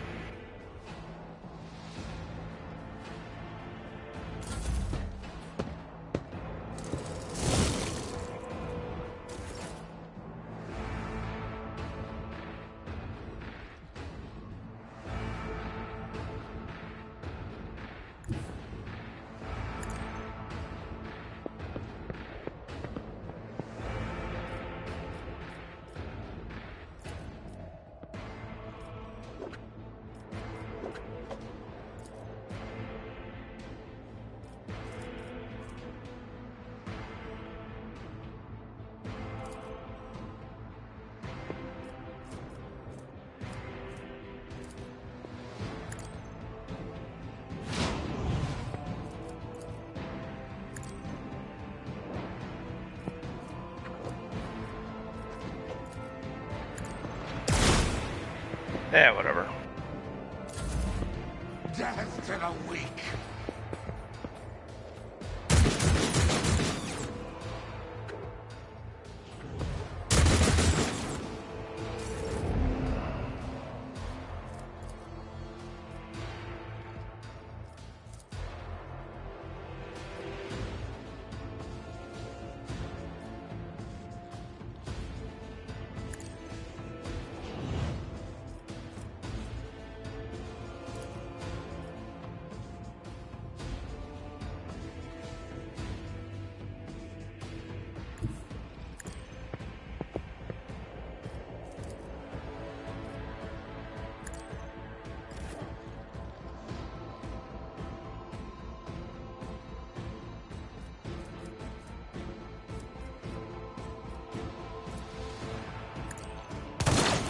High momentum.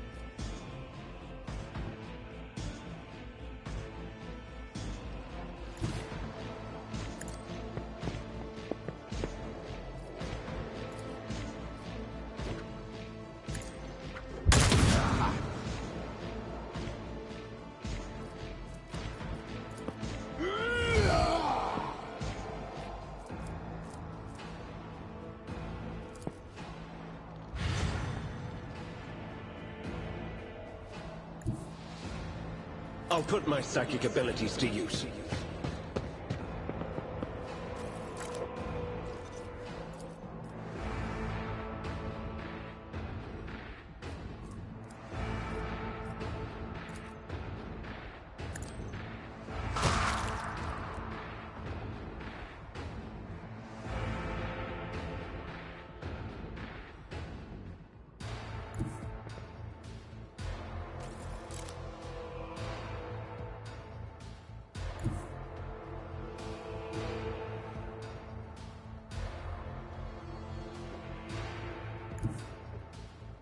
Still can't see that person, no matter what. Oh well, whatevs. You tried. Oh damn.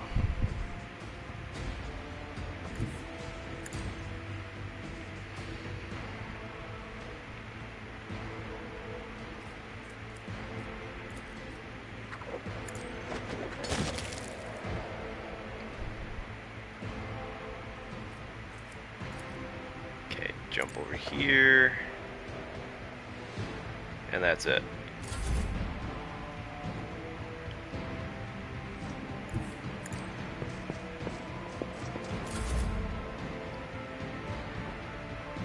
Where are they? Right there. Okay.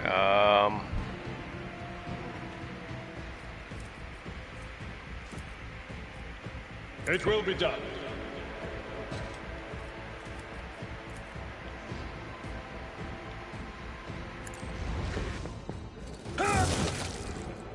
There we go.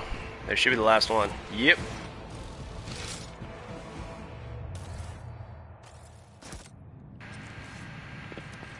Forge ahead. Never linger.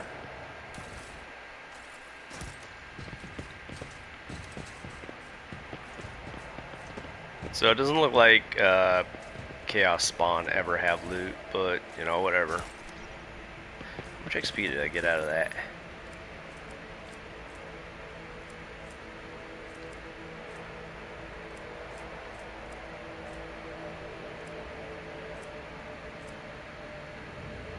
Nice. I'm at your service. Is there a... Okay, there it is. Yeah, they're only 1/4 of the way through. Cool.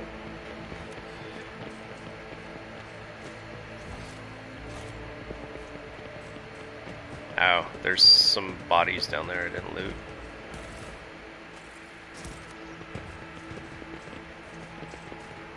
Someone got hit so hard that Something of theirs went splattered.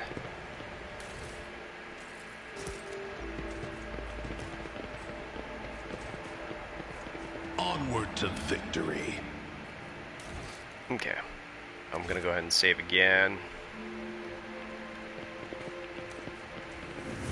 Oop. It's just the beginning enemy mine. Okay. He comes, he comes, he comes. Yeah, well, I'm gonna make sure he goes somewhere else.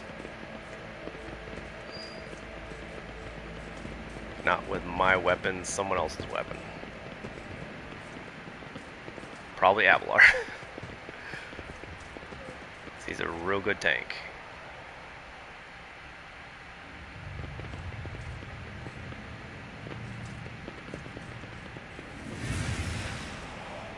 See, they're coming, one following in the other's footsteps. The aurora of the morning and the aurora of the evening. So how many auroras are there? Jeez.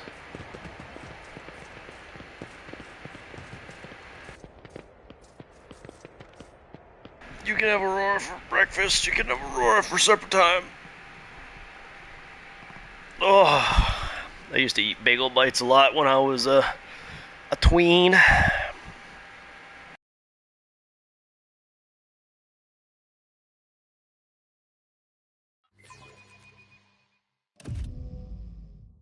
If we manage to find an intact shuttle in this burning hellscape, it will be a miracle sent by the God Emperor.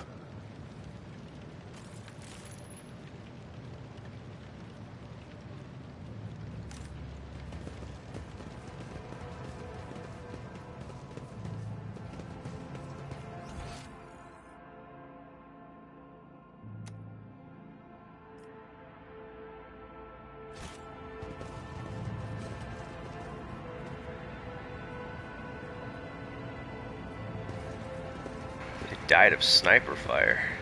Another Oh, hello. battle demands our attention. Are you ready to die? Are you? Are you ready to die? I'm ready to kill. I need to.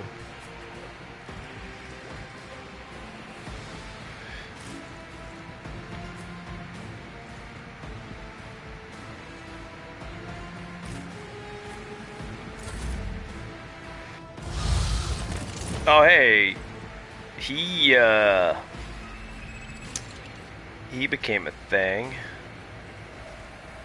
Screamer Zinch. Which one is Zinch? I only know of Corn.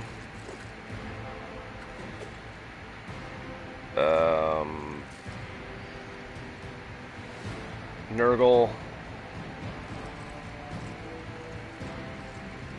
So I'm trying to pop my knuckle. Slanesh. I guess Zinch would be that other one, wouldn't it? You can't say he or she because they're not really, they're not truly things.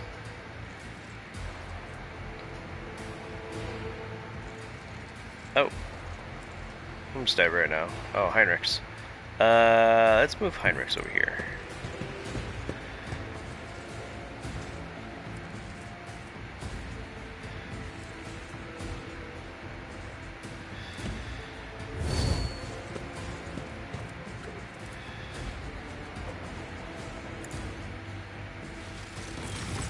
Oh, okay. That actually restored stability of the... Ooh! If I can hit all three, two of them will probably die. Ah, I only have the one. Oh well. Oh well. Let's make it quick!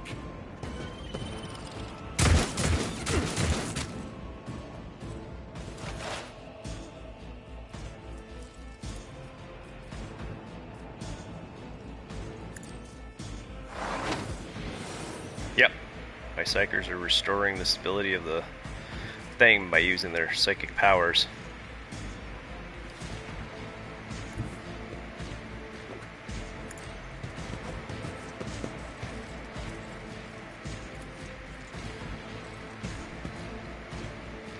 only do that for the first psychic power in the thing.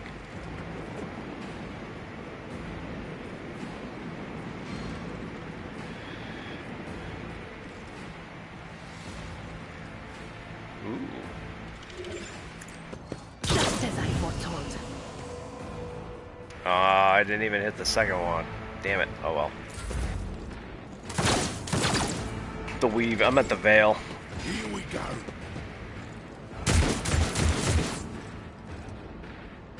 Let's get to it.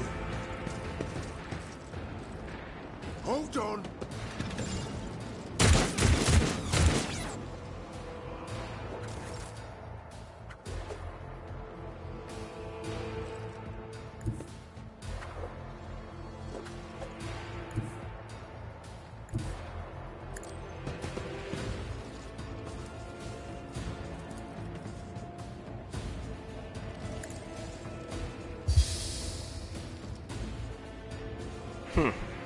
I didn't do the thing. Maybe I don't have it on him? I should.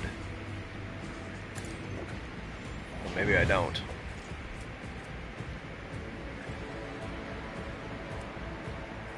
Alright, whom should I have shoot again? Dira is really good at shooting things.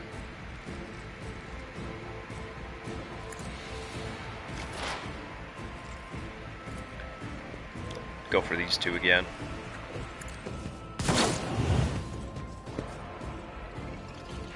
Didn't kill him, but still did pretty good damage.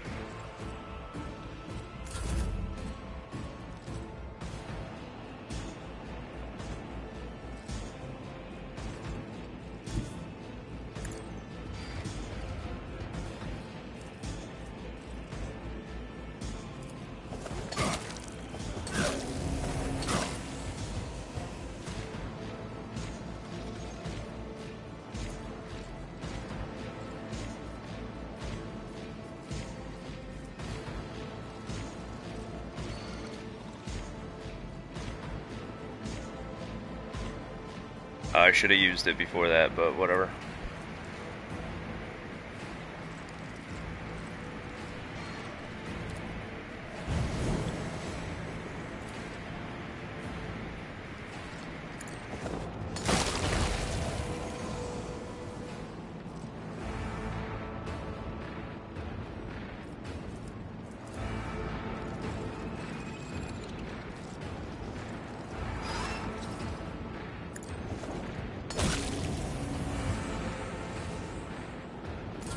Out of my way. Let's get to it.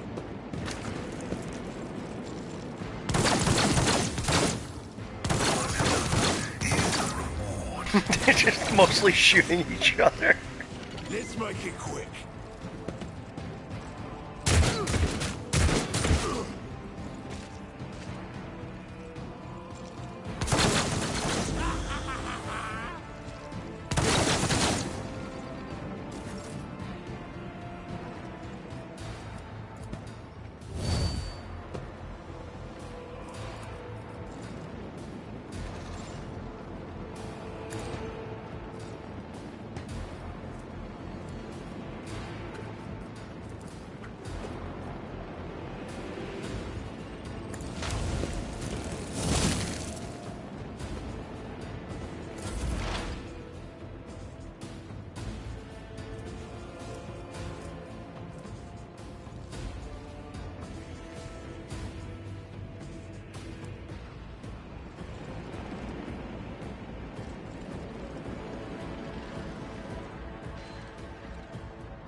Oh, the whatchamacallsums came over to help. Hell yeah. Arbiter Bryce. Sulamorn. Nice. course, I did kill like a bunch of cultists already, but you know. That's kind of pretty, isn't it? It's like in Fallout when you use special weapons on certain and they have a, you know, they turn to ash or goo.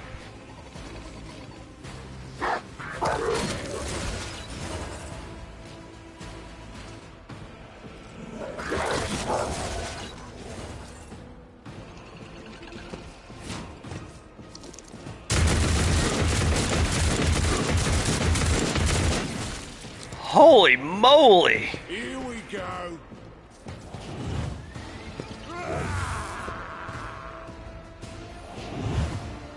Let's get to it. Hold on.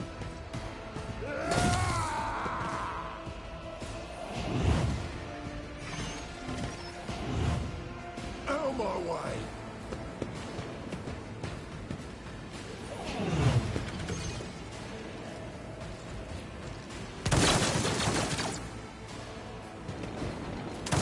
Who wants some more?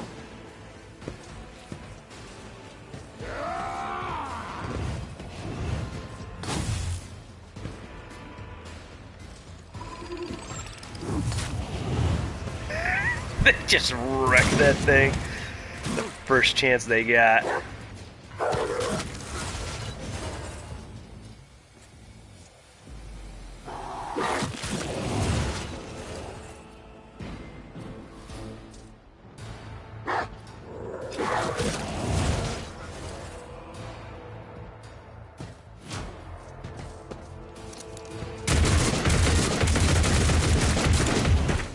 Yeah, that guy got turned to paste. I'm not surprised by that. In the least. Alright, I'm gonna slap a heal on her. Fudge.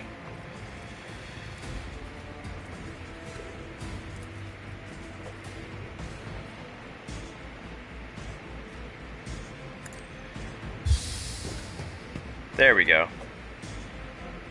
I think it went down. Did it go up or down? It might have gone up. It did go up. It went up. Fudge. Oh well, that's okay. Combat will be over soon. Probably. Probably. Ooh. Oh man. Let's see. I only got the one. Oh well. Let's get to it.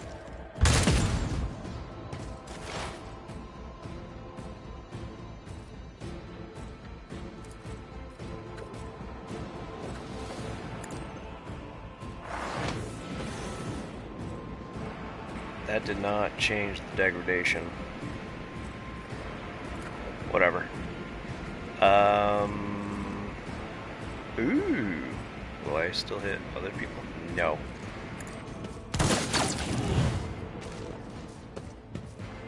Oh, I hit this dude too. Nice.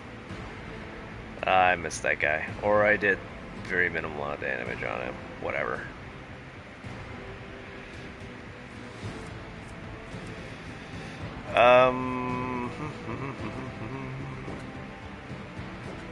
Can't see him. Let's do it.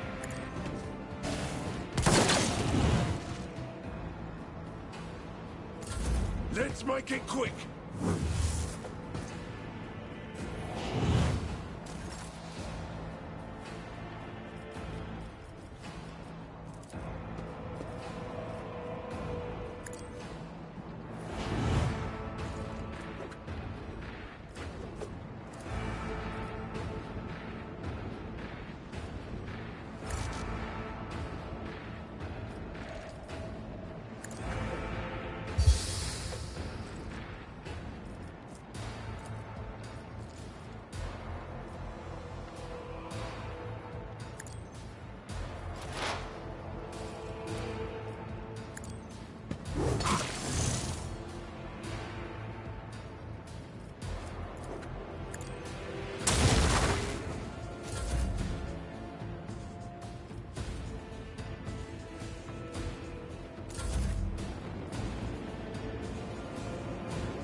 I am your blade and shield.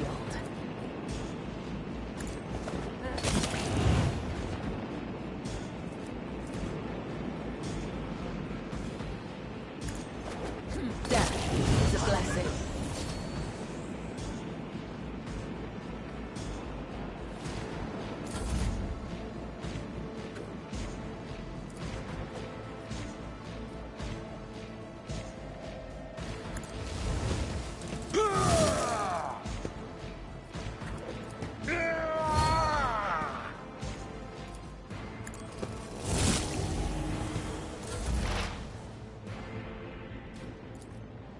Request approved.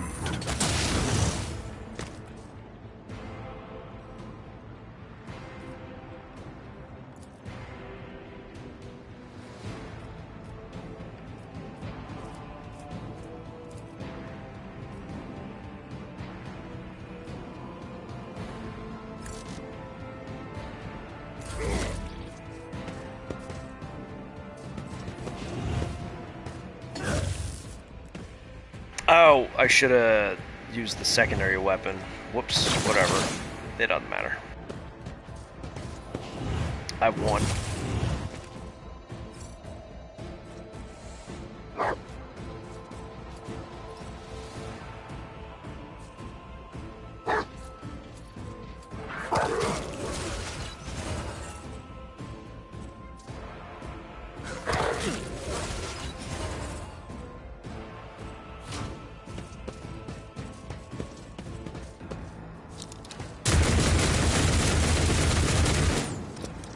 Not a single one of those hit.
I bring mercy and retribution.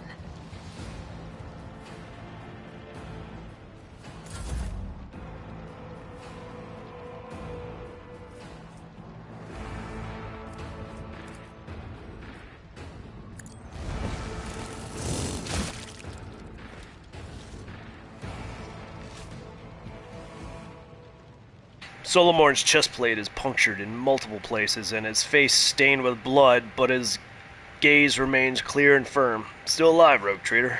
Good.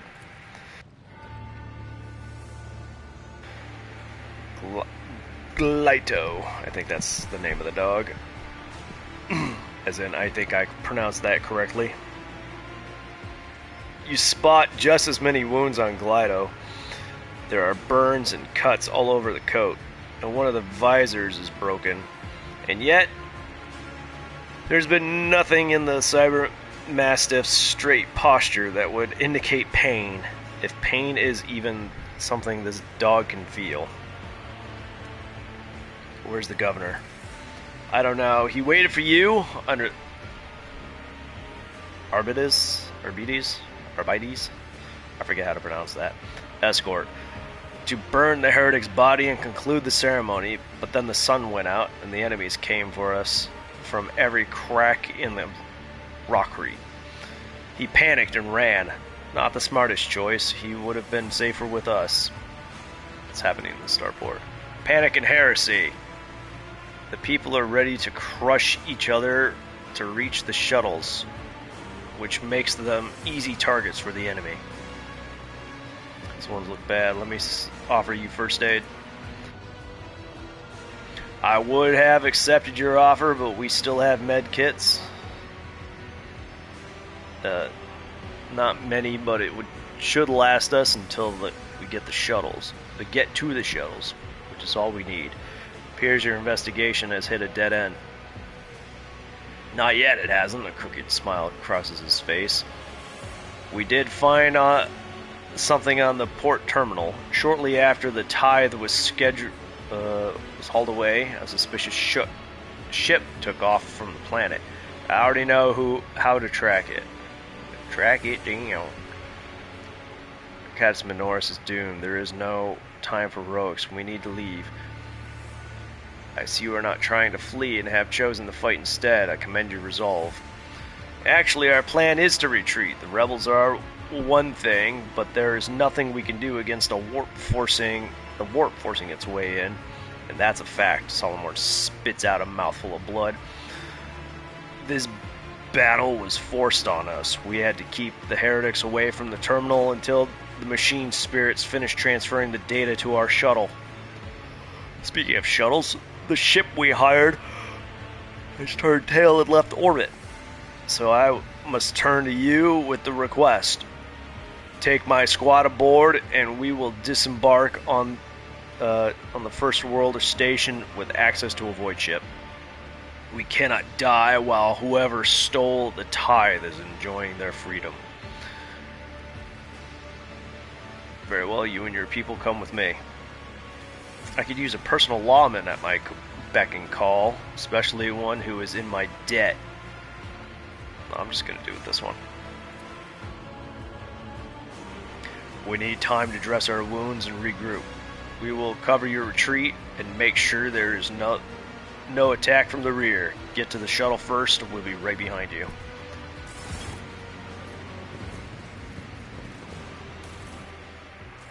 Whew. Let's see this through. Holy moly, look at all them corpses.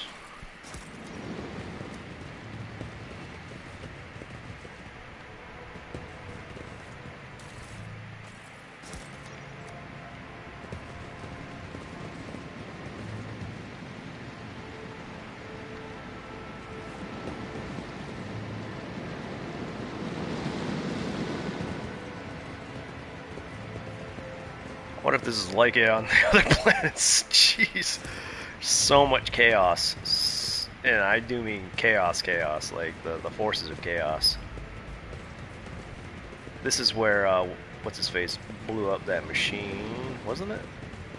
Wait, hold up. No.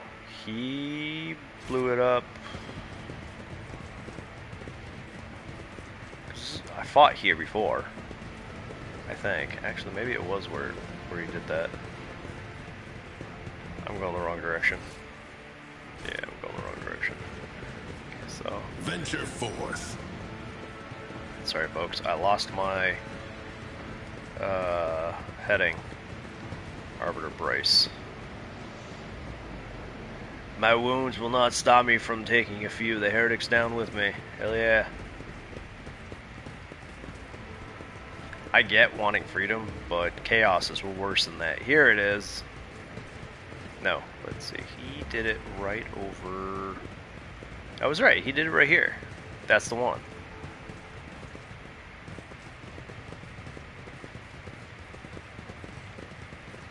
Oop. Hello. Ooh. There we go.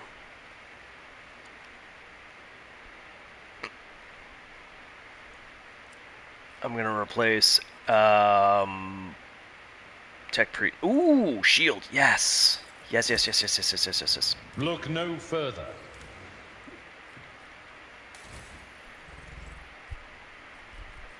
Okay. Replace.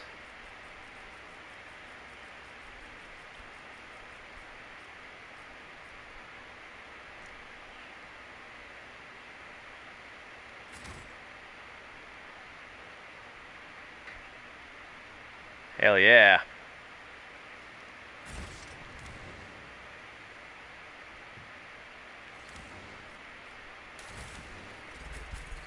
Okay, so he's using a plasma pistol. I'm going to swap him down to the plasma rifle. Well, it says gun, but it's two-hander, so it's a rifle. Because I say so. Let's see, 11 to 15. 9 to 13. What's the real difference?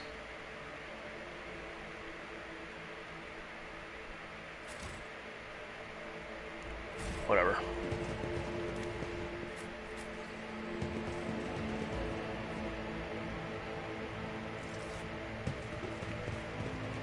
Those turrets will actually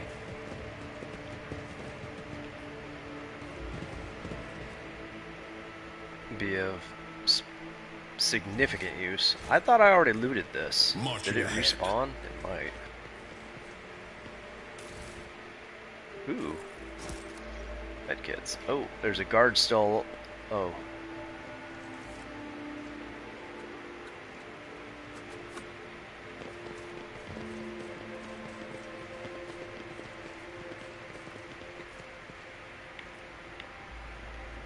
What's that?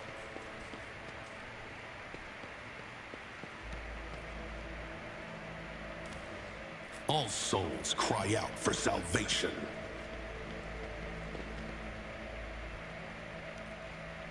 We are the spearhead of the Imperium.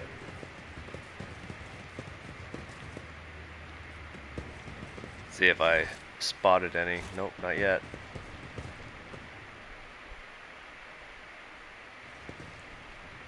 Game auto-saved.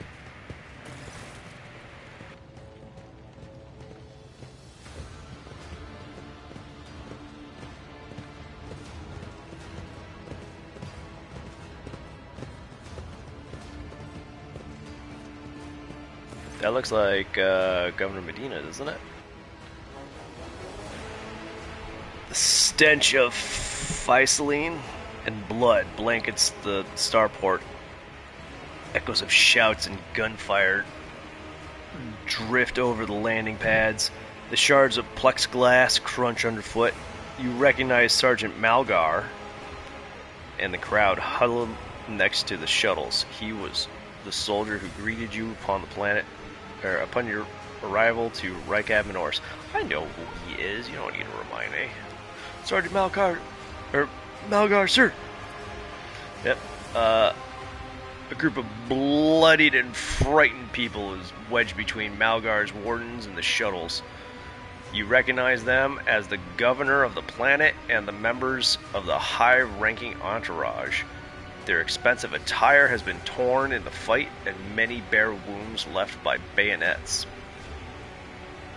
Examine the people in front of this shuttle. Some of the nobles are paralyzed with fear, others have succumbed to despair. 2 corpses are lying on the ground with their arms outstretched. Black blood has pooled under them. The other skull has been split like a nut, encircled by a pinkish crimson halo of bone splinters and bits of brain matter.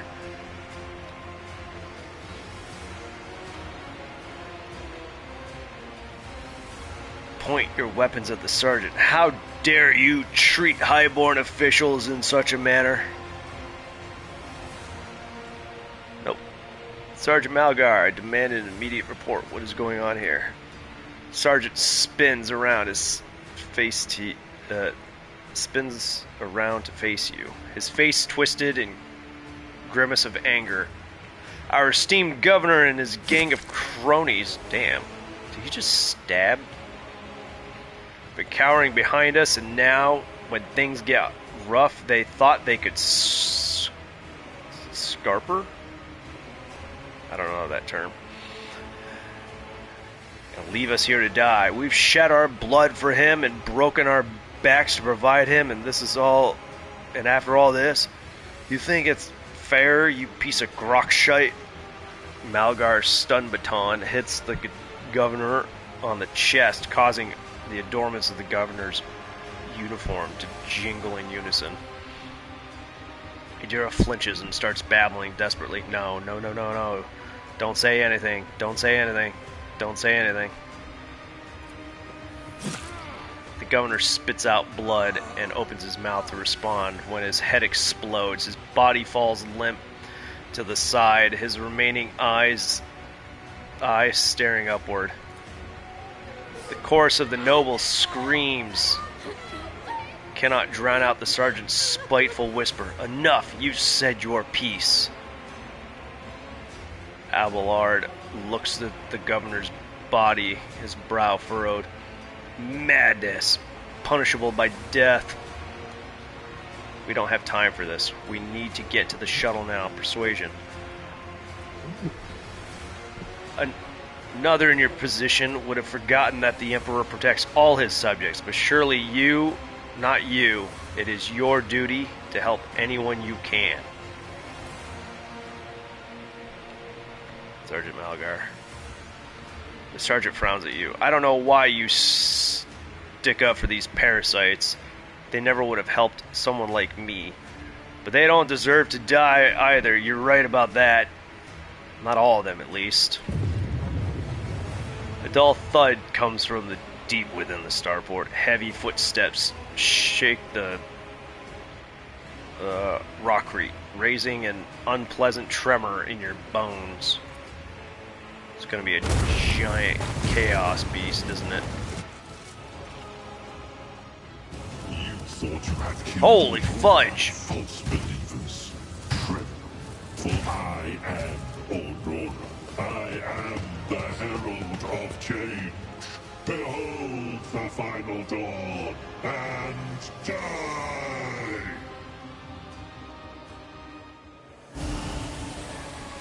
Oh, damn.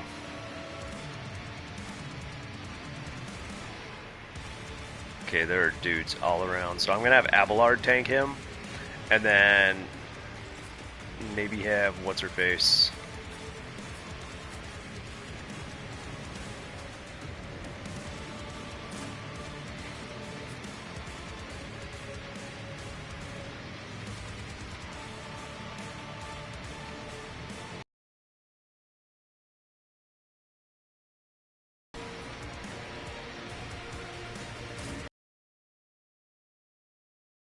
Tank over there. Heinrichs can be here. Those dudes.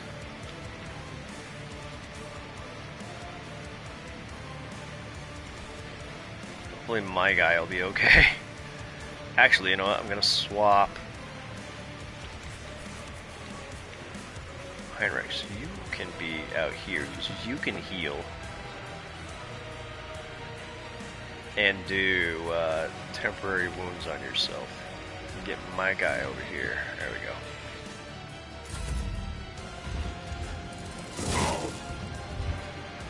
go. Aurora, what you do? Oh no! Well.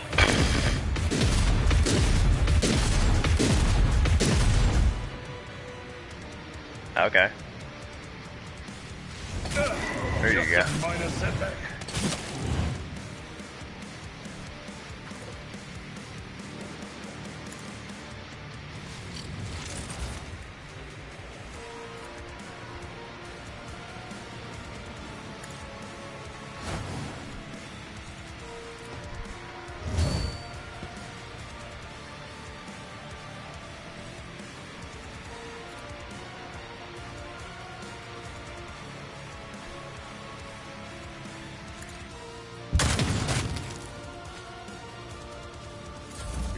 go. Let's get to it. I didn't see that guy up there. On my Ouch. way.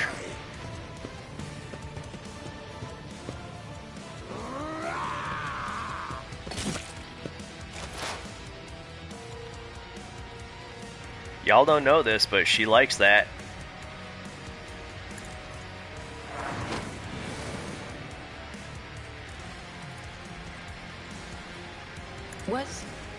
Was that you?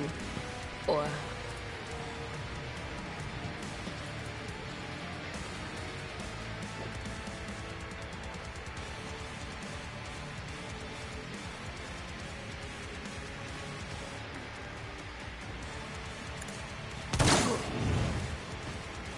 Yeah, she's real good at sniping.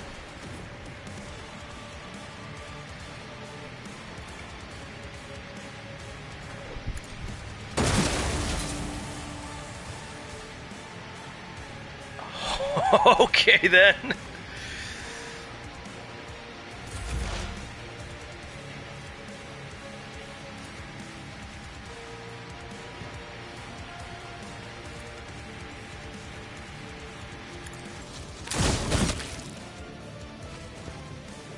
That dude exploded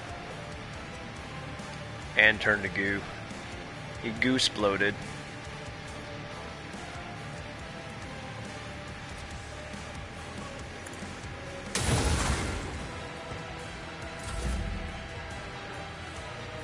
Alright, can I make him go? Ooh. Oh no, but I can give him that. Yeah, cannot give him that.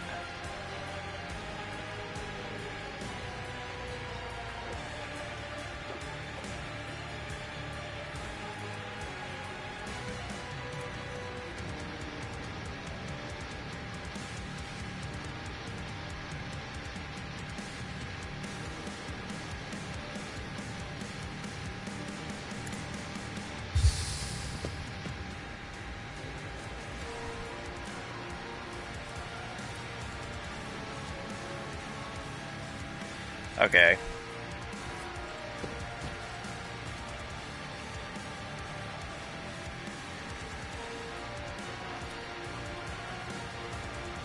I can at least poison him. I guess this is supposed to be the true Aurora, or the demon possessing them as Aurora. I don't know how Chaos works specifically. It's confusing.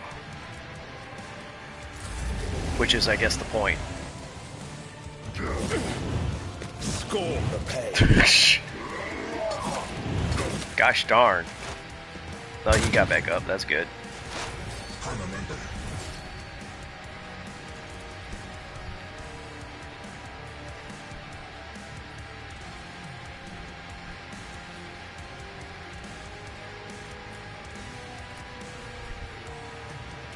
Will do.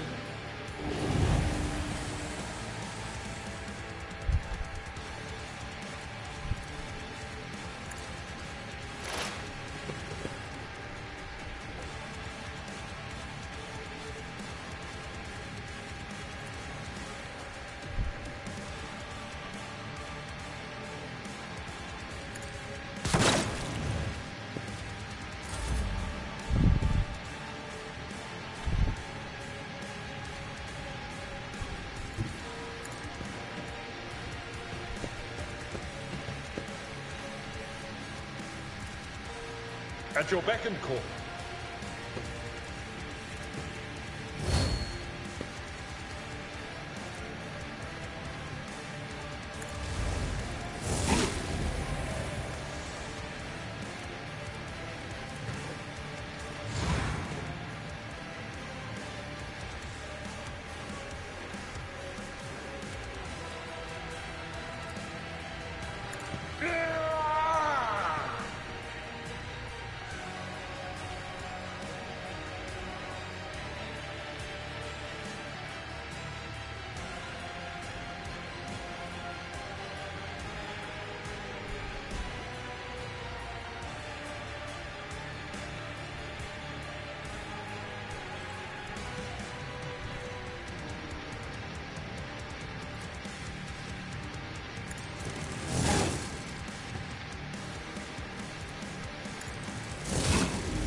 your name.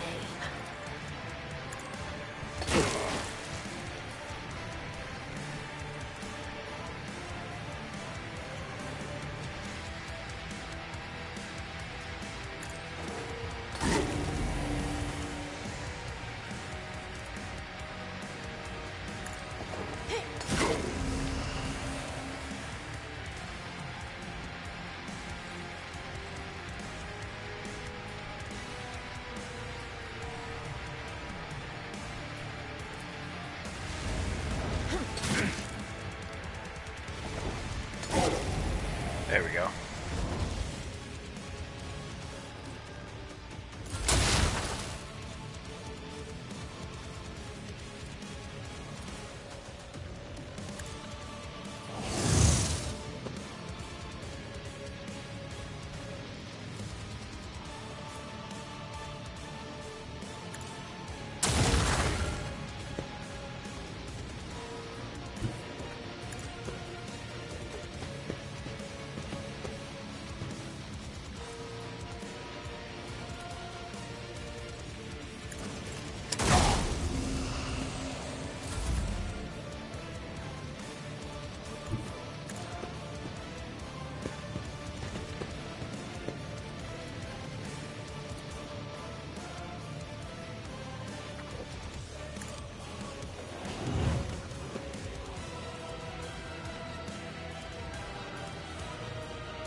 But of course,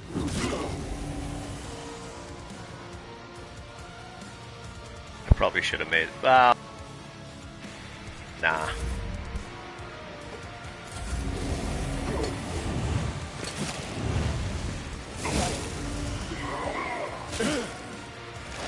I guess taunt doesn't work on that dude, or he may have made his save against it. I don't know.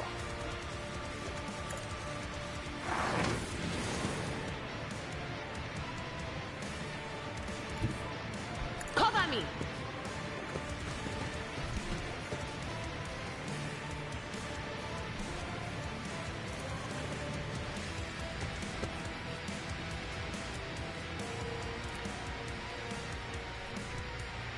I don't know if I can actually hit him with these powers.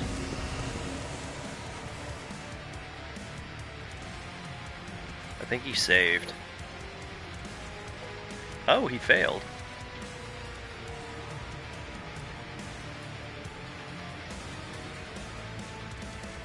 Okay. Cool. Shoot him.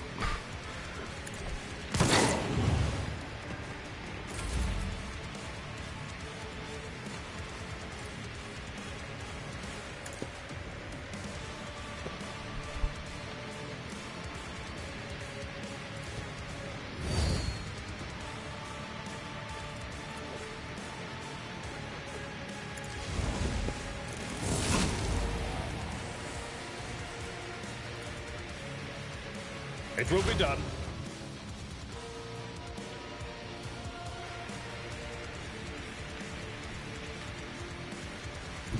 A dance of blades and shadows. Alright, I need to use...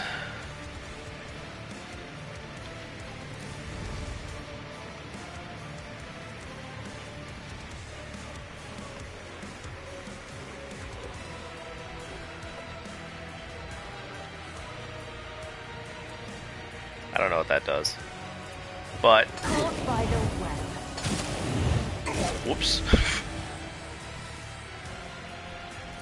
I didn't know that could hit allies.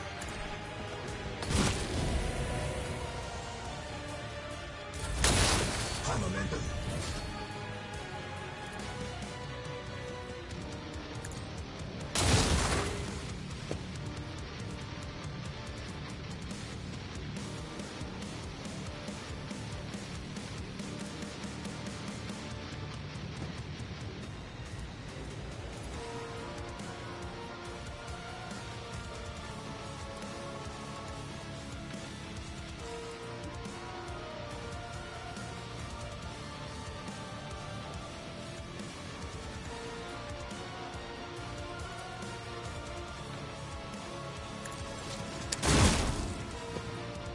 16 damage that time.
No. I was born for a greater thing. Onward to victory. I am at your service. Alright, let's see what this Chaos dude had. Bringer of Terror. Two-handed. It's just a bolter. Or something. Requires a heretical follow. Life-draining sword. Successful hit this sword. With this sword, the target must pass a toughness resistance test. Oh, I had to plug in my controller, probably. Actually, doesn't need to be, but I'm gonna.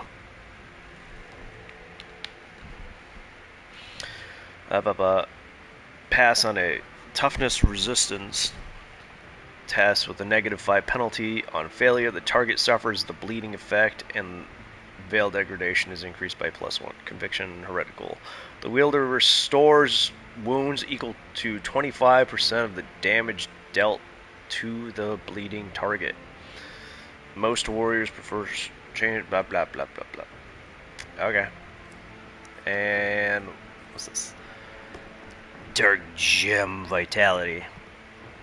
+4 maximum wounds, +10 toughness when veil degradation is above 10. Oh, 15. Okay.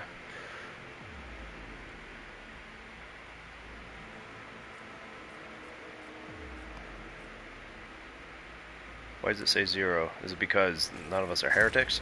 I could put that on, what's her face, because she's a heretic.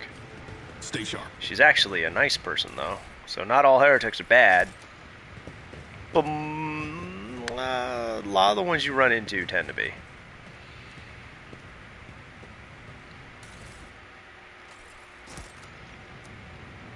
Oop, that's a hand. Let me loot the hand.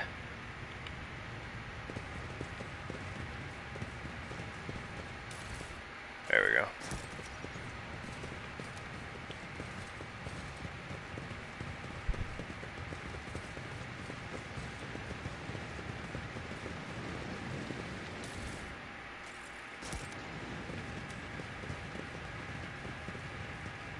See, this is the way I came, right? Yeah, this is where those people were. Where's the... That one dude was... Wait, no, he was up there. Let's see this through. Up here. There he is. What's left of him, which is not a lot. What's this? Rebels sniper rifle.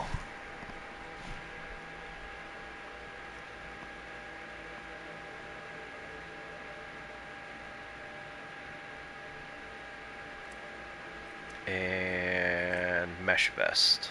Oh yeah, I was gonna change Yes, her armor. the web serves. And I forgot to, like forever ago.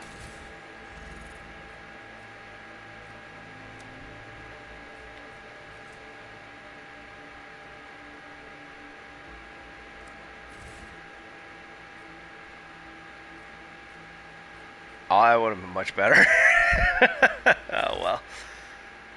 That's pretty cool. What is my guy wearing?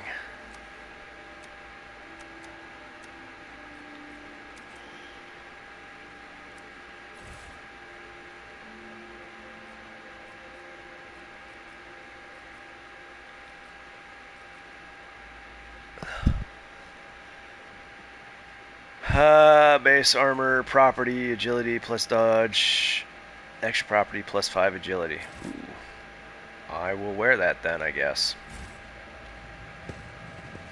The dead know nothing, and neither do Duty beckons.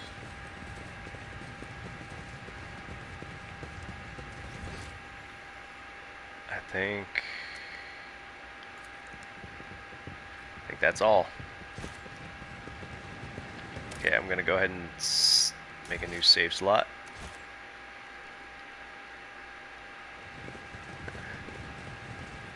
Let's seize the moment. To the void ship bridge.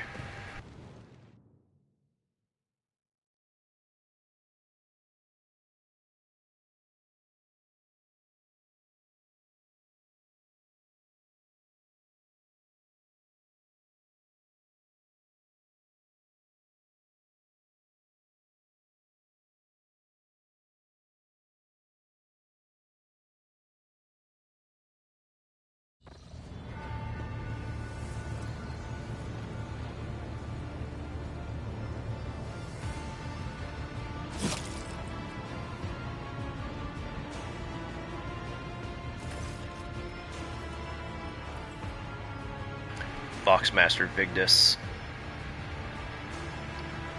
Thanks be to the Emperor, you are alive, your lordship. We are most gratified by your return, and the crew is full of zeal to carry out any orders you may have.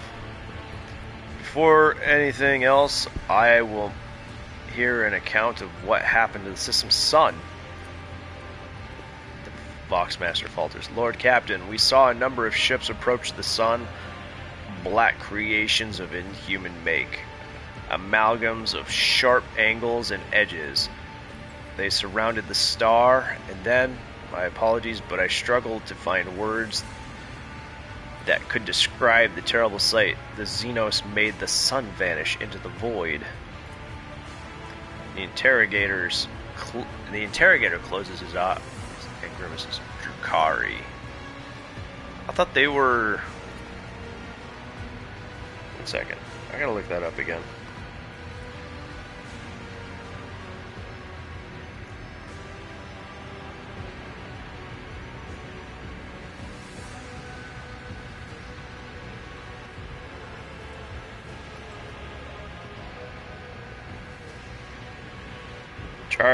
The Drukhari are mainly pirates and slavers.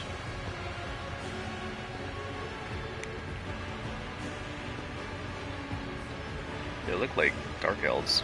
Are they Dark Elves?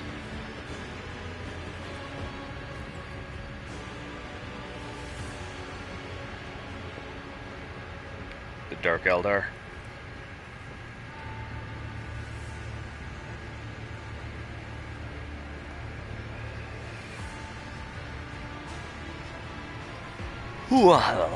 You see Abelard's expression change as if a shadow has suddenly fallen over him. He rubs his temples wearily, as if we did not have enough troubles on our hands already. The Xenos, enemies of humanity? Heinrich nods. A breed. Oh, I was right. They're Dark Eldar. A breed of the Eldari, the most cruel and devious of their kind. The design of their ships matches the description provided by the Voxmaster. Eldari, an ancient and highly advanced alien race that once dominated the galaxy. Just call them Space Elves. Like all Xenos, the Drukhari are a blight on the face of the galaxy, but their technological superiority is indisputable. They abhor and fear warp sorcery, which is why they rely on creations of their twisted intellect. And many of those creations are capable of things that may seem akin to sorcery to the unenlightened eye. The theft of a sun is one example of what they are capable of. Are the Xenos in league with Aurora's cultists? We cannot rule out that possibility. The Drukhari would never ally themselves with the arch-enemy's worshippers. The Dark Eldar are Chaos worshippers. I'm confused. If I had to name one thing that humanity and Xenos have in common, it would be a shared loathe for warp corruption.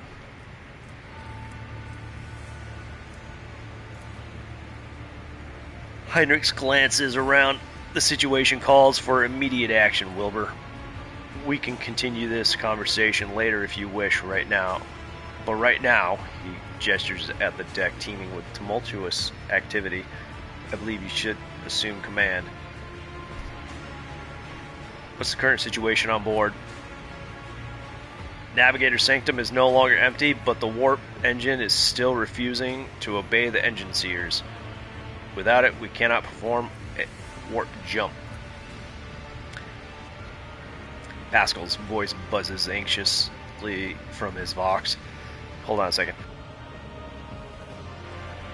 It may be angry, or perhaps it is lamenting the injuries it has suffered. I will immediately initiate preparations for a prayer service. If the Omnissiah grants me comprehension, I will appease the machine spirit of this vessel. Why did you not send a shuttle to... What's happening on the planet now? Our auger operators are reporting numerous uprisings and other manifestations of the arch-enemy's powers at various locations on the planet. Based on the fragments of communications picked up by our Vox operators, there is practically no resistance being offered by the governor's forces. Millions of people are converting to the blasphemous Final Dawn cult en masse and assembling in prayer circles.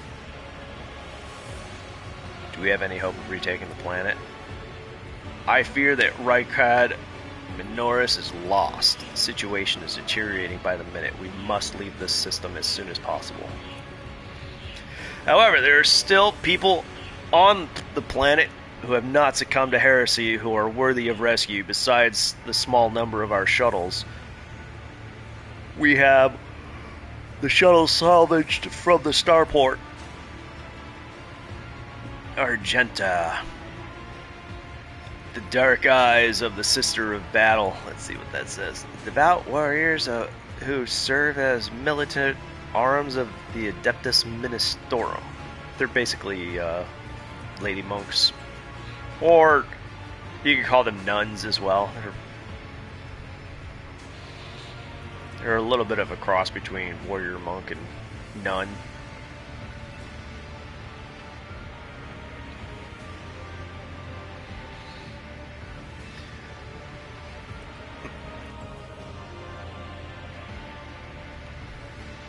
We must save as many as we can. This has all happened for a reason. Saint Argenta, whose name I carry with reverence and trepidation, is famed for saving the people of a dying world through the power of prayer.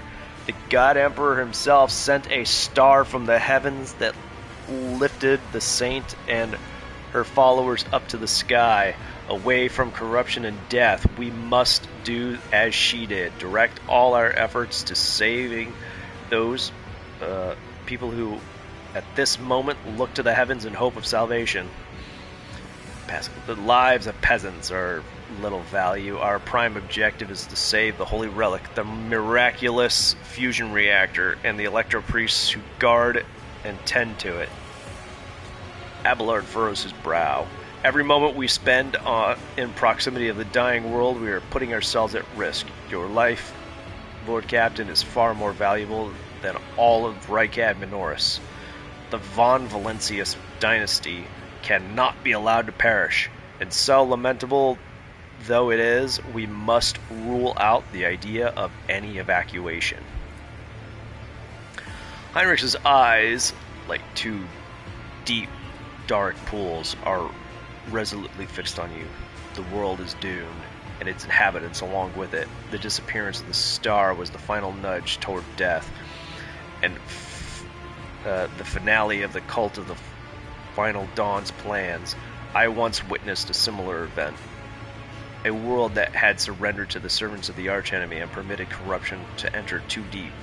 At this moment, millions of people are bowing down before those who promised them salvation, and they are willingly giving their souls to chaos.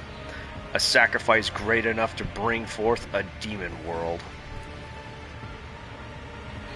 Our only hope of stopping this process is to retreat to a safe distance from the planet and conduct a targeted bombing of the Electropriest Monastery. If we blow up the reactor, the thermonuclear reactor will follow. The world's oxygen will evaporate, killing off the entire biosphere. In doing this, we will save millions of souls from a fate far worse than death, and we will save Rykad Minoris from becoming an outpost of the arch-enemy. Only death can rescue these people. The Undying One has reached out his hand to the world. It is time for him to reap his harvest. We must not reject his design, lest millions of names never reach him and instead perish in the depths of the Empyrean. Death is a mercy, Domin Wilbur.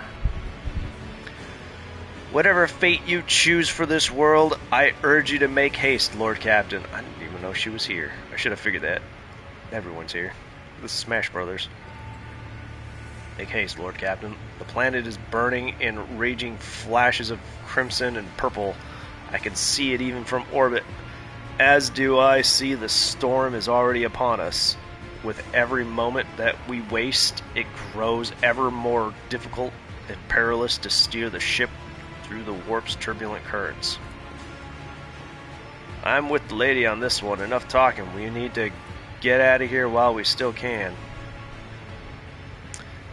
Let's see. You were wounded. Something is lurking deep in the depths of your consciousness, bristles at the passing thoughts of saving people. The spike of horror you feel takes your breath away. It is as if you are planning to steal the prey of a mighty predator. The planet is already wrapped in a thread stretching out time from the warp. It deserves a new master.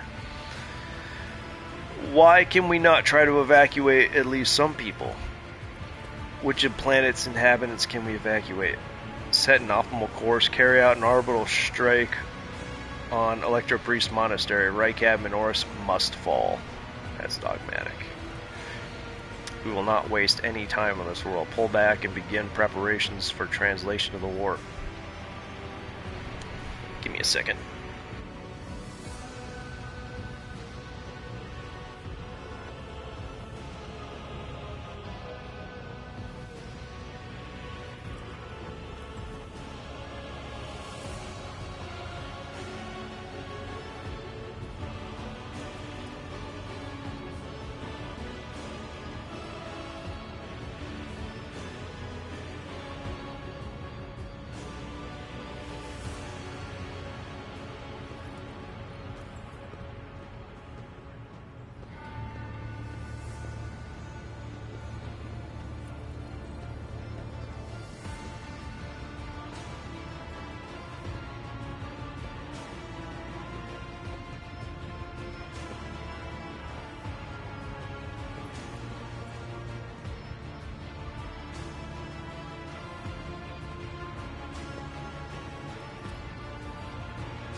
Okay.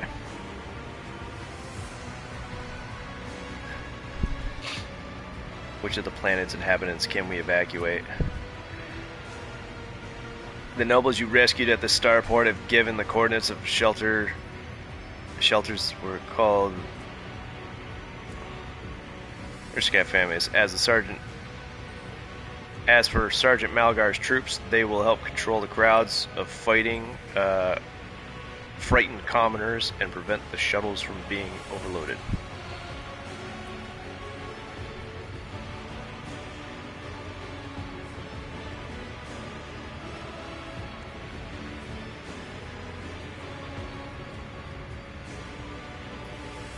The miraculous fusion reactor must be saved. Yeah.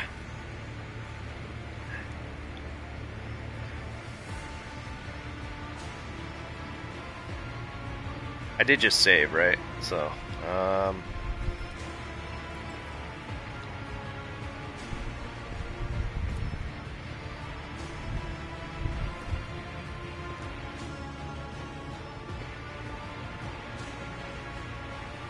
let's see. Any delay caused by loading, transporting to the... Wait, hold on. Thanks to you, we have salvaged many Okay. Any delay caused by loading and transporting to the ship will cost us precious time. Do not deceive yourself, Wilbur. If you indulge your vanity, you will doom billions to eternal...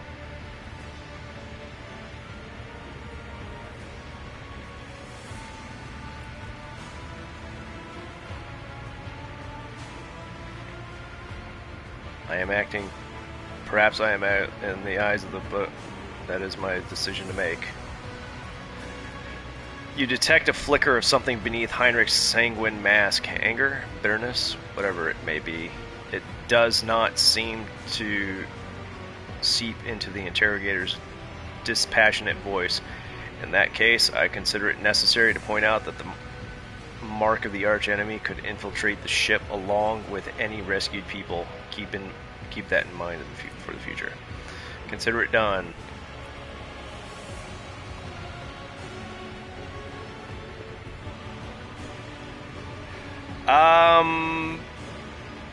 I seem to recall that he always, or almost always, wears his cabaret outfit. Yeah, the AI always lies. Never, ever trust any AI thing ever. It gets some things right, but the context is often off. Like, I just typed in Google, like I always do, some basic question of something, because I expect it to pop up on Reddit, vaguely worded something similar, and then, like, sometimes the AI will pop up saying yes, and then it will list, like, completely the wrong thing I'm not asking. A red bow tie? Nope. I'm pretty sure it's a black bow tie with a white coat, right? Or is it a black coat? I forget which one was the white.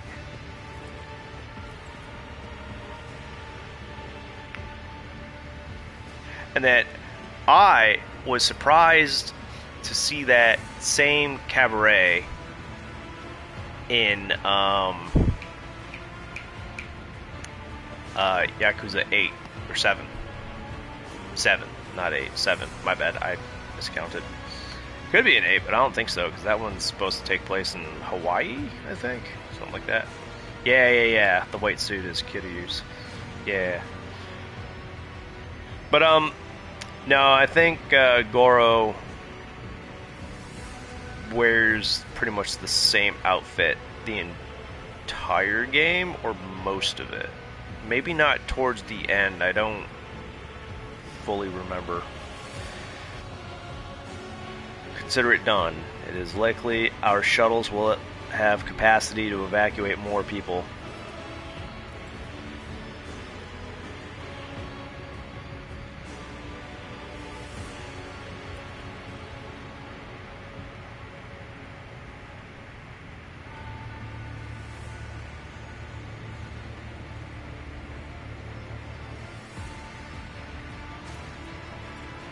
I didn't even go to Rickety Philia.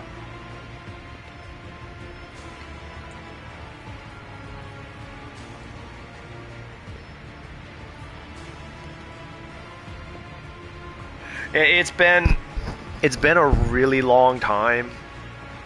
Like, I think I beat it in either 2017 or 2018. So it's been a real long time. So don't fully trust my memory, but I'm pretty sure for most, if not all of the game, he might wear his normal outfit during like story elements for, you know, because sometimes they change clothes for certain chapters, but I think for the most part he wears that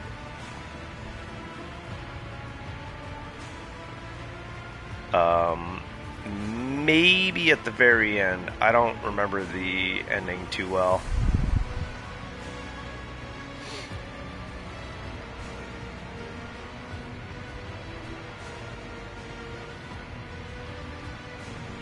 Should I save the prisoners or the nobles?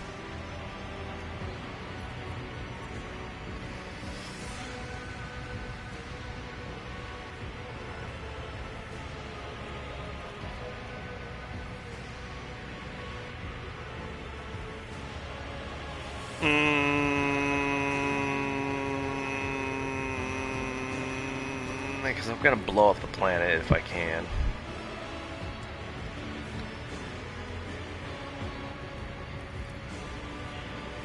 Alright, let's save the nobles and then evacuate more people. I'm gonna blow up the fusion reactor, unfortunately. There is no need, your lordship.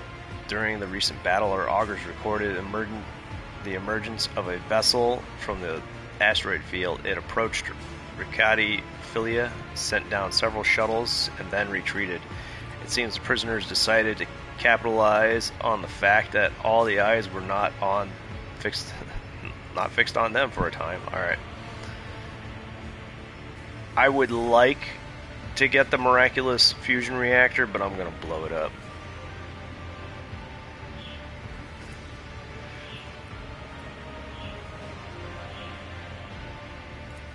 Oh, fudge.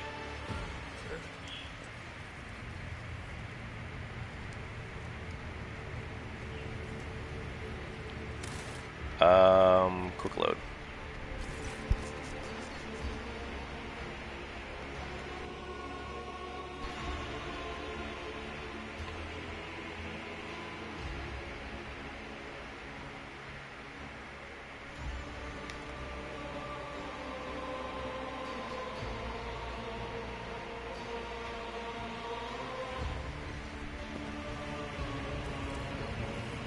Wait a minute.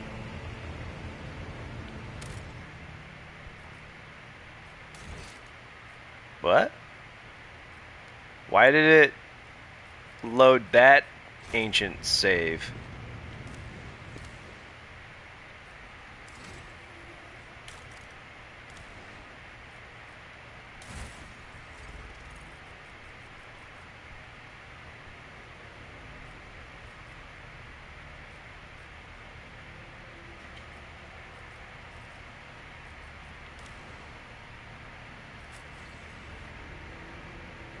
Yeah, why did it load that one of all of them?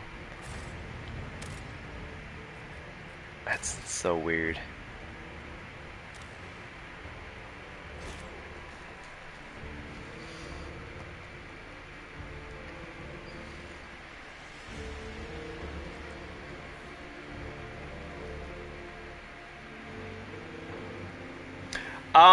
They can be. Goro has moments of absolute viciousness when I think he feels he needs to, but he prefers to, you know, be more lighthearted. And Kiryu, way too big of a softie despite his, you know, angry face. Oh, I can level up.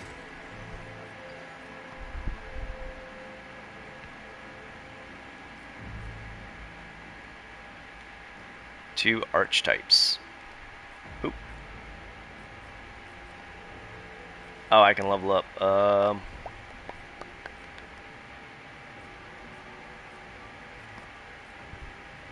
Master Tactician, or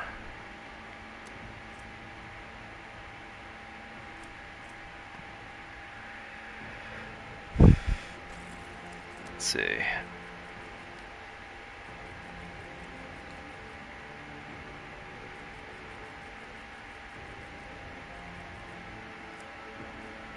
Ooh, Overseer. Oh, that's one of those.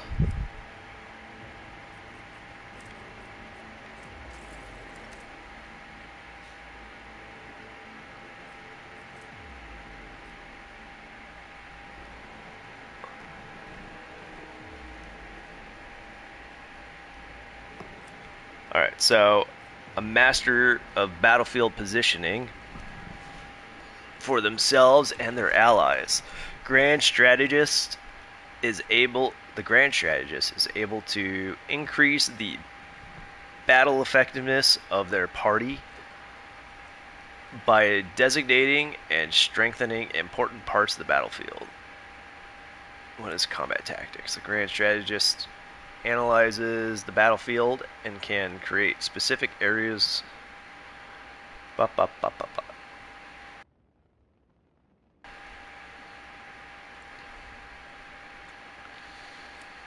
Oop, didn't mean to do that.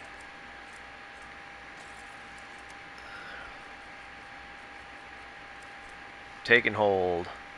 Grand Strategist chooses one combat tactics area. Every ally inside that gains an extra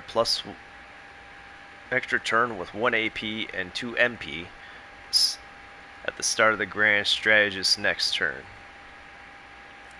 Aw, oh, come on, man. Why does it keep doing that? How do I...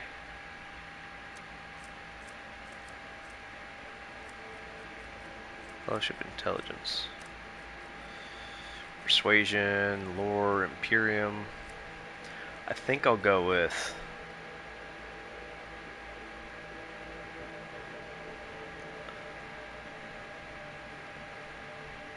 Why is it? There we go.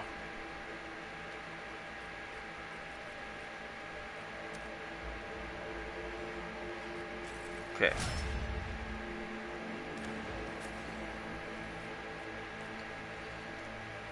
What is an arch militant? An arch militant is a formidable master of warfare, able to blend various weapons styles. What's a vanguard? An unstoppable force on the front line and a beacon for their allies. Even when facing extremely heavy fire, a vanguard only grows stronger in the crucible of battle. Core focus, frontline leader, defensive support, temporary wounds absorbing, and attacking. Attacks in the executioner. Executioners are doop. I think I'll go with Vanguard.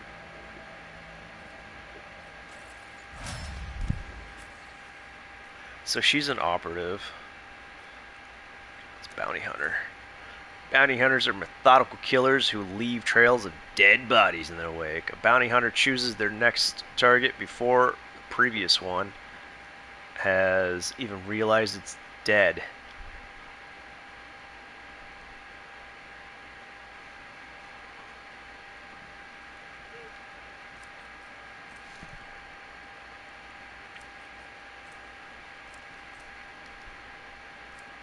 I'm going to give her Bounty Hunter.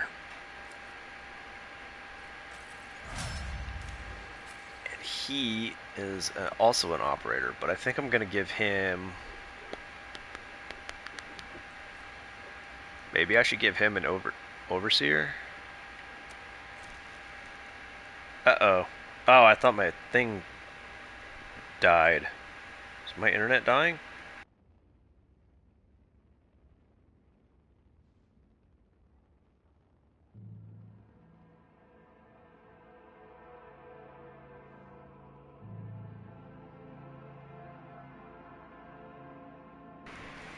Huh.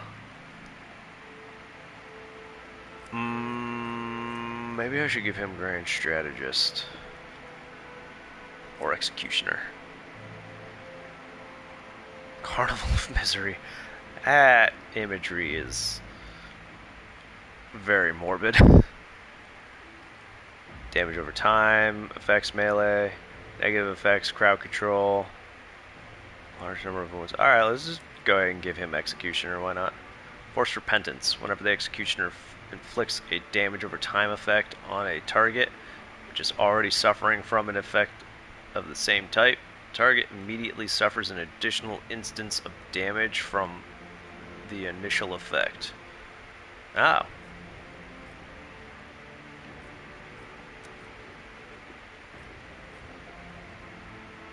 Oop. Scourging Strix. Oh, okay. There.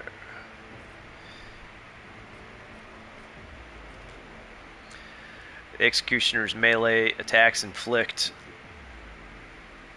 2 times strength bonus levels of bleeding on all targets hit. This effect is applied after all other effects.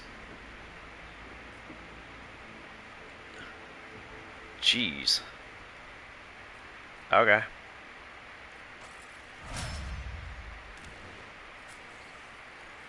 He is a warrior. I think I'll give him Arch Militant.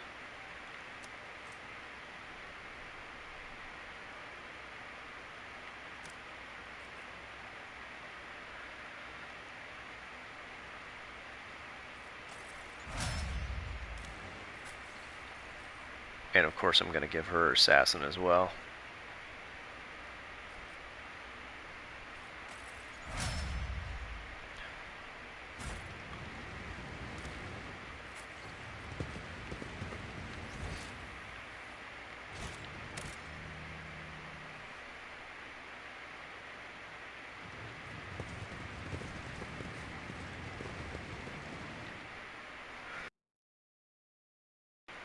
Okay, so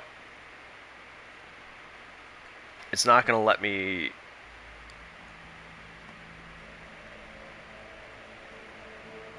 blow up the planet, apparently, and save people. I have to do one or the other.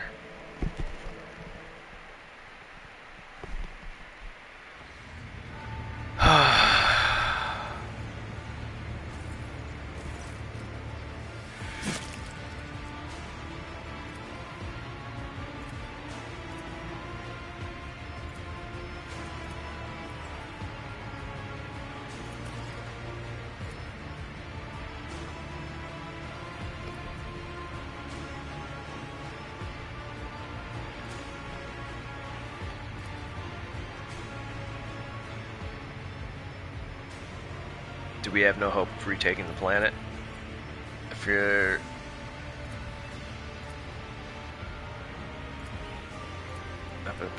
I already went through all of this dialogue earlier. I'm not reading it again.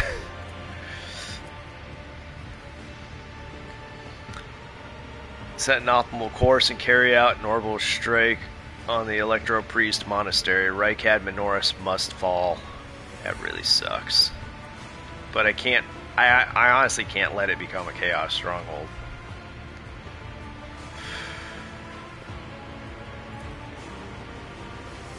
Yes, Lord Captain. I will immediately inform the navigation and artillery decks. The right choice, Lord Captain. May the sacred exterminatus cleanse this veil of corruption.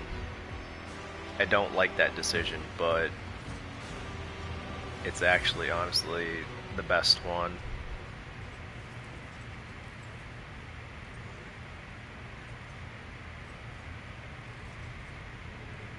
This will save souls before they become corrupted by chaos and become demons and stuff. The bridge is in upheaval. The Technomad's prayers mix together in a senseless cacophony, while servitors work hastily to remove a hardened crust of sacred unguents from the warp engine's components. In the middle of all this tumult stands Pascal with a data slate clutched in his hand, seemingly disconnected from the flurry of activity around him. I guess. Why don't you assume control of the Technomats? Surely their contribution will speed things up.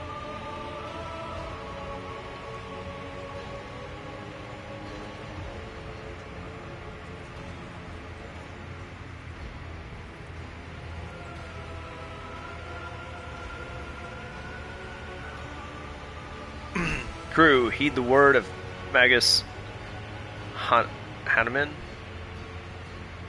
How did they pronounce it before? Hanuman? Because I read it before as Hanuman, like the Hindu god. I think he's associated with Hinduism, but I don't know if he's actually a god. I think he is. Lord Hanuman, as they call him. I kindly request that you take charge of this mess. Thank you, Your Lordship. You are right. Pascal's voice changes when he addresses the crew. He now speaks with authority and resolve. Tech comrades, heed my instruction. The mayhem immediately subsides, and the crew's actions fall into some indiscernible logic. The Omnissiah's servants start working in sync, and the Benharic clamor becomes a symphony of reports which the Magus coordinates like a skillful conductor.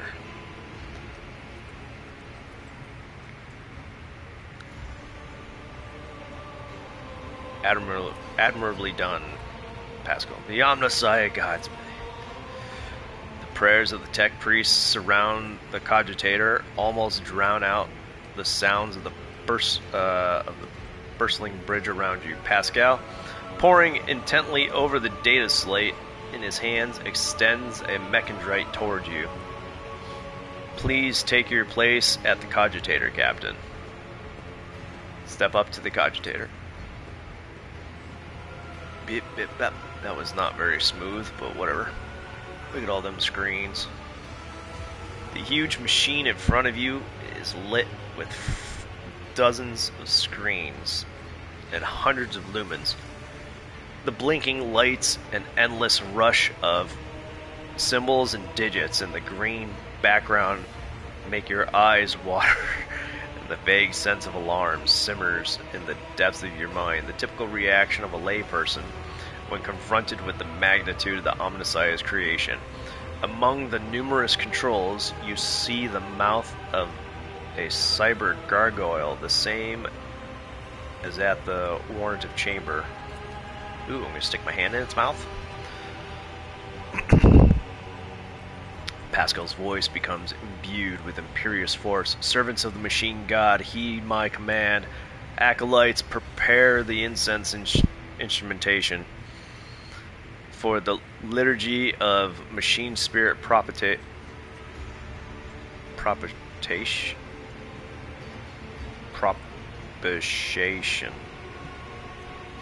I don't know how to pronounce that.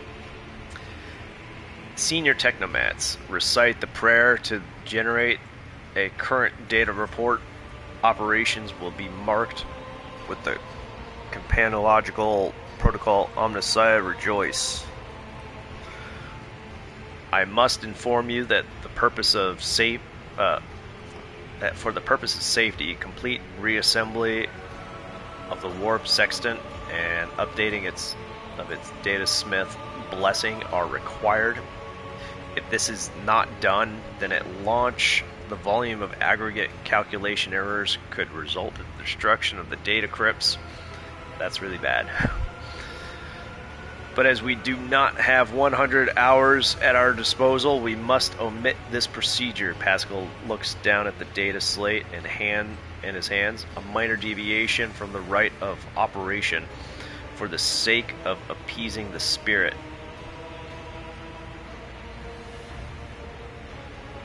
From the operation. That sounds dubious, especially coming from you. Listen. The throat of the Cogitator Guardian, the Cyber Gargoyle, which has key to the data core where the machine spirit dwells. To it we will offer our prayers so that we may bypass the protective protocol for defective connections and launch the warp sexton.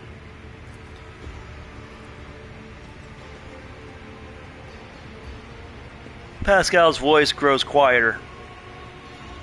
The laws of the Omnissiah know no exceptions, and so, in this ritual, I will remain at your side to placate the wrathful machine spirit in whose abode you will be intruding. Follow my liturgies, Lord Captain, and may we receive his blessing. The metal jaws clamp down on your hand, breaking your delicate corporeal sheath and releasing warm red liquid into its gullet. At the same time, the image of the vid screen before you changes. Connecting, blah blah blah blah, success, blah blah blah blah blah blah blah.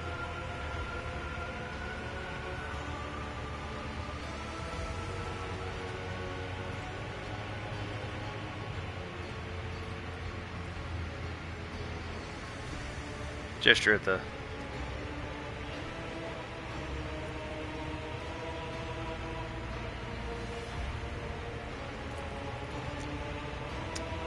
At the sound of your voice, the cogitator's servant, whose bronze skeleton is built into the cogitator housing, shudders with a screech. Its skull rotates towards you and then stops in that position.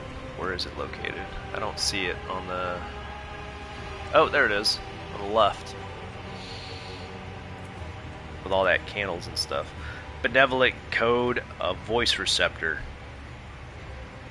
Pascal emits a sequence of binaric signals and then is silent for several seconds. I hypothesize that the defect is located in the analyzer block. I register a reaction to the signal, but no processed response. A temporary override is permissible.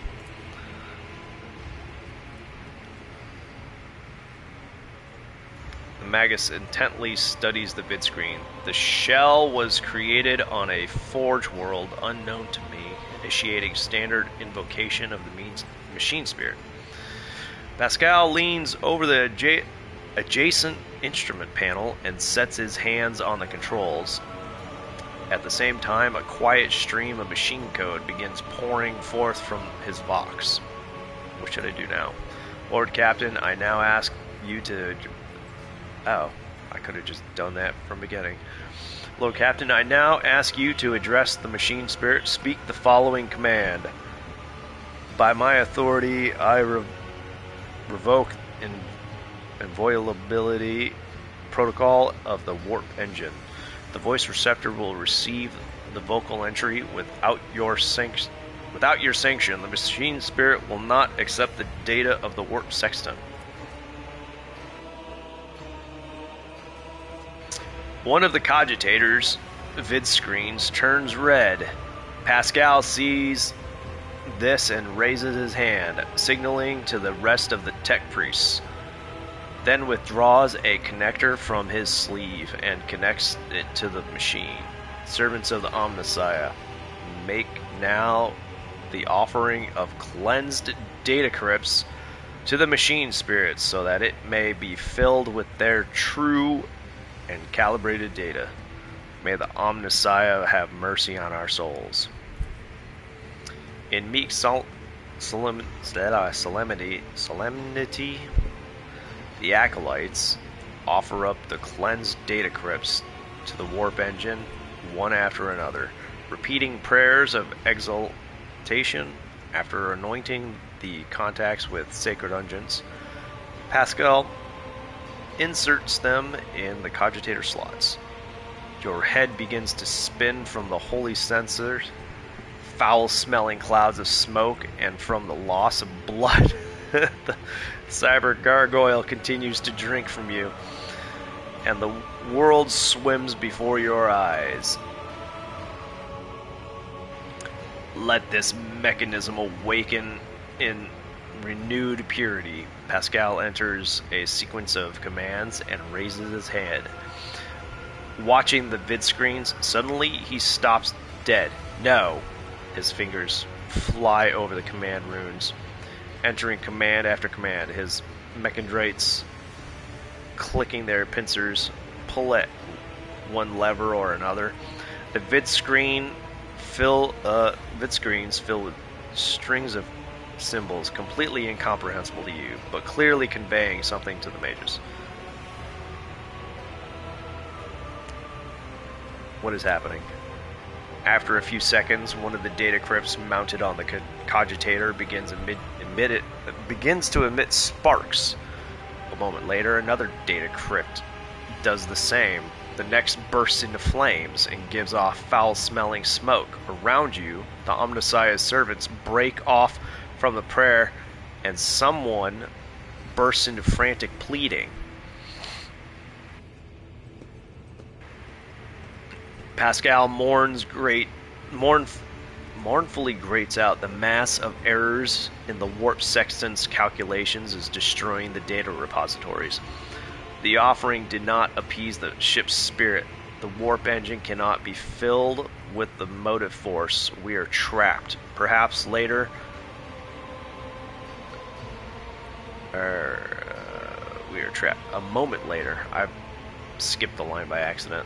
The Magus, perhaps an alternative Ryzen protocol, or an emergency launch of the auxiliary coils. Text Priest bends over the cogitator, but something in his pose and movements reveals his desperation. While the other vid screens are filled with more and more strings of symbols, the monitor in front of you blinks and its static image changes. Pascal is too engrossed in his ritual to notice. Read the information. Input, nom nom, da ba da ba da. Machine spirit, can you hear me? The cogitator's servant creaks quietly in its joints, a sound that is drowned out by the Benharic hymns and the tapping of command runes. Response: injury, rescue, query.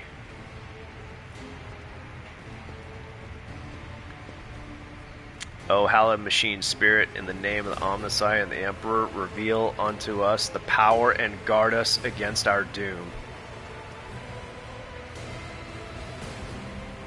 Yes, machine spirit, rescue us. Pascal turns to you, Lord Captain. The excess of emotion in your command will render it unintelligible too.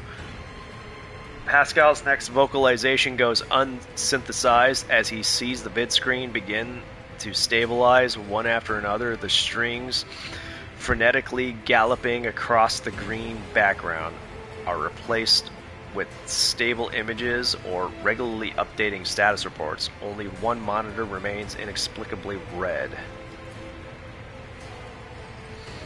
The tech priest Vox crackles in shock, but his report is as clipped and clinical as ever. Registering. Warp sextant activated. Registering data stream. Stabilizing. Registering. 0 data errors found. Reporting. Warp engine is ready for translation. After a pause. Alright, it's getting super dark. I will be right back. I gotta go get the birds again before I gotta go put them back in a couple hours, but give me a quick moment to stretch and get the birds.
hey, I have returned.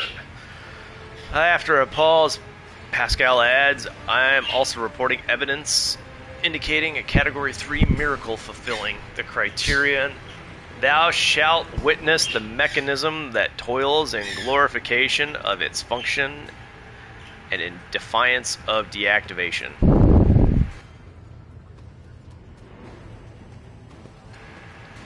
Lord Captain Raver here. The crew are almost... Ooh, excuse me. I burped before and then another one. Another one snuck up on me to follow it up. Lord Raver, Raver here.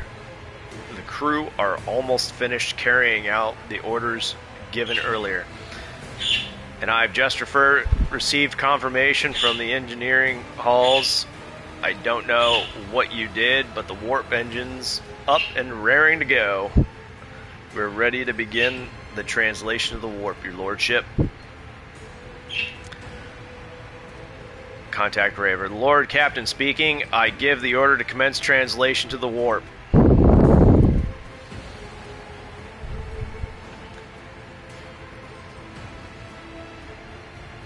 So I have to go back to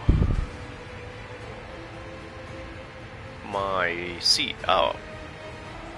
The cogitator for the warp engine is right up on the main deck. Interesting. Waiting for you to ascend the captain's throne, Lord Captain. May the Emperor protect us.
The Von Valancia's flagship made its way out of the doomed star system. As the void shift plunged deeper into the Coronis expanse, the rogue trader's subjects bid a formal farewell to the late head of the dynasty, Theodora von Valancius. Having paid their last respects, the crew gathered their strength and braced themselves for whatever was to come next.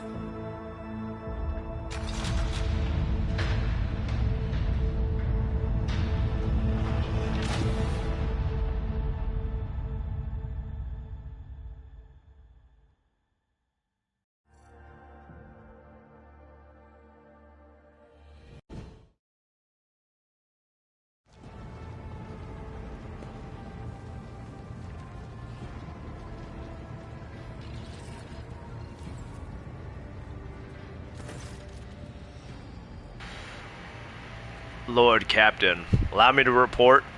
Our journey through the warp is coming to an end. Lady Navigator Orcelio informs me that we have reached the point where we can translate to real space in the Furibundus system.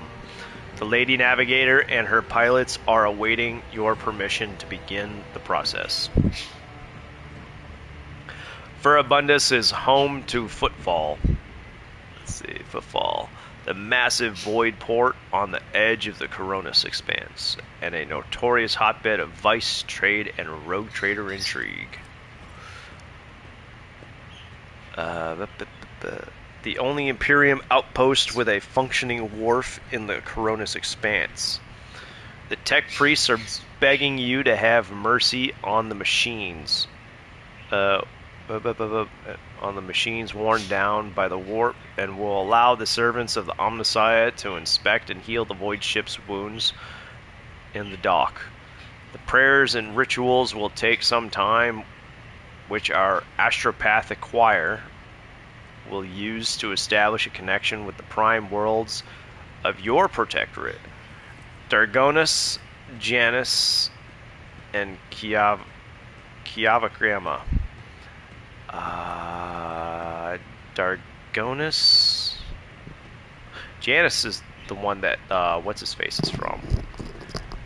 Dargonus is one of my other crew that I spoke to is from there, but I don't remember whomst.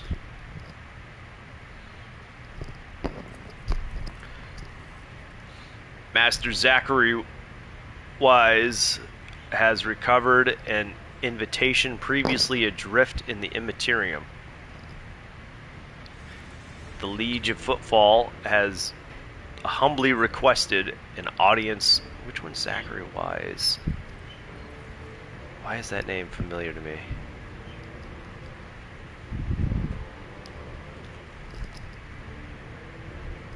Hi, bug. One of my birds climbed up my chest and up to the microphone so that she could snuggle up against my face. Hey, BB. Where was I? In the Materium. The Liege of Footfall has humbly requested an audience with the rogue trader of the Von Valancius dynasty. According to Master Zachary, the message was tinted with shades of pleading. I quote, "Apparently the Liege is anxious to meet as soon as possible." Footfall, the place where filth and sanctity go hand in hand. Reverend Hieronymus Doloroso will most likely expect a visit from me. I imagine he will be interested in talking to you as well, Wilbur. I will be leaving your void ship when we arrive on Footfall, Wilbur. Once this is done, consider Lord Inquisitor's task complete. Aw, man. I hereby inform the rogue trader that during a comprehensive system inspection this unit discovered data clusters within the captain's cogitator that are concealed from prying eyes by means of personal cipher and sacrament of algorithmic authorization. Unit Wilbur von Valancius has been added to the access list and assigned the Identifier Keeper 2.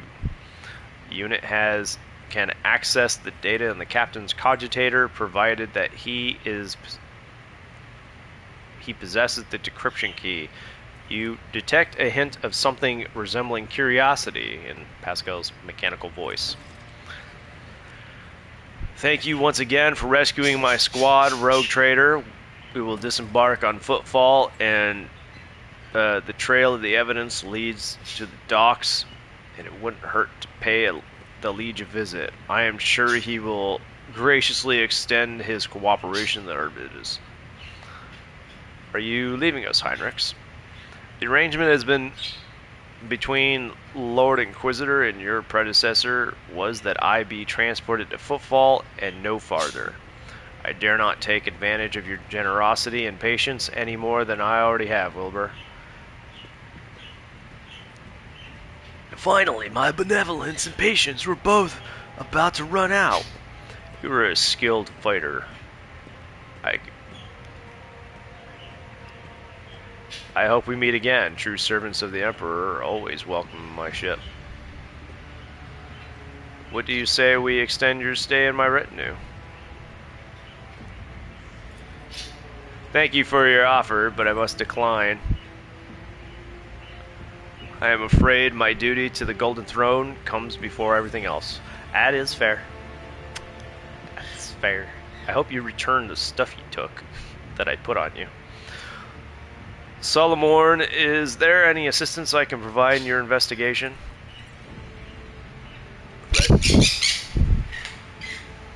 Are you going to calm down? Clive, why did you freak out, you dum-dum? I think he's the one that started it.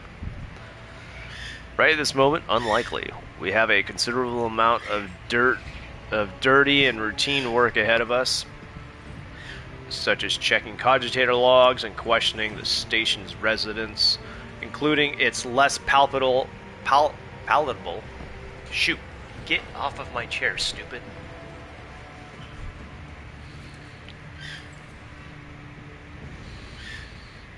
Palatable individuals.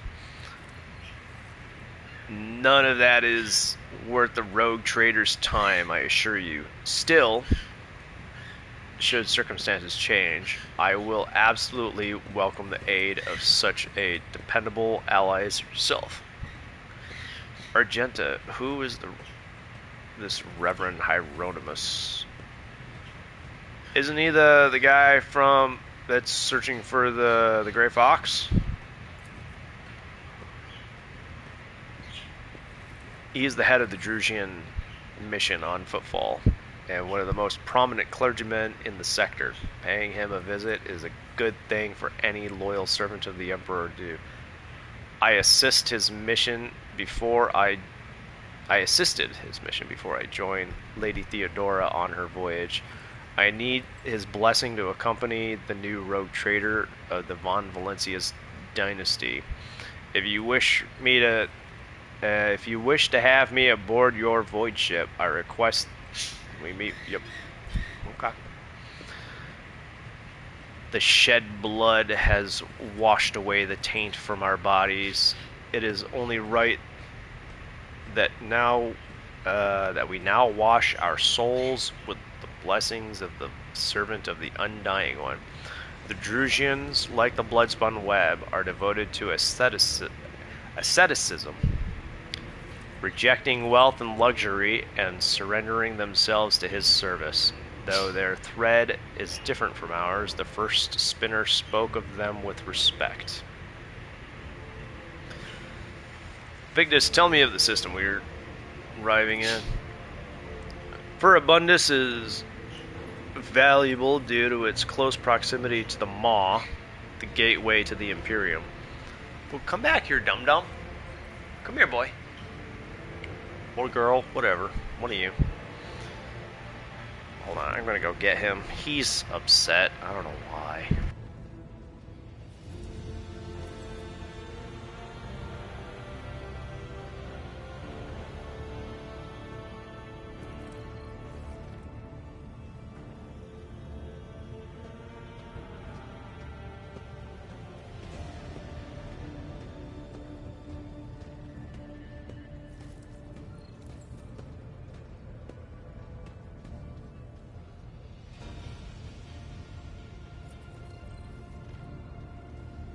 You're okay, little guy. I got you. Here you go. Okay. So the system is mostly known for Footfall, the main base for merchants, privateers, and rogue traders traversing the Coronis expanse. Additionally, the star itself is orbited by an Adeptus Mechanicus station, which is off-limits to outsiders. I don't know why my voice started being weird right there. Had to clear my throat. Alter Templum Claxis. I think that's what it is. I had the honor of tending to this shrine for a few thousand cycles. How long is a cycle? He's only like 200 something years, so maybe it's a month? No, that can't be right. Maybe it's a week? I don't know how, so it's like...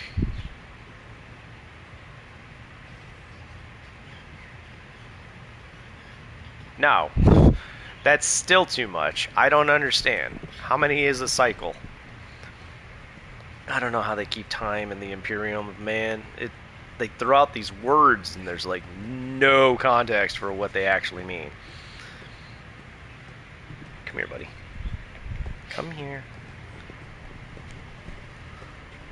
There you go. Snuggle up right there.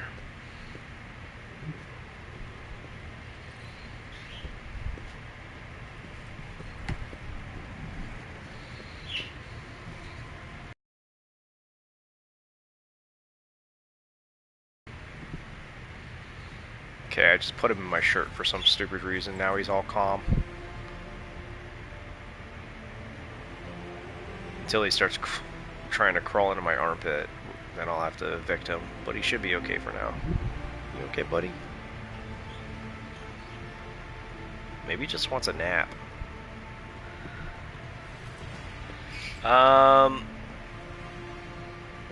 I suggest you abstain from visiting it, as most tech comrades at the station are engaged in meditative calculations that should not be interrupted.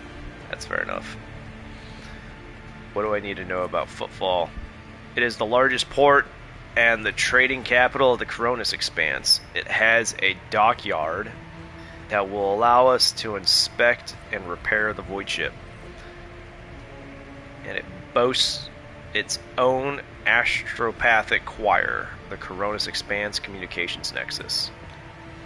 Not to mention the pirate hideouts, smuggler caches, and forts belonging to a dozen gangs, groups, and factions. In the Coronis Expanse, the Imperium relies on this as its outpost. The fringes of humanity's domain rarely resemble its central worlds, but so long as Footfall serves the God Emperor insofar as it can, it will be considered a citadel of the Imperium. Although I have heard that the tithes it sends are underwhelming, to say the least. Due to Footfall's remoteness, it has developed its own rules and customs. Many of the goods that can be procured there would be considered heresy at the heart of the Imperium, though to warrant summary execution, or enough to warrant.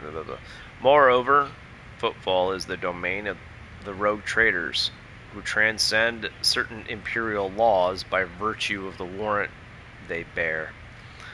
Footfall is just a brief stop. What next? Abelard, what do you know? Do you know anything of the Liege of Footfall? Ladam Tokara is a very peculiar young man. Consider your upcoming visit a baptism of fire in Footfall's political arena. Such things are not spoken out loud, but Liege Tokara is the appointee of the Casbalica mission, the largest robber baron crime syndicate in the Calaxis sector. They specialize in the coal trade, the buying and selling of all kinds of Xenos rubbish. Coal trade, the illegal trade of commodities and artifacts of Xenos origin. Okay. Footfall was previously run by a liege who did business with several criminal factions at once, but he suffered an accident.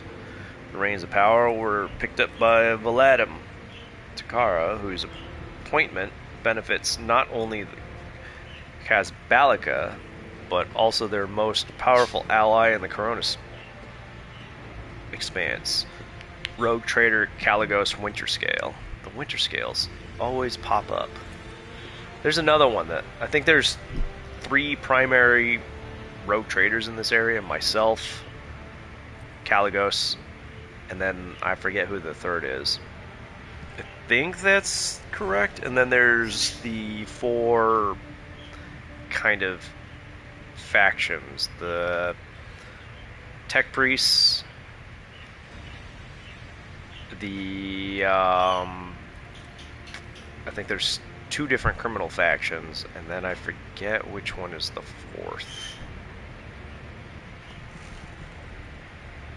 4th. What's his face? Pascal is part of that Tech Priest faction that's out there that I can curry favor with. Ladam is a slippery and yet cautious fellow. He does not usually beat around the bush and does not play mind games. Perhaps more importantly, he is no fool. Fools do not rise this high in the Casbalican hierarchy. Keep this in mind. You are a rogue trader. You stand above him in status and wield considerable power. Having said that, history has seen cases where the Casbalican barons crossed swords with rogue traders and emerged victorious. Do not forget that, and and remain vigilant.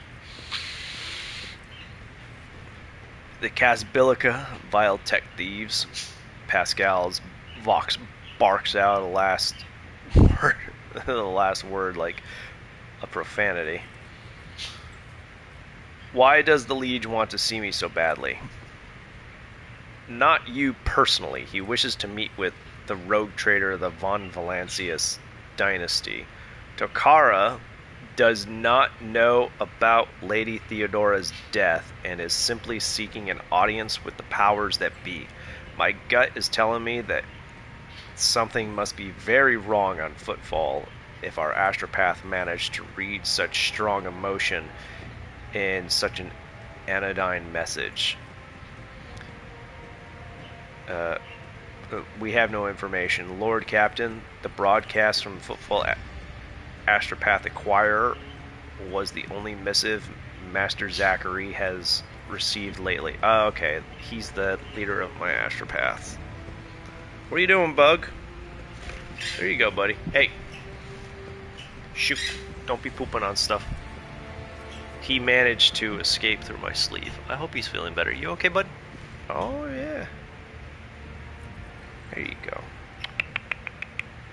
Come here. You're okay. He wants to snuggle up against my legs, I think. He's probably gonna nap.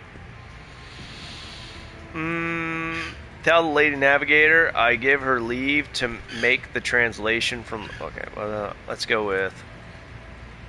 As soon as we solve the issues plaguing the ship and establish contact with the key worlds of our protectorate, the time will come for your Magnae Accessio, the official ceremony of donning the mantle of the rogue trader. It is mostly a formality at this point. You already possess all the privileges granted by the warrant, and yet it is a major milestone in your personal history. The moment your name graces the list of heads of the von Valancius dynasty, we are all looking forward to that day, Lord Captain. I'm gonna get my new picture painted when that happens. Tell the Lady Navigator I give her leave to make the translation from warp into real space.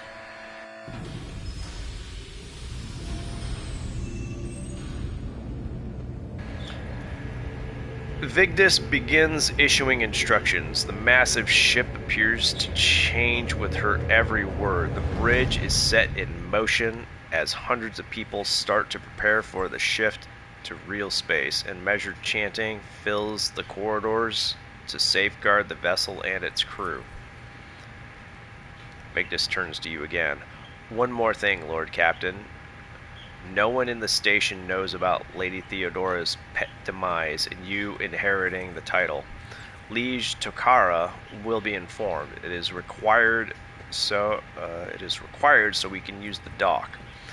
And besides, he is expecting a personal audience with the rogue trader. He will not meet with an unknown person of unclear standing. However, there is still the matter of announcing your arrival. You can either arrive on the station with the proper pomp and ceremony, or choose to visit incognito. Tell me in detail how these choices will benefit me.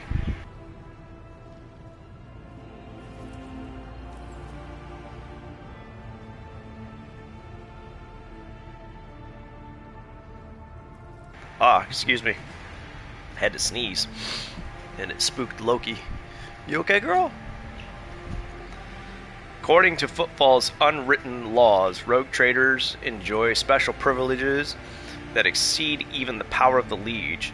However, they may choose not to exercise those privileges in certain situations. Arriving incognito will give you more room for maneuver, while an official visit will allow you to directly intervene in local affairs. I shall explain if you don't mind.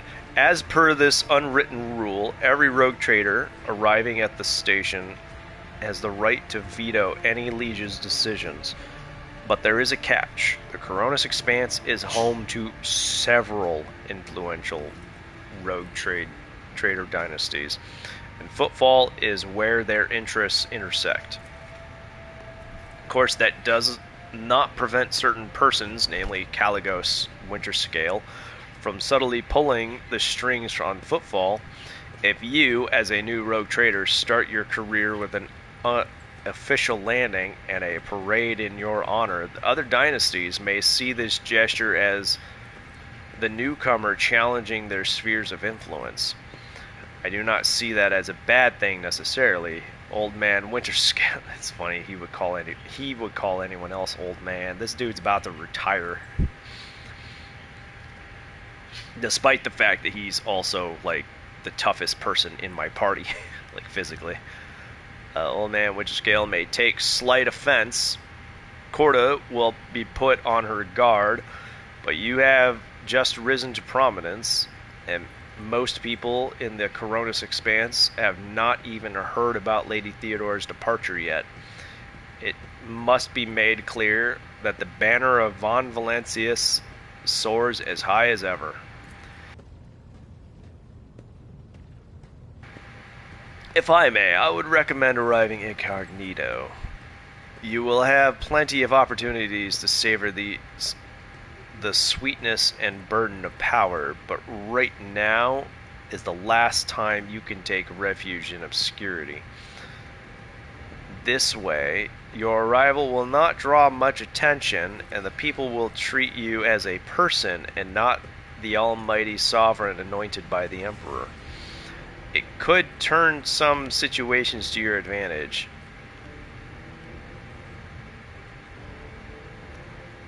I have decided. Tell the Liege I will arrive incognito. Vigdis. It will be done, Lord Captain. Vigdis bows again. With your gracious permission, I will return to my duties. Alright, let's do it.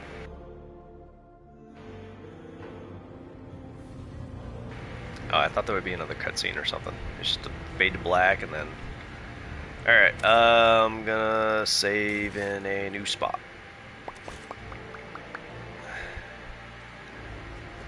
I still feel bad about the Exterminatus, but it had to be done. It unfortunately had to be done. Heinrich. What's up, Heinrich?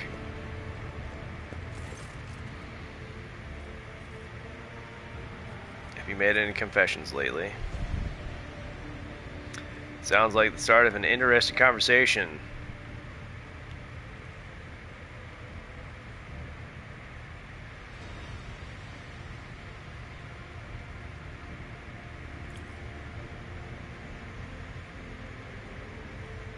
Alright, so he was not the person who left that. It was a man who said it, so Holmes wasn't him. He doesn't really care about other people too much. He just likes to do his job. It wasn't Heinrichs. It was not Janris Danrock. Pascal and Abel are actually right next to each other. Who could it have been? Might have been Abelard. Lord Captain? I guess not. Lord Captain. Okay, boop boop boop doop doop doop boop boop boop doop doop doop. The Omniscient knows all, comprehends all. May. So they're actually working together now.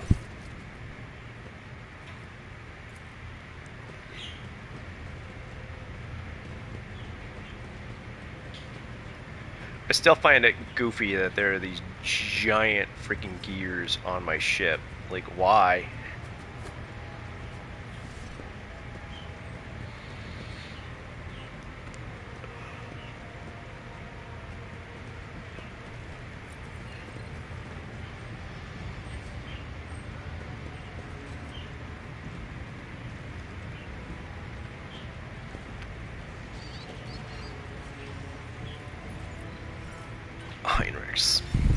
do I owe this visit?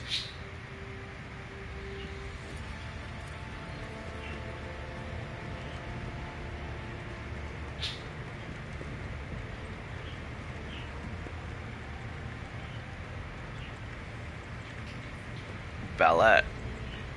Oops. The valet. The servant's docked vocal cords were recently replaced with a silver-plated Vox implant. Why would you have your throat cut out, man? Words cannot describe how boring the bridge is without our stimulating conversations. Cubella is bathed in crimson as bright as fresh blood, and its sight is all the more striking in the embrace of impenetrable darkness. And yet, there is no malice in these heavy shadows. They are impartial, morose, uncompromising, and ever consuming what weak flashes of other colors there may appear. I have enjoyed your...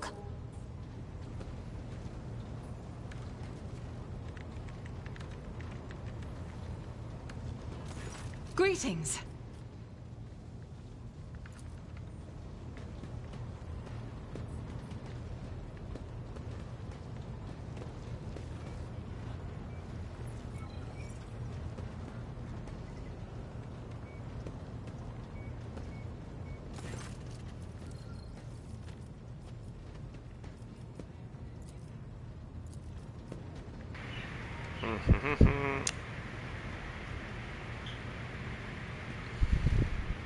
Oh, did everyone level up?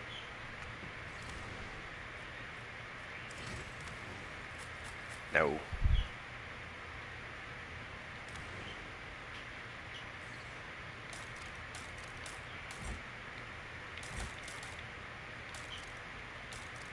It won't let me level them up. That's weird. Whatever.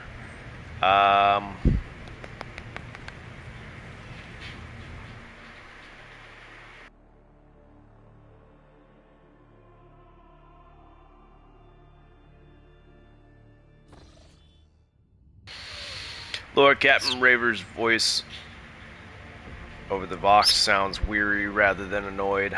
I'm getting reports of several ships moving toward us. Judging by the fact that they're not responding to our hails and telemetry, shows a trail of macro batteries. They're not... and the telemetry shows trail of macro batteries. They're not here for chinwag. Ready to issue orders and prepare for battle at your command. Where did they come from? Why haven't you noticed them before? It's fine. Should this be the... Oh, it's probably just pirates. Can we evade this combat? On my order, all stations get ready for void combat. Woo, woo, let's do it! Hi, Bug. Oh, don't be chewing on my mustache again, you goober. That's it. Tonight, I'm gonna take that razor. I'm gonna shave off my face.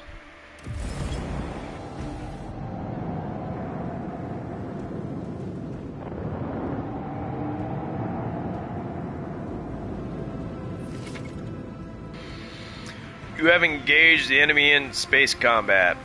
Battles in space and on the surfaces of planets work quite differently from one another. In space combat, the battlefield is separated into 3 zones marked by various degrees of brightness: acceleration, mode, mid-movement zone, end movement zone.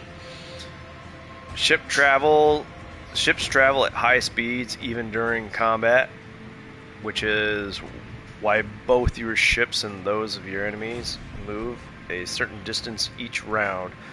You can only end your turn once your ship has traversed this minimum required distance. Oh, okay, that makes sense. Once your ship... To move your ship accelerate, and then press X to confirm your choice. Alternatively, you can press circle to remove the hologram. Oh. Okay. So I need to move at least here.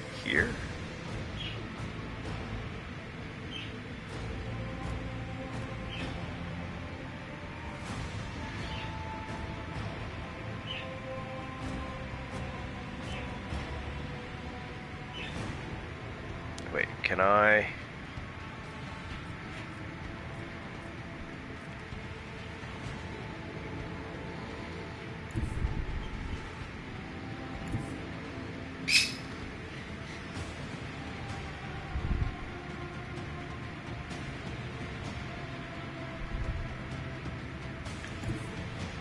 Let's move here.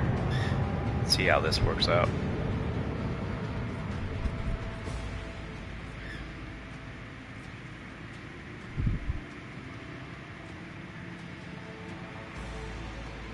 How do I attack?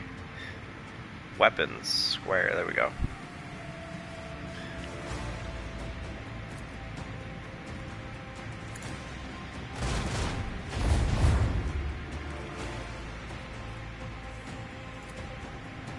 Fire at will!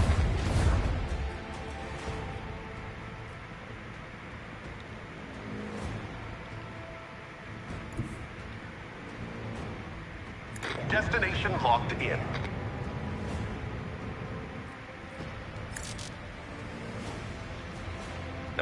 No torpedoes out of the...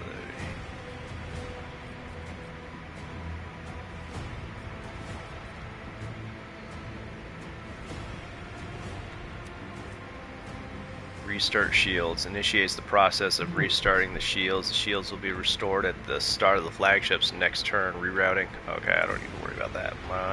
My shield should be up, I think. Alright. I probably should have used the other attacks first, but whatever.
Nope.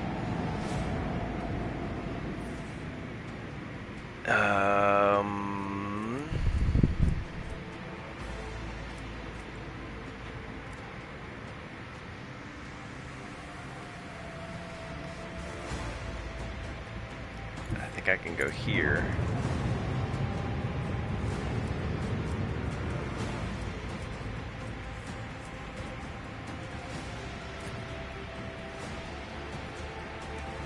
Let's see how much damage I can do with this.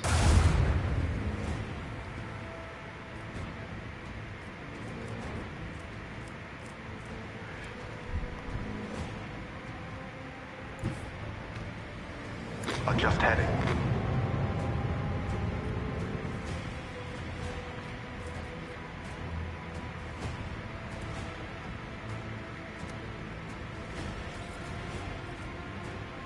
Hull integrity. Where's my shield stuff?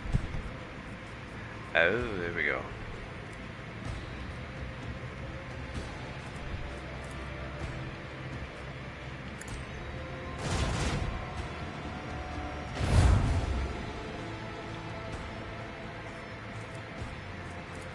Ah, dang it, it's outside of range.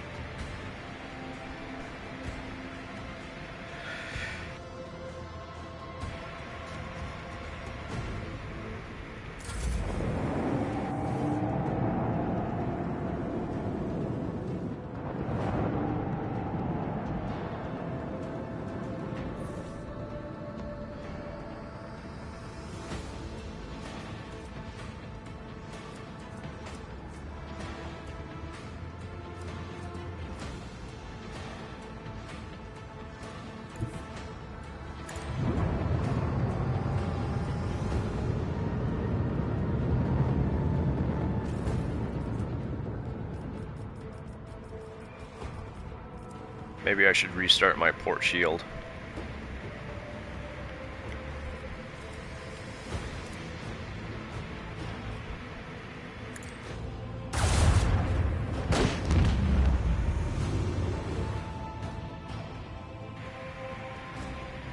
Well, all of my shields.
Destination locked in.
Nice.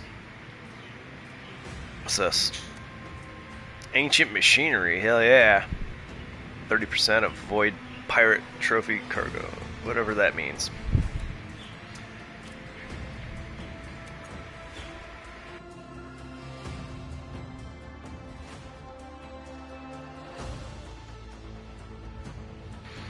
Okay.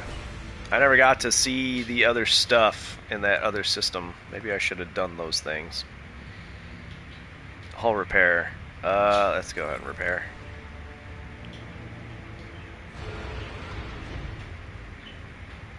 I have 20? I only had 18 or something. So I don't know when I got this +3. But I have a 20 now, which is double what I used to have. Nice. Void ship management.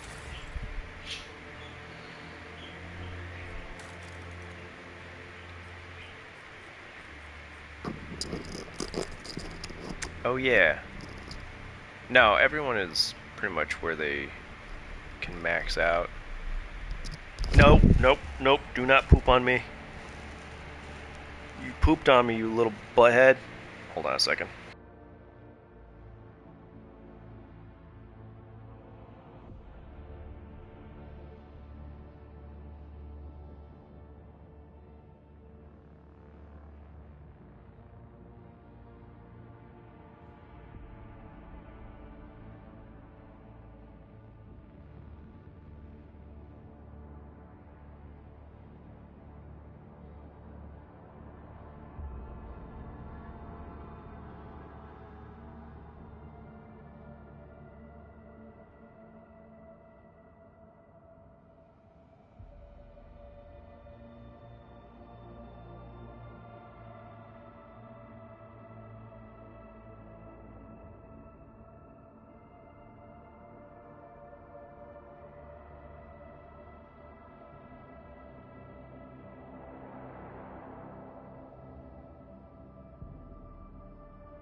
somehow they moved.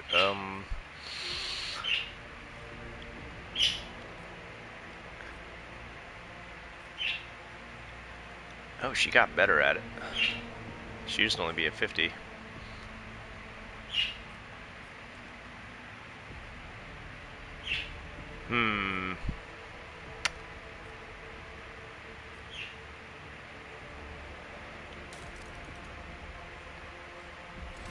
Okay. Alter. I'm definitely not doing that. Definitely not doing that. Bruce's blessing. I need to go to footfall.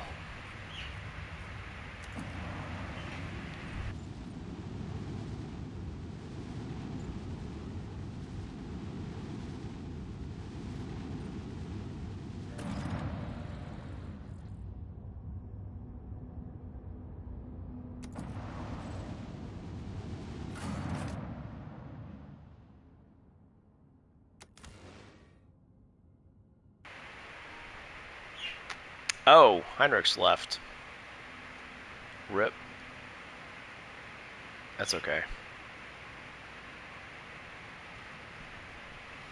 Although I liked having him in my party. Maybe he'll come back. He better come back. I heard people talk about it.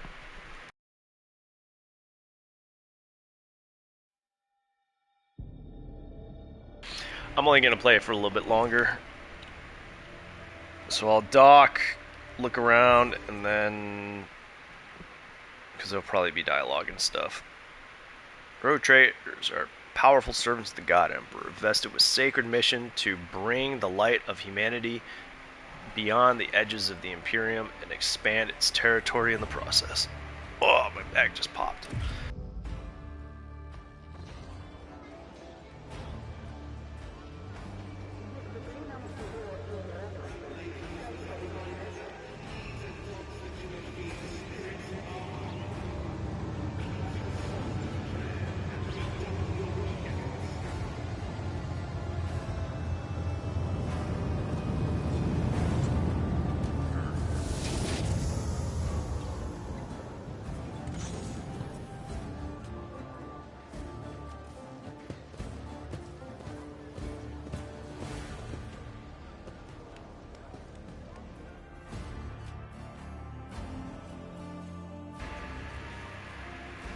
Your lordship, forgive me for not welcoming you with the appropriate obeisance.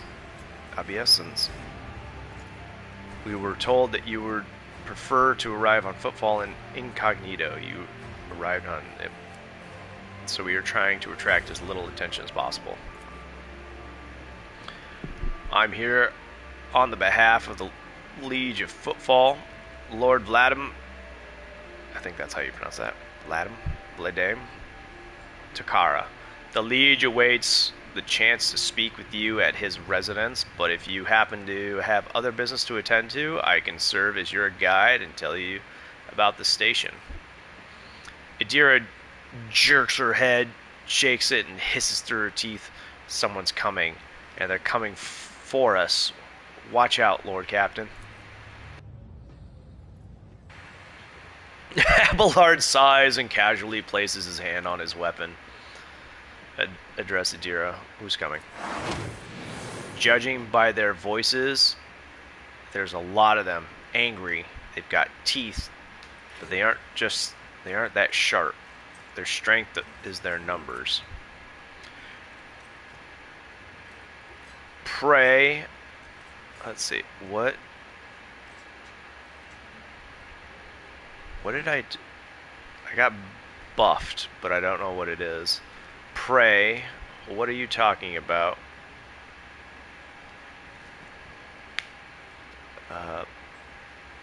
What do you mean by such a cryptic pronounce? Oh, she about to dead. Hey, newcomer! Yup. How's this for a warm welcome?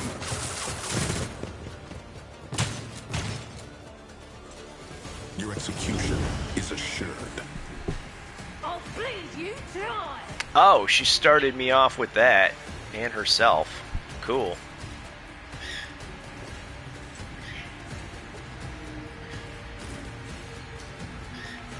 I get to try out my new abilities.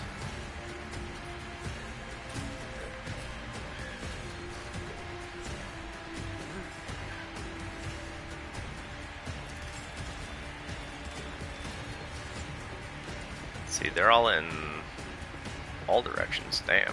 Okay. Maybe I should move Wilbur up, actually.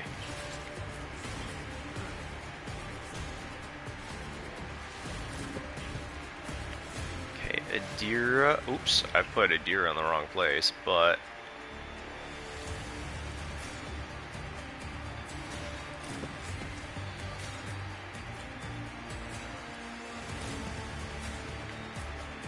I thought she was Kabbalah. Kabbalah. And then Argenta can just stand in the middle of nowhere. Well, she could probably go here.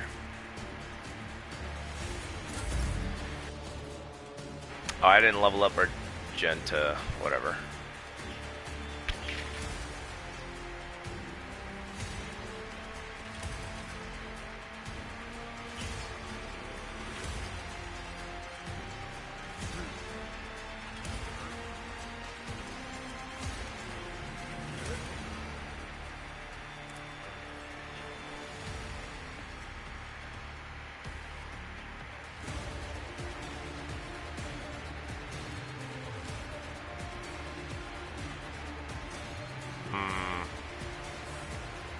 Oh, okay. The front line can be moved again.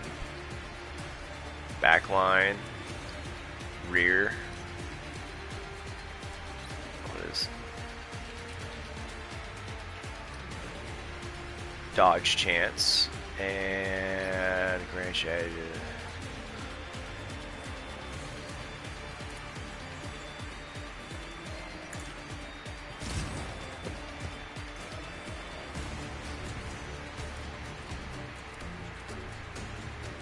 We gain bonus damage.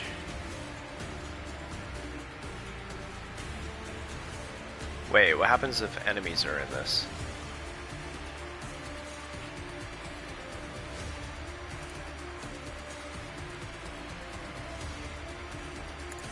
I have no idea.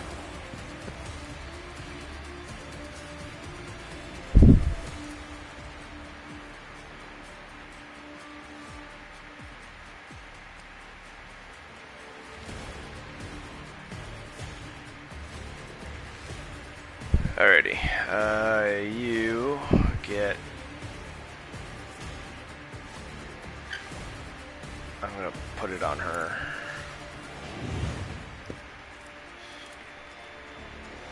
I know what to do.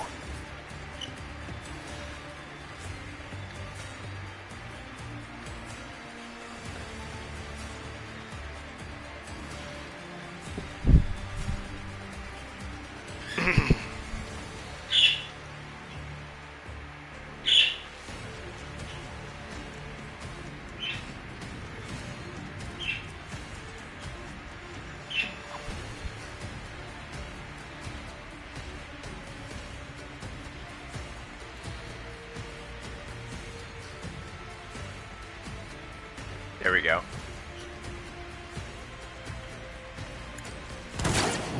Aw, damn. Whatever.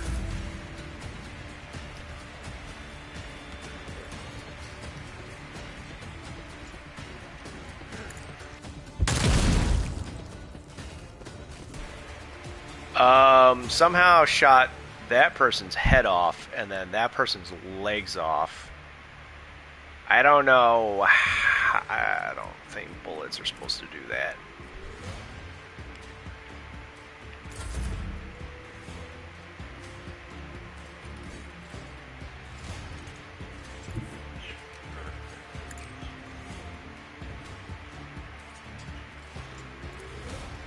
Oh,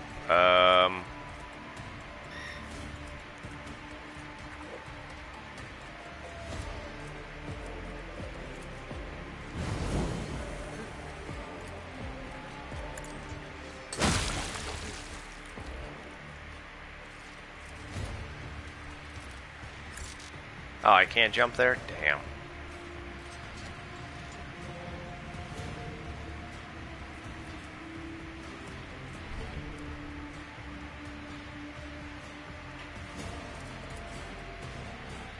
But I can jump here.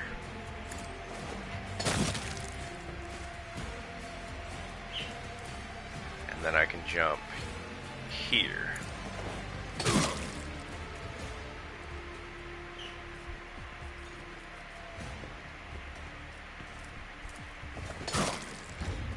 Let your soul.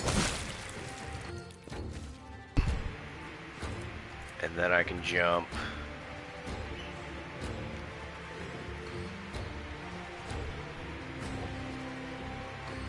here.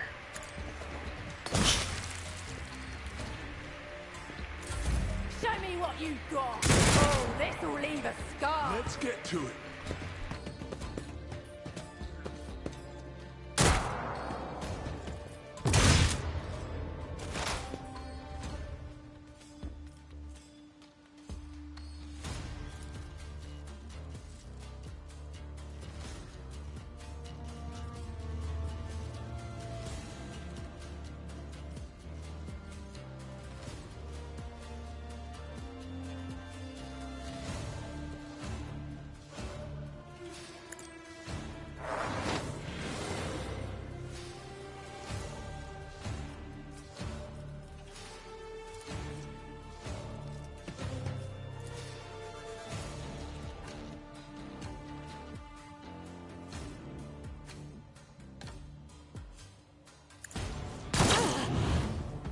Damn.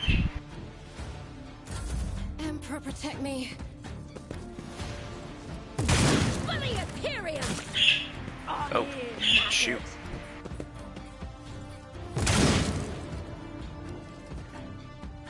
That's no good.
Oh, whoops, whatever.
Time to slaughter someone.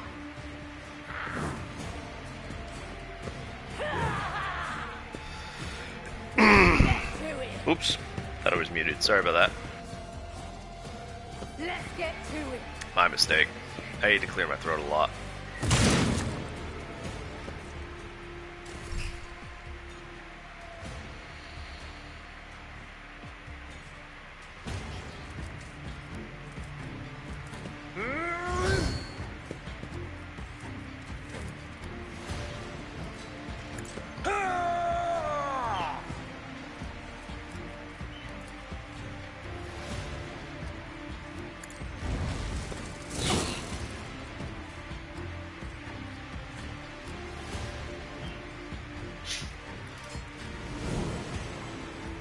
Oh, I should have used the whatever.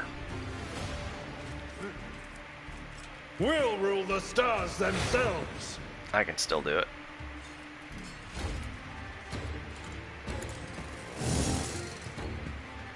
Did she dodge? Gosh darn it.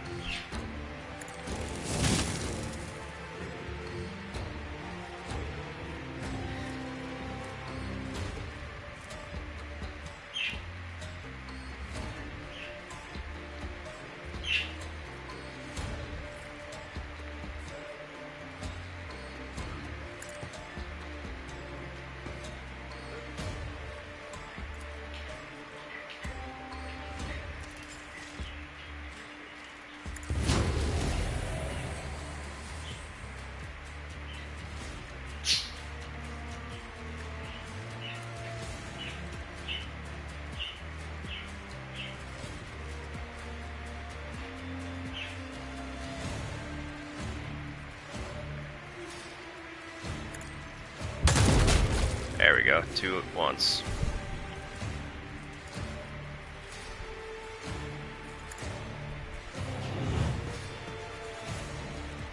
Ah, shoot, I shouldn't have done that, but whatever. It's okay. It's all good.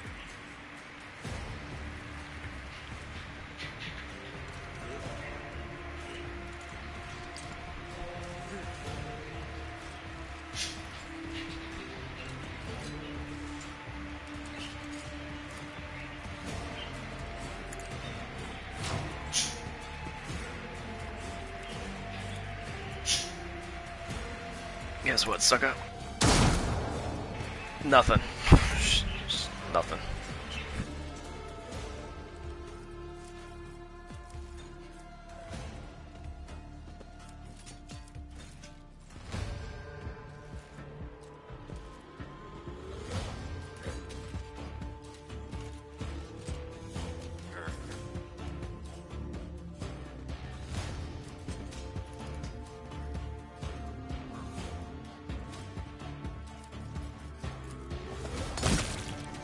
Killing brings me no pleasure.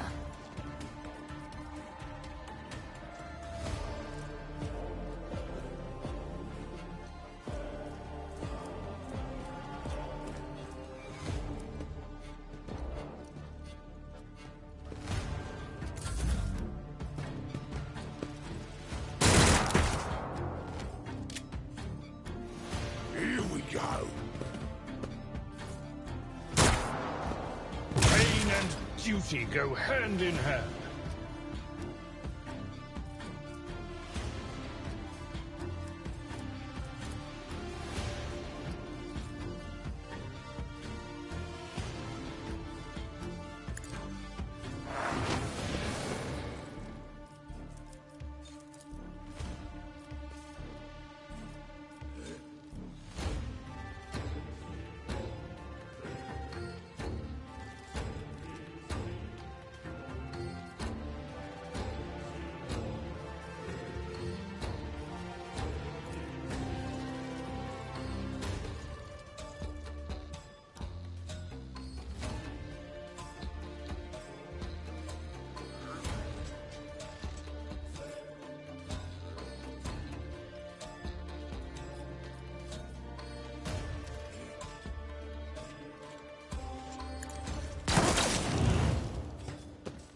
Damn. Oh well.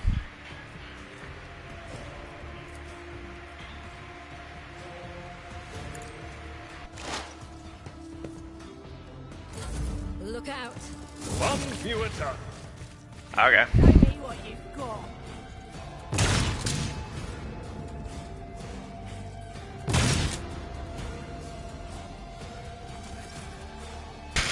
Okay. Okay then.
What the hell, man?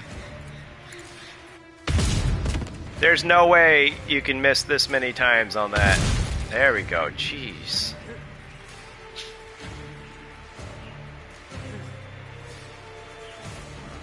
That makes no sense.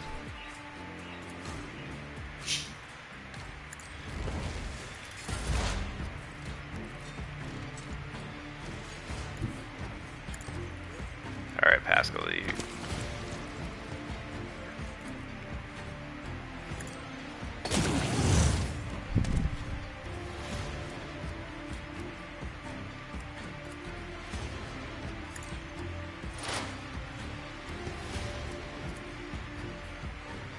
Request approved.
Not my area of expertise.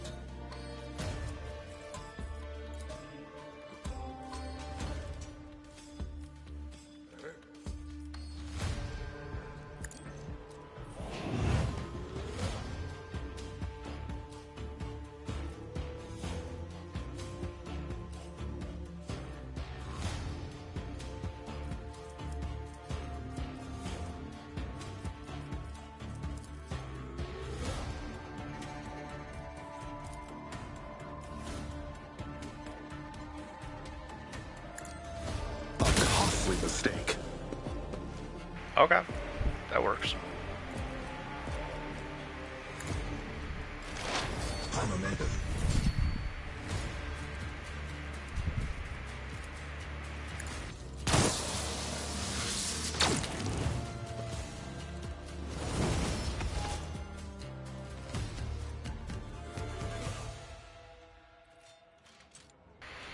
Servant. The shivering young servant looks up at you with horror in his eyes. Emperor, protect me! They killed! Every time I warn them. And then they go all, Dear Emperor, our Lord and Savior, how could this have happened? Who could have thought? Adira spits on the ground with annoyance.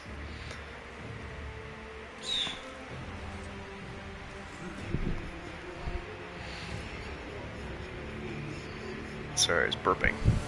Fear not, young man. We took care of the attackers. Do you know who they are? They were? Your little lordship. Those guys, Anvers. They're a gang. They're the worst, I'm telling you. They're scared of no one, not even Liege Takara. He glances around, expecting more bandits to appear. Does this kind of thing happen around here? Happen often around here? Shooting, yes. Attacks on nobles, not very often, unless it's the Anvers. They're vicious. Not a week goes by without them killing or gutting somebody. They're wicked heretics. They respect nothing. They follow no rules. Go report this to the Liege. Yes, I'm sorry, your lordship. I'll just go report to the Liege. They killed her. They killed my lady. Oh, this is terrible. Man, that sucks. He might also get blamed for it, which would be Venture forth. Very terrible and unfortunate. Holy moly. Alright, let's level up Argenta.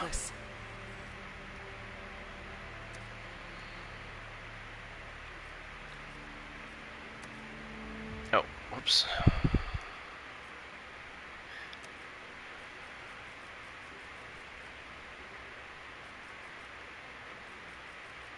Let's see. Devotee gains against attacks against demons and wart damage.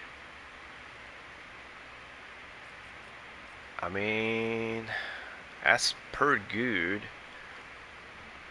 Have effect, the Warhammer Furious Recital gain +1 damage to single shots and attack opportunities for 1 round.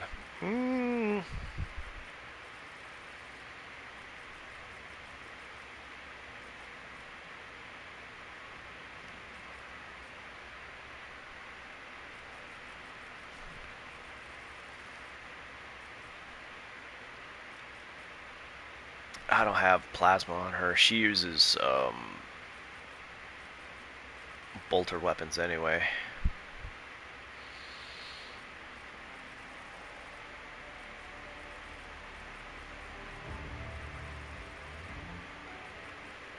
No, heresy.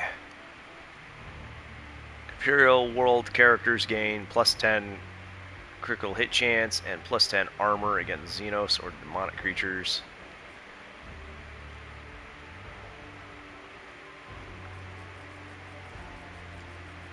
I'm not sure what I want to put. Breaking point. Heavy weapons. Does not use heavy weapons. That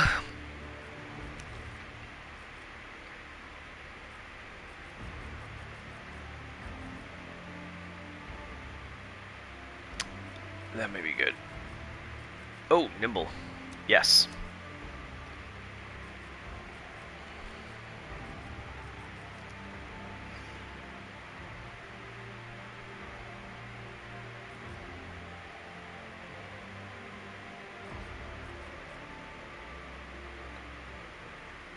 Cabela. Lore Imperium. Oh yeah, that's right. I lost my knowledge. My dork. He left the party. I'll just slap more on Wilbur, I guess. Awareness probably good.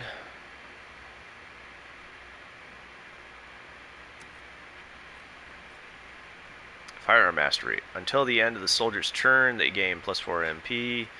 Till the end of combat. Till the end is, I'm gonna go with this one, so she gets more firepower out of that.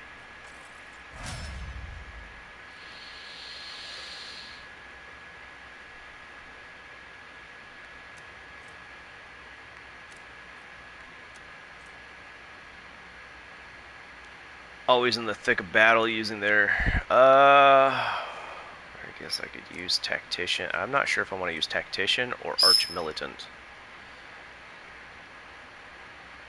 An Arch Militant is a formidable foe, blah blah blah blah blah blah blah.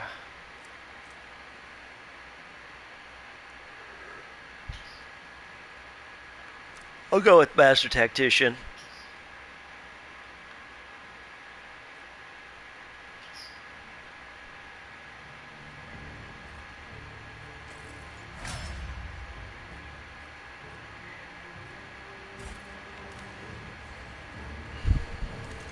Onward. We are the spearhead of the Imperium.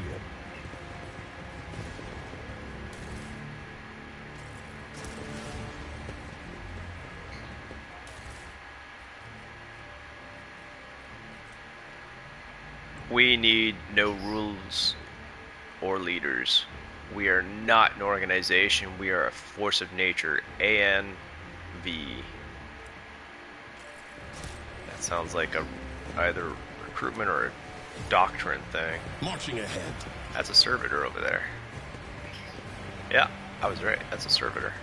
I'm learning. I can do learns. Sometimes. Commerce, 100%. Go to it, Wilbur. Container is labeled Destination Janus. It is covered in dust. Must have spent a long time in the docks. Oh, his dad got turned into a servitor?